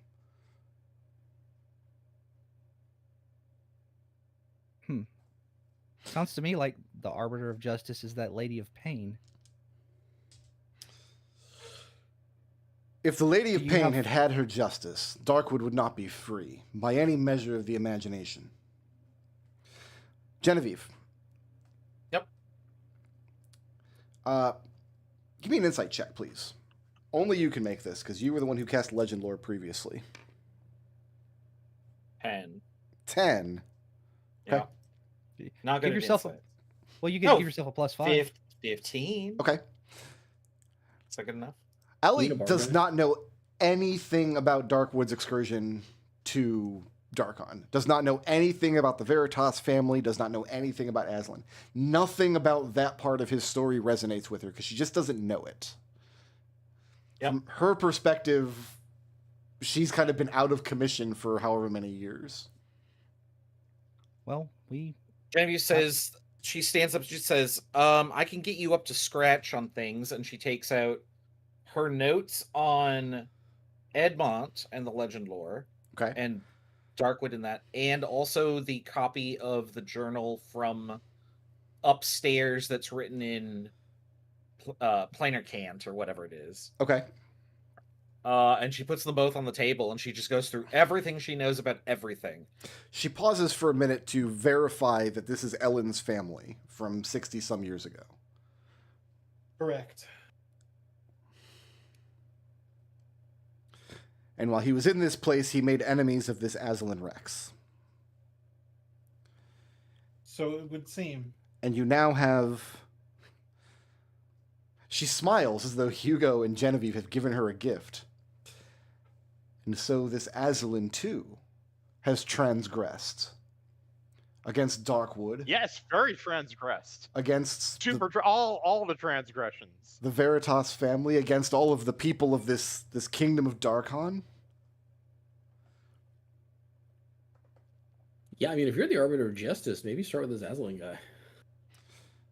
Yeah, it sounds like you should turn your scourge on the likes of him rather than fellow students. I have no qualms with the students here. As far as I know, they are innocents, unless you know differently. I mean, your whole disciplinary committee thing makes sense now. That was the tortured yammerings of a child, scratching at nuances she could not possibly comprehend.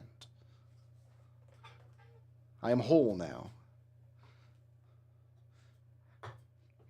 I will submit myself to whatever punishment you believe is fair for meting out improper infractions for the harm that I've done. Okay. She looks at Hugo. Perhaps you will mete out the punishment. What No, would be fair? No, I will not. If not No. you, then who?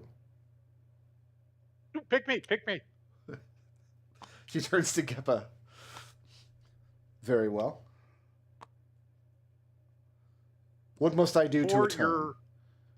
For your making for a very disruptive, as an expert, for your making for a very disruptive educational environment. Again, as an expert, you must atone by spending 1 year as this school's protector and not allowing anything worse to come and ruin the environment. In particular, any vampire lords. Lich. Is that correct? It just happened 9 times a day. Yep. I Excellent. mean, we don't talk about it that often, but yeah. I have no desire to see harm come to your school, and if you believe harm is on the way, at the hands of someone who is in need of being brought to justice, I believe assets can be put into play. I think that would make up for the very bad, extremely disruptive actions of the disciplinary committee. Does everyone agree? Sure. Here. Yes. Hugo's not happy about it. She adds, it's also my understanding that I have 2 more years of study at this school, yes? Yeah. Well, if Yes. you want to finish with your degree, but is that important? Is it not important? Well, I mean, it seems like you have a lot going on right now. It's nothing I can't handle. Darkwood doesn't know that this has happened. He will know that she motions to did Leo pick the file back up? No. Well, wherever the file is, she motions to it. Darkwood will know that you've robbed him, but not necessarily that the magic has occurred. We have the You can go advantage of back. surprise. Does anybody tell her about the other vial? Are we keeping that secret? I don't know if it's relevant. Hugo would volunteer that once it was brought to the forefront of his mind. He's kind of been blind with angry most of this, and he says there was also this redemption. It was No, labeled redemption. Hers was No, labeled that- redemption. That was revenge. Oh. Okay, I'm sorry, I had it backwards. I know not what it means for if it's redemption or revenge. for Darkwood, or if it's I don't even know anymore. I'm angry. So here's a character decision that I made over a decade ago now that I don't think has ever become relevant, but it is relevant now. In the original material, Nylesia is described, I think, as a level 14 magic user. But in second edition, they don't really make a distinction between the various types of arcane magic. If she had class levels, I always pictured her as a warlock instead of a wizard. So Nylesia is a level 14 warlock with all that entails. Almost certainly a warlock of the Archfiend, although I haven't looked through all the various warlock subclasses. She'll make her magic available to you if you need it in terms of protecting the school. Well, she's not a soldier. She's not a fighter. She's not willing to engage in combat. She's too smart for that. But she has excellent commander and leadership skills, and she's a level 14 warlock with all the spellcasting that entails. She's no longer a tiefling, though, so she doesn't have her tiefling abilities. She's in a human body, which must be very, very strange. Like, because tieflings, like, stub their toe and then they unleash a hellish rebuke on the wall or something. Humans can't. Well, did she have hooves? I believe... I think she did, think so. actually. Yeah, I think she's So- got one of those. so yeah, she- I think I can see her art in my head. I think she has hooves. So, like, she's not used to stubbing her toes, and now she's got to deal with that. Oh, I got toes to deal with. I've actually written extensively about this in my novels because one of the characters doesn't understand how toes work. Yeah. So I'll leave it up to you guys to determine, like, what does a level 14 warlock spell list look like in terms of what assets she can put into play. She has some limited ability to have Skaxiolix get assets to her from the City of Doors. She wants to complete out her tenure at Strixhaven, her 2 years of study. She's willing to ensure that the school is protected through whatever conflict is coming. She's convinced that Windspear is not making a power grab, that Windspear is announcing loudly a power grab to fish Darkwood out. If the Darkwood's weakness has always been somebody horning in on his territory. Yeah. I kind of got the same feeling. He's trying to... Somewhere out there, Helion sneezes. He's trying to lure Darkwood back so that, like, he can feed him to the lich that's threatening the school. Hugo, you are her favorite by far. Oh, I bet. Yeah. She, like, that spark of righteous anger. Gep is an opportunist. That's not righteous. That's not conviction. That's just, oh, I see what we do with this. Yeah, so Hugo's coming at it from the point of, this is your garbage. This is like you like to put it in petty terms. It's like you left your fucking bin out past 6 o'clock or whatever. I've been fined for that. It's the dumbest fine I've ever gotten in my life. You get fined for not taking your garbage can off the curb? Yeah, we get a citation from the city. Oh, from the city? What? Yeah. They used to be super strict about it. Now they're much more lax. But yeah, we first bought this house. I lived in apartments for 10 years. I just took my garbage downstairs, threw it in the dumpster. Now I got to drag this thing to the curb every day. What? Hugo is that's where Hugo's coming from. It's like you guys had your fucking garbage and it's spilling out. You need to clean it up. That's where his indignation comes from. To that, to the mistakes that she has made, she can only say that, when all that went down, Nylesia was 19 years old. She was a dumb teenager. Well, yeah. And now she's kind of an even dumber teenager now. If you can't relate to that with all of your all's relationship problems. I mean, she's still functionally 19. She's functionally 21 at this point. No, because she spent hundreds of years. Well, she spent hundreds of years being tortured. That doesn't exactly spark emotional growth, does it? No.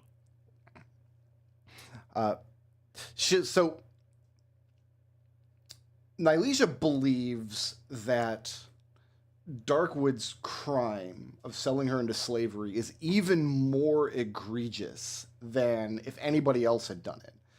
Because, first of all, he betrayed her trust in their relationship, which is bad enough. Selling somebody into slavery is also not great, but there's a third prong in this, in that Darkwood spent time as a slave of devils. That's where he lost his eye. He has a scar on his face from a whip, because he served in that function for decades. And the fact that he would have that life experience and then turn around and inflict it on someone else is pretty awful. It's... Yeah. Yeah, no, you're right. So... Okay. Like Leo's stance on it is like like he's gonna outright tell her. He says like what happened to you was awful, and he should answer for that. He goes, however, but like Leo's stance is that she shouldn't be the one to do it, because then it is just retaliatory. It's retaliatory. Like, you are too close to it. You need to, like, things. And as far as, and you've been gone a long time, what if he was punished? Then he will tell me. Okay. Are you going to ask him and talk to him before any whatever? I can tell you have not met the man, because if you had, you would know that nobody really talks to Duke Darkwood. The best you can do is talk at him. Will you make the attempt? Leo says very softly and patiently.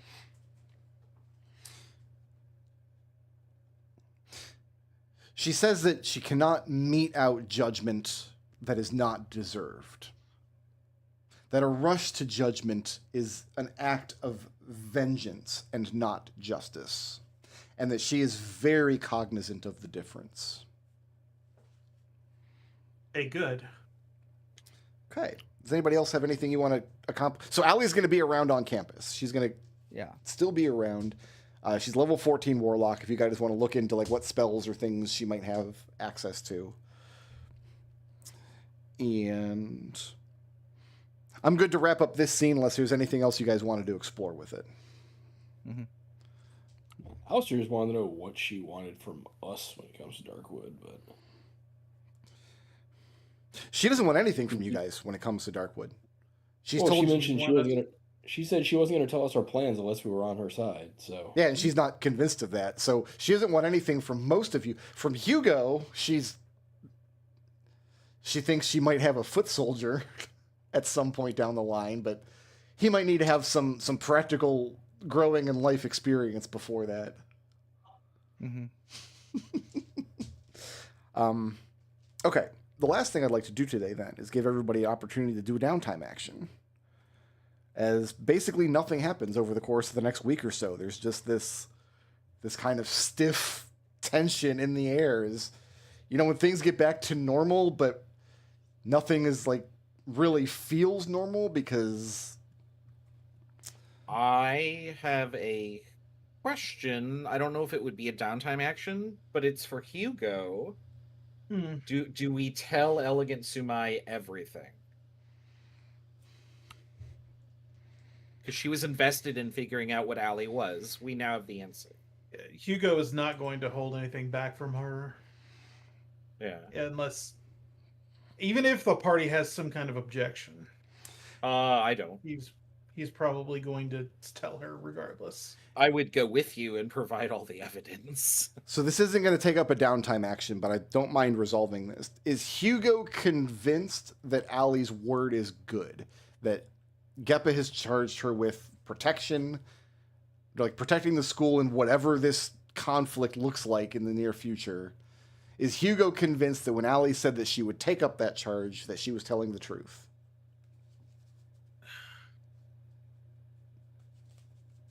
Yeah, Hugo's convinced. Okay. At least that as much is true. Elegant Sumai what was it that you did or said that made her take such an interest in you specifically? I don't know. I was just really mad that that with all of this other city stuff, all of this faction nonsense for the city that does not even exist in this world, that they just drag their garbage all over our world without any like thought to the mess it leaves in their wake. Sounds a bit like Lord Veritas and his decisions all those years ago, which led to Edmont becoming what he was. Maybe. Perhaps all we do is drag our garbage around and someone down the line has to pick it up. Adventurers. Without garbage, how can there be D&D? Hugo, did you Yeah, have a downtime action in mind that you wanted to take? I would like to do spell development. Were but you it's already- going to? Yeah. Were you working on one? Yeah, I was. Yeah. What's I have your a D- DC at? I have it down to 14, and I'm wondering if there's anything I can do to hedge that, to try and nudge that up into something where I might actually be able to pass it before the end of the campaign. If you get somebody else to use their downtime action with you, like they're helping you do this, whatever, like they could take a help action, but it would take up their downtime action to do it. If you want to try to convince somebody, or you can just try to Does make the roll anybody- against 14. I'll Is do it. I don't any- have anything I want to do. I can do it Okay, too. thank you, Leo. Okay, so Leo can going to help. Okay, thank you. So it's a spellcasting ability check. It's gonna be added advantage because Leo is helping. Your- Intelligence. Your spellcasting score is intelligence, yes, because you're contestants. Okay. Yep. I have to roll 14 or better. Can I give him a bard die? Only if you're going to use your downtime action to assist with this. How far away are you? DC is 14. roll. You know what? Screw it. I got nothing else I can really use it on. Let's take Okay. a bard die. Unless- Well, unless in we that really want case, four more downtime actions. I'll do something else. Since he's helping, since both of us doing it. Okay. Rolled a 6 and a 6. And a 2. So It's not it. reducing the DC down to 10 for your next roll.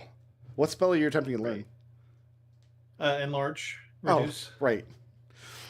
No, you're not learning reduce. Don't be ridiculous. You're learning. That's true. That's true.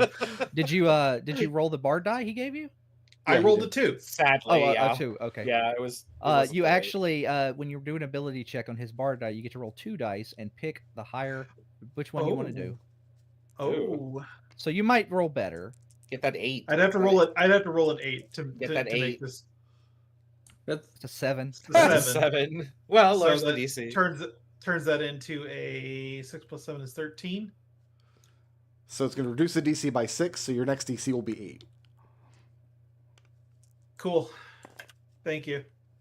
All right, and Thank so you, Alex. Alistair is not taking a downtime action because he was helping Hugo. Leo, what are you going to do with yours? I guess I'll go do the downtime action with Lord Windspear. Okay.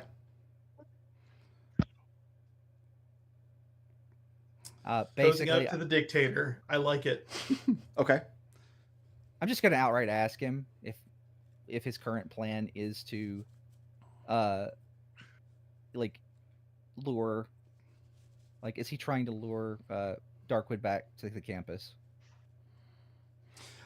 Do you tell him that anything Okay. went down with Allie?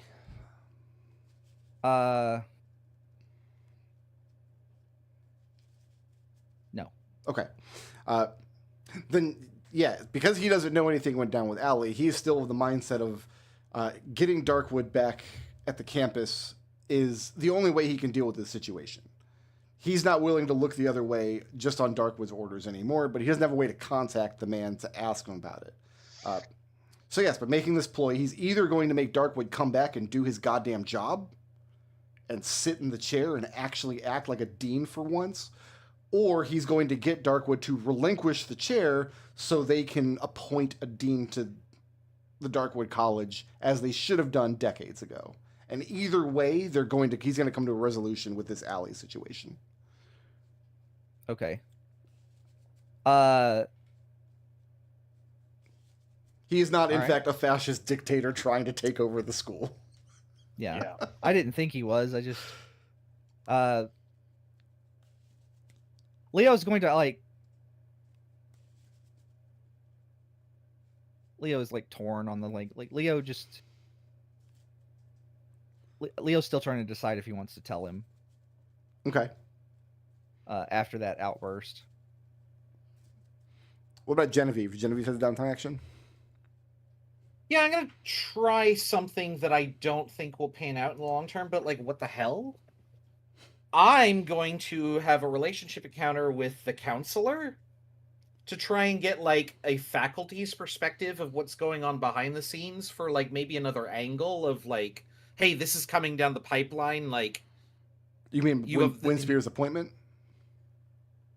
yeah, something like that. So like maybe there's more to it than meets the eye. I feel like we have like 80 to 90% of the information about it. Like I feel like this is pretty reliable and that we can trust what he's doing. Rather But this is what I than- was going to do before that. Okay. If you want to use your downtime action to look into this, rather than having a relationship encounter, make me an either charisma or popularity Well, investigation check. I would rather put the point in the relationship. Because if I can get it to 2, then like that's another NPC we could throw in Oh, there. I okay. don't So who are we doing Yeah. this with? So this would be Nathaniel Highwhirl, Ah, okay. who I have in my head, like, okay, so he has been Genevieve's instructor for 2 years, and we're gonna assume that in year 3 she's gonna start doing independent research or something as like a class, Mhm.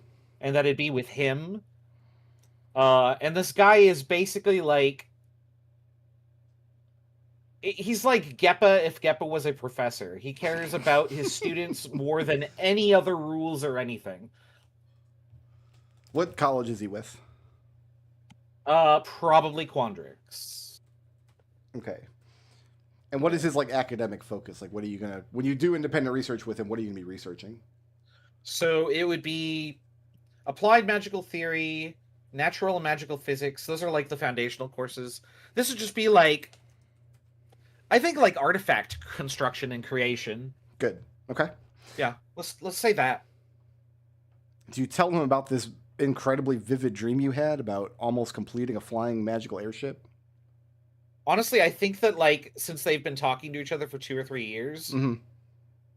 she would start to tell him everything Okay. that she could So in confidence, and this guy would have that confidence. Like, so here's a friction point then. yeah, If you've been back and forth with this guy for a couple of years, it would become it's kind of common knowledge amongst artificer guild halls and things in the Republic that Eugenia Veritas spent some time attempting to make a ship that flies.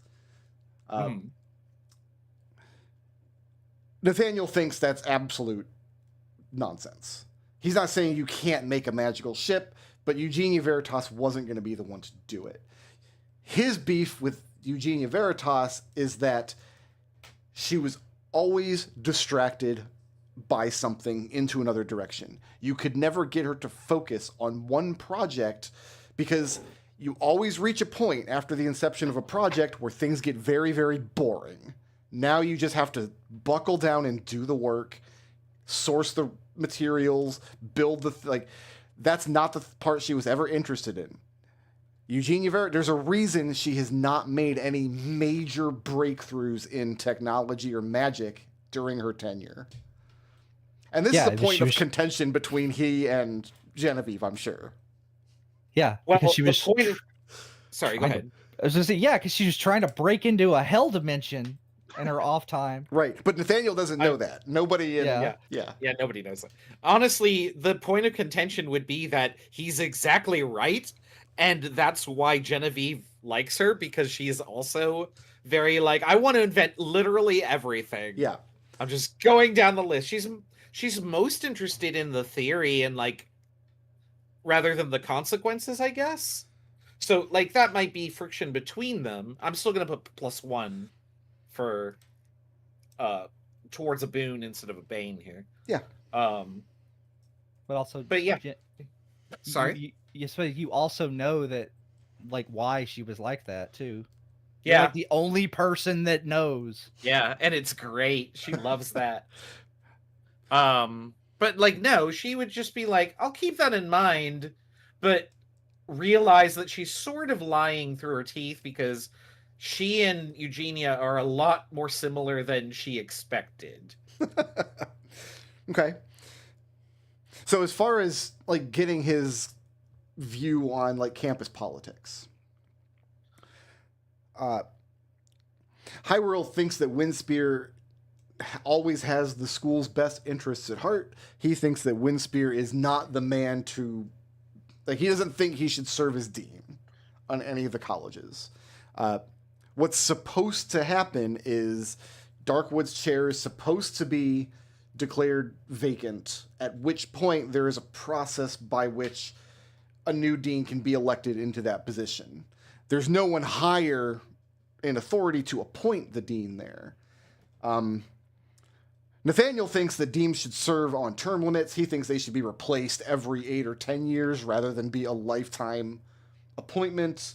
But that's a radical idea. Nobody listens to him. This is a very radical character, I'm imagining. Yeah. See, I imagine he and Genevieve get along famously, but they have this point of disagreement when it comes to Eugenia Veritas. Well, Genevieve accepts that, like, he is correct. Like, 100% correct. Sure. But that's not going to stop her. And so Emotions and science famously go along hand in hand, right? Are we happy leaving it with him there for now at +1? Yeah, and I hope I get a +2 at some point. And We'll what about Mr. Geppa? What would he like to do with his downtime? I've got a spell research for spiritual weapon that's sitting at 14. Oh, you want to make and that? I typically have Alisar help me with that. Alsahar can help with that. All right. He's going to graduate this year, so He is. got to get these in while I can. That is a 24. So you've learned that spell.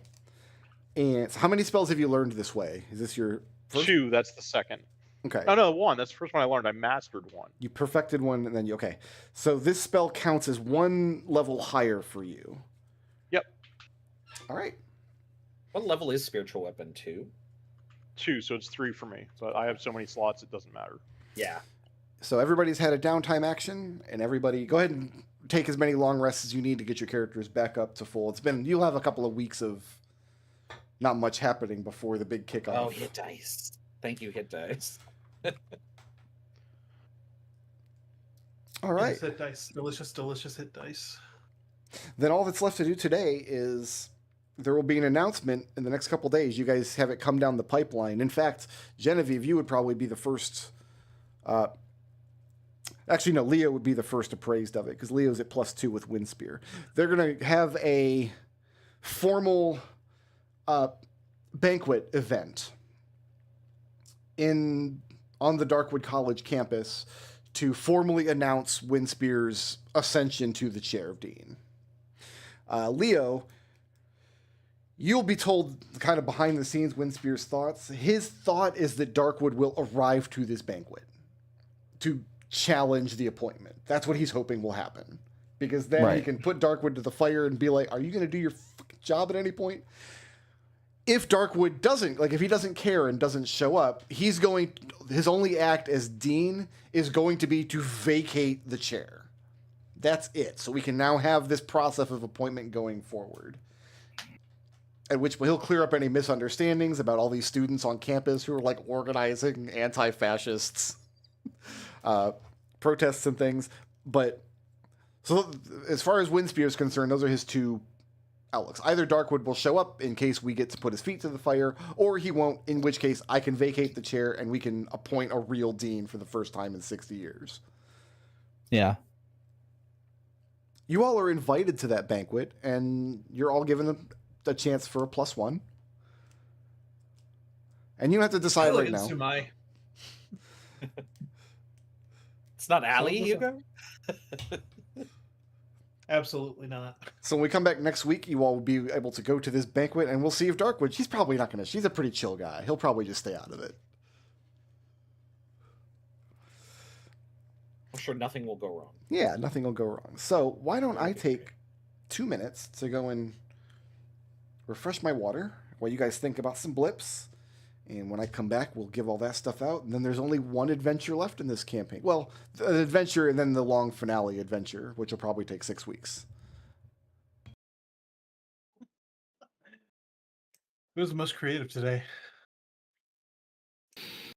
Mm,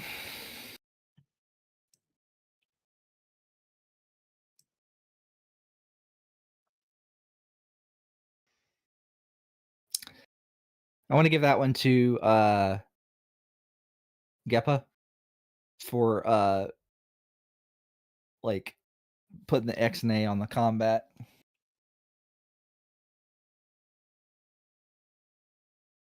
That was the correct point to the correct point to stop.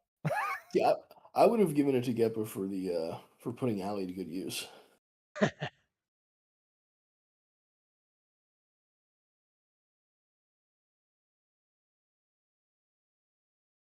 I mean, that's good too. Yeah, Yeah. that's fine. Seems I'm not going to complain about that.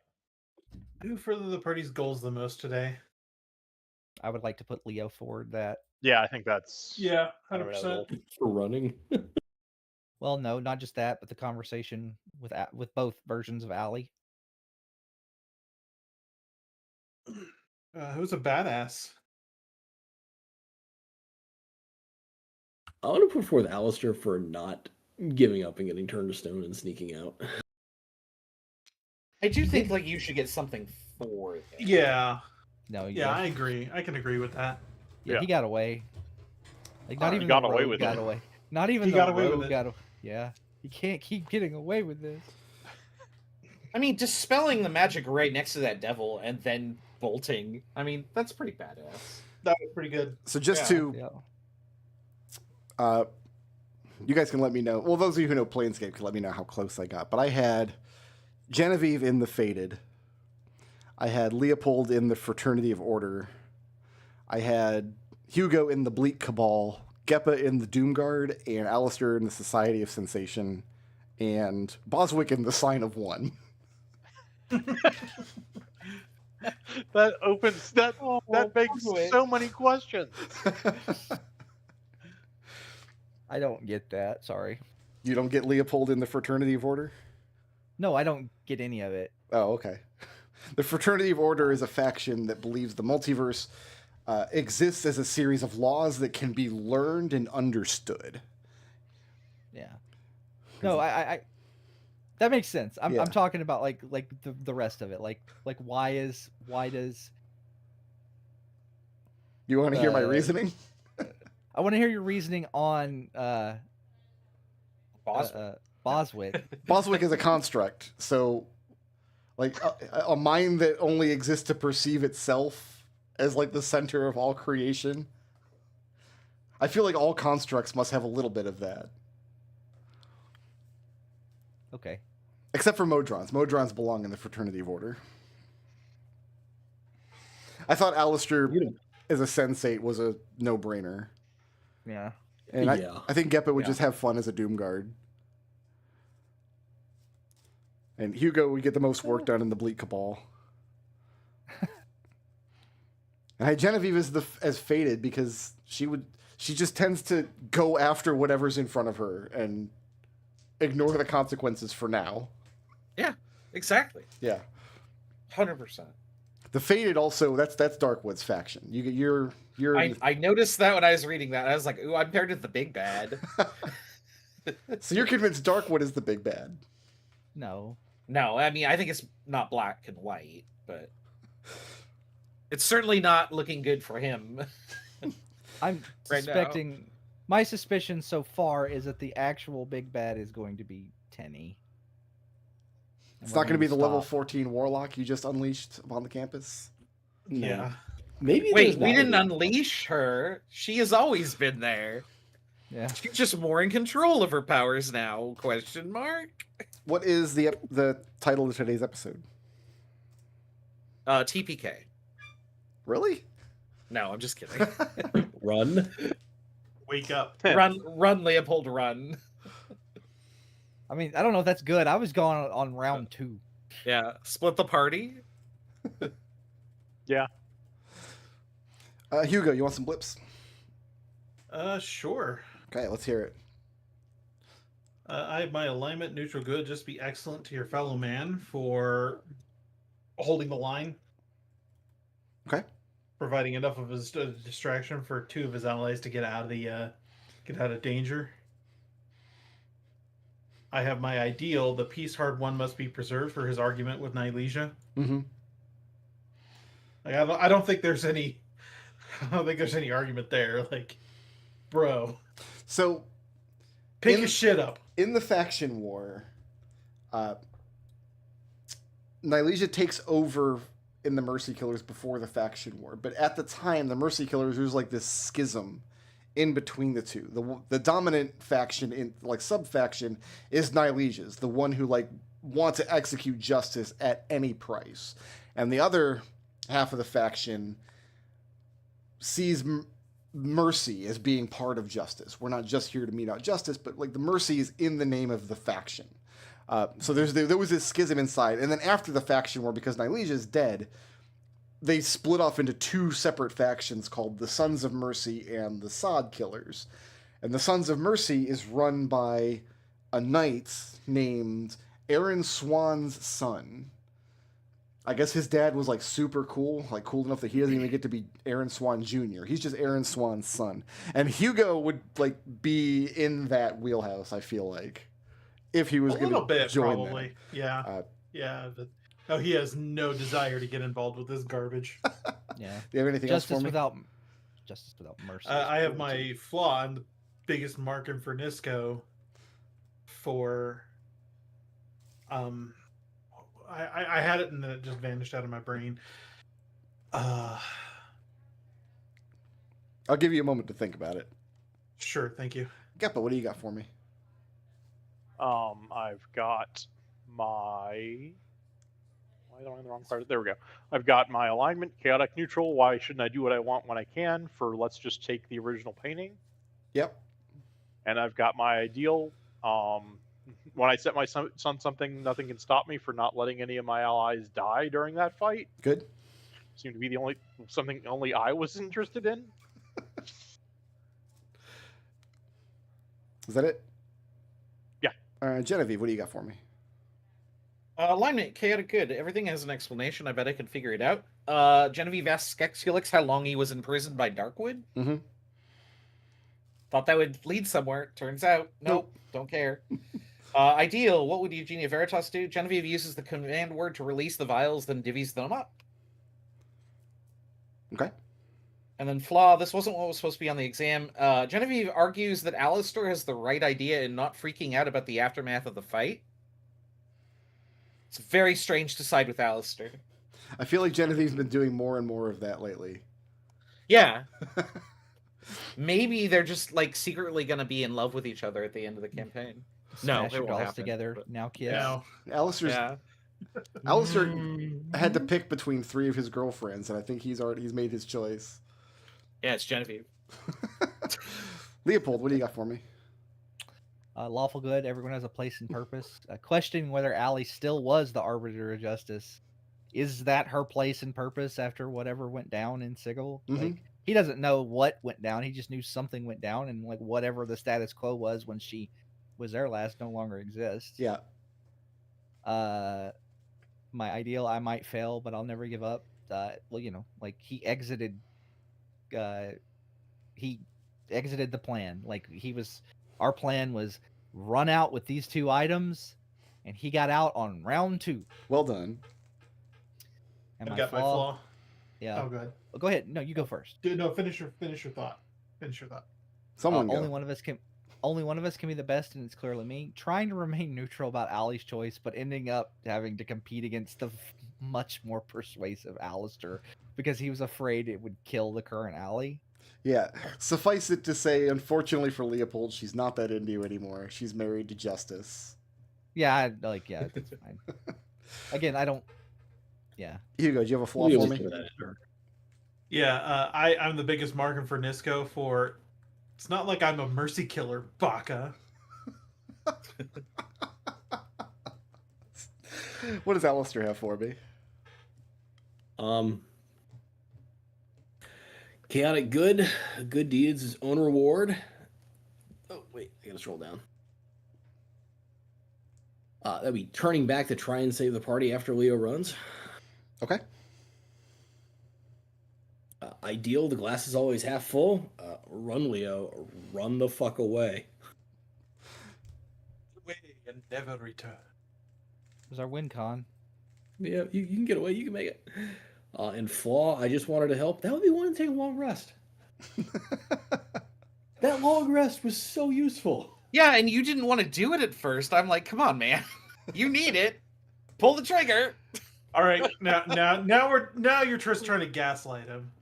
No, you can go back and look at the footage. He did not want to do it, and I was like, come on. He needed the level 4 spell slot later. I remember Brick Road saying something like, something could happen during the long rest, and Chris is like, yeah, no, we don't want a long rest. I'm like, just fucking long rest. Are you really trying to gaslight? Wow. No, I'm not. You can look at the footage. Gaslight gatekeep.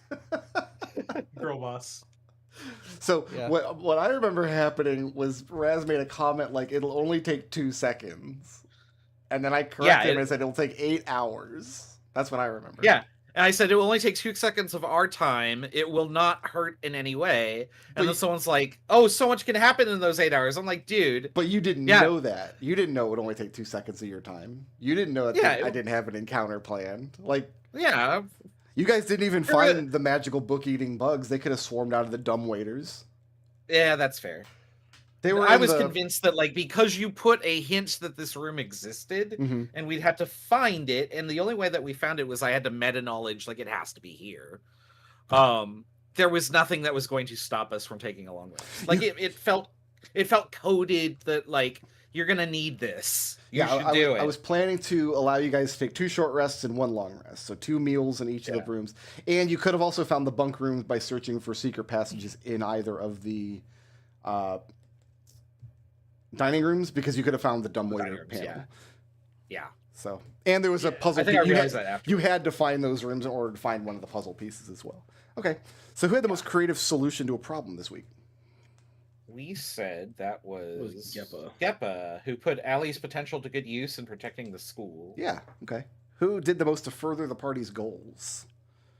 That was Leopold for getting the things we needed out of there and having critical conversations with Allie. Okay. And who was the badass? That was Alistair, who actually managed to get away somehow. And who was intangible? Don't know. Don't know. Hadn't got that far yet. Oh, and I'm going to give that to Hugo for finally losing his shit. Yeah. Patience. I feel like Rickard was having a lot of fun with that conversation, and I was having fun right back. Yeah, that was... Honestly, I think that the person who lost their shit finally was Geppa. Yeah. Also, At one point, your microphone cracked because you were shouting, no, and I genuinely had a moment of, wow, Destel's really upset. No, wait, that's Geppa. Like, that's extremely Geppa. It caught me off guard, and then I was like, oh no, we're good. Some shit was lost. Shit was lost in this session. That was intentional. Like, this was a lot of storylines coming to a head all at once. So who are we awarding this blip to? Hugo. Hugo. Thank you. Nobody spent blips this session, so everybody had 6. Blips are worth 533. Alistair, Leo, and Hugo, you're rolling over 4. Geppa and Genevieve, you're rolling over 3. And when we come back next week, we will attend Windspear's banquet. It's 0. We didn't kill any demons, so 0. Yeah, don't we get experience for surviving that combat? Oh, No. what happened on my... You lost that combat. You don't get experience for losing. You survived. You didn't win. Our win con was getting the items out. I would argue we did win. Listen, I gave you all extra experience for the Guardians, the library Guardians. You didn't have to fight all of them. You only fought 1, but I gave you the points for all of them. Yeah, we only had to fight 1 of the demons. It was the one who damaged. Right? But yeah, I'm not giving you experience for almost getting 1 of 6 devils almost bloodied. All right, Hendrik. We defeated Skepulix. We brought him back to our lair, and then our secret weapon put him down. Oh my god, I'm so far away from level 10. Yeah. If you reach level 10 in experience, you can level up. If you don't, it's not going to be that big of a problem. It's not. Well, I need 9,000. We're not going to end the campaign at level 9, are we? I might. So I've got the one, No, we probably are. the end of year 3 adventure planned, and then I've got an epilogue adventure planned. Oh And man, all the cool shit for Artificer happens at level 10. Like, I have to get to level 10. And I thank you all for playing. I'll see you next week. Thank you for running. Later. Thank you.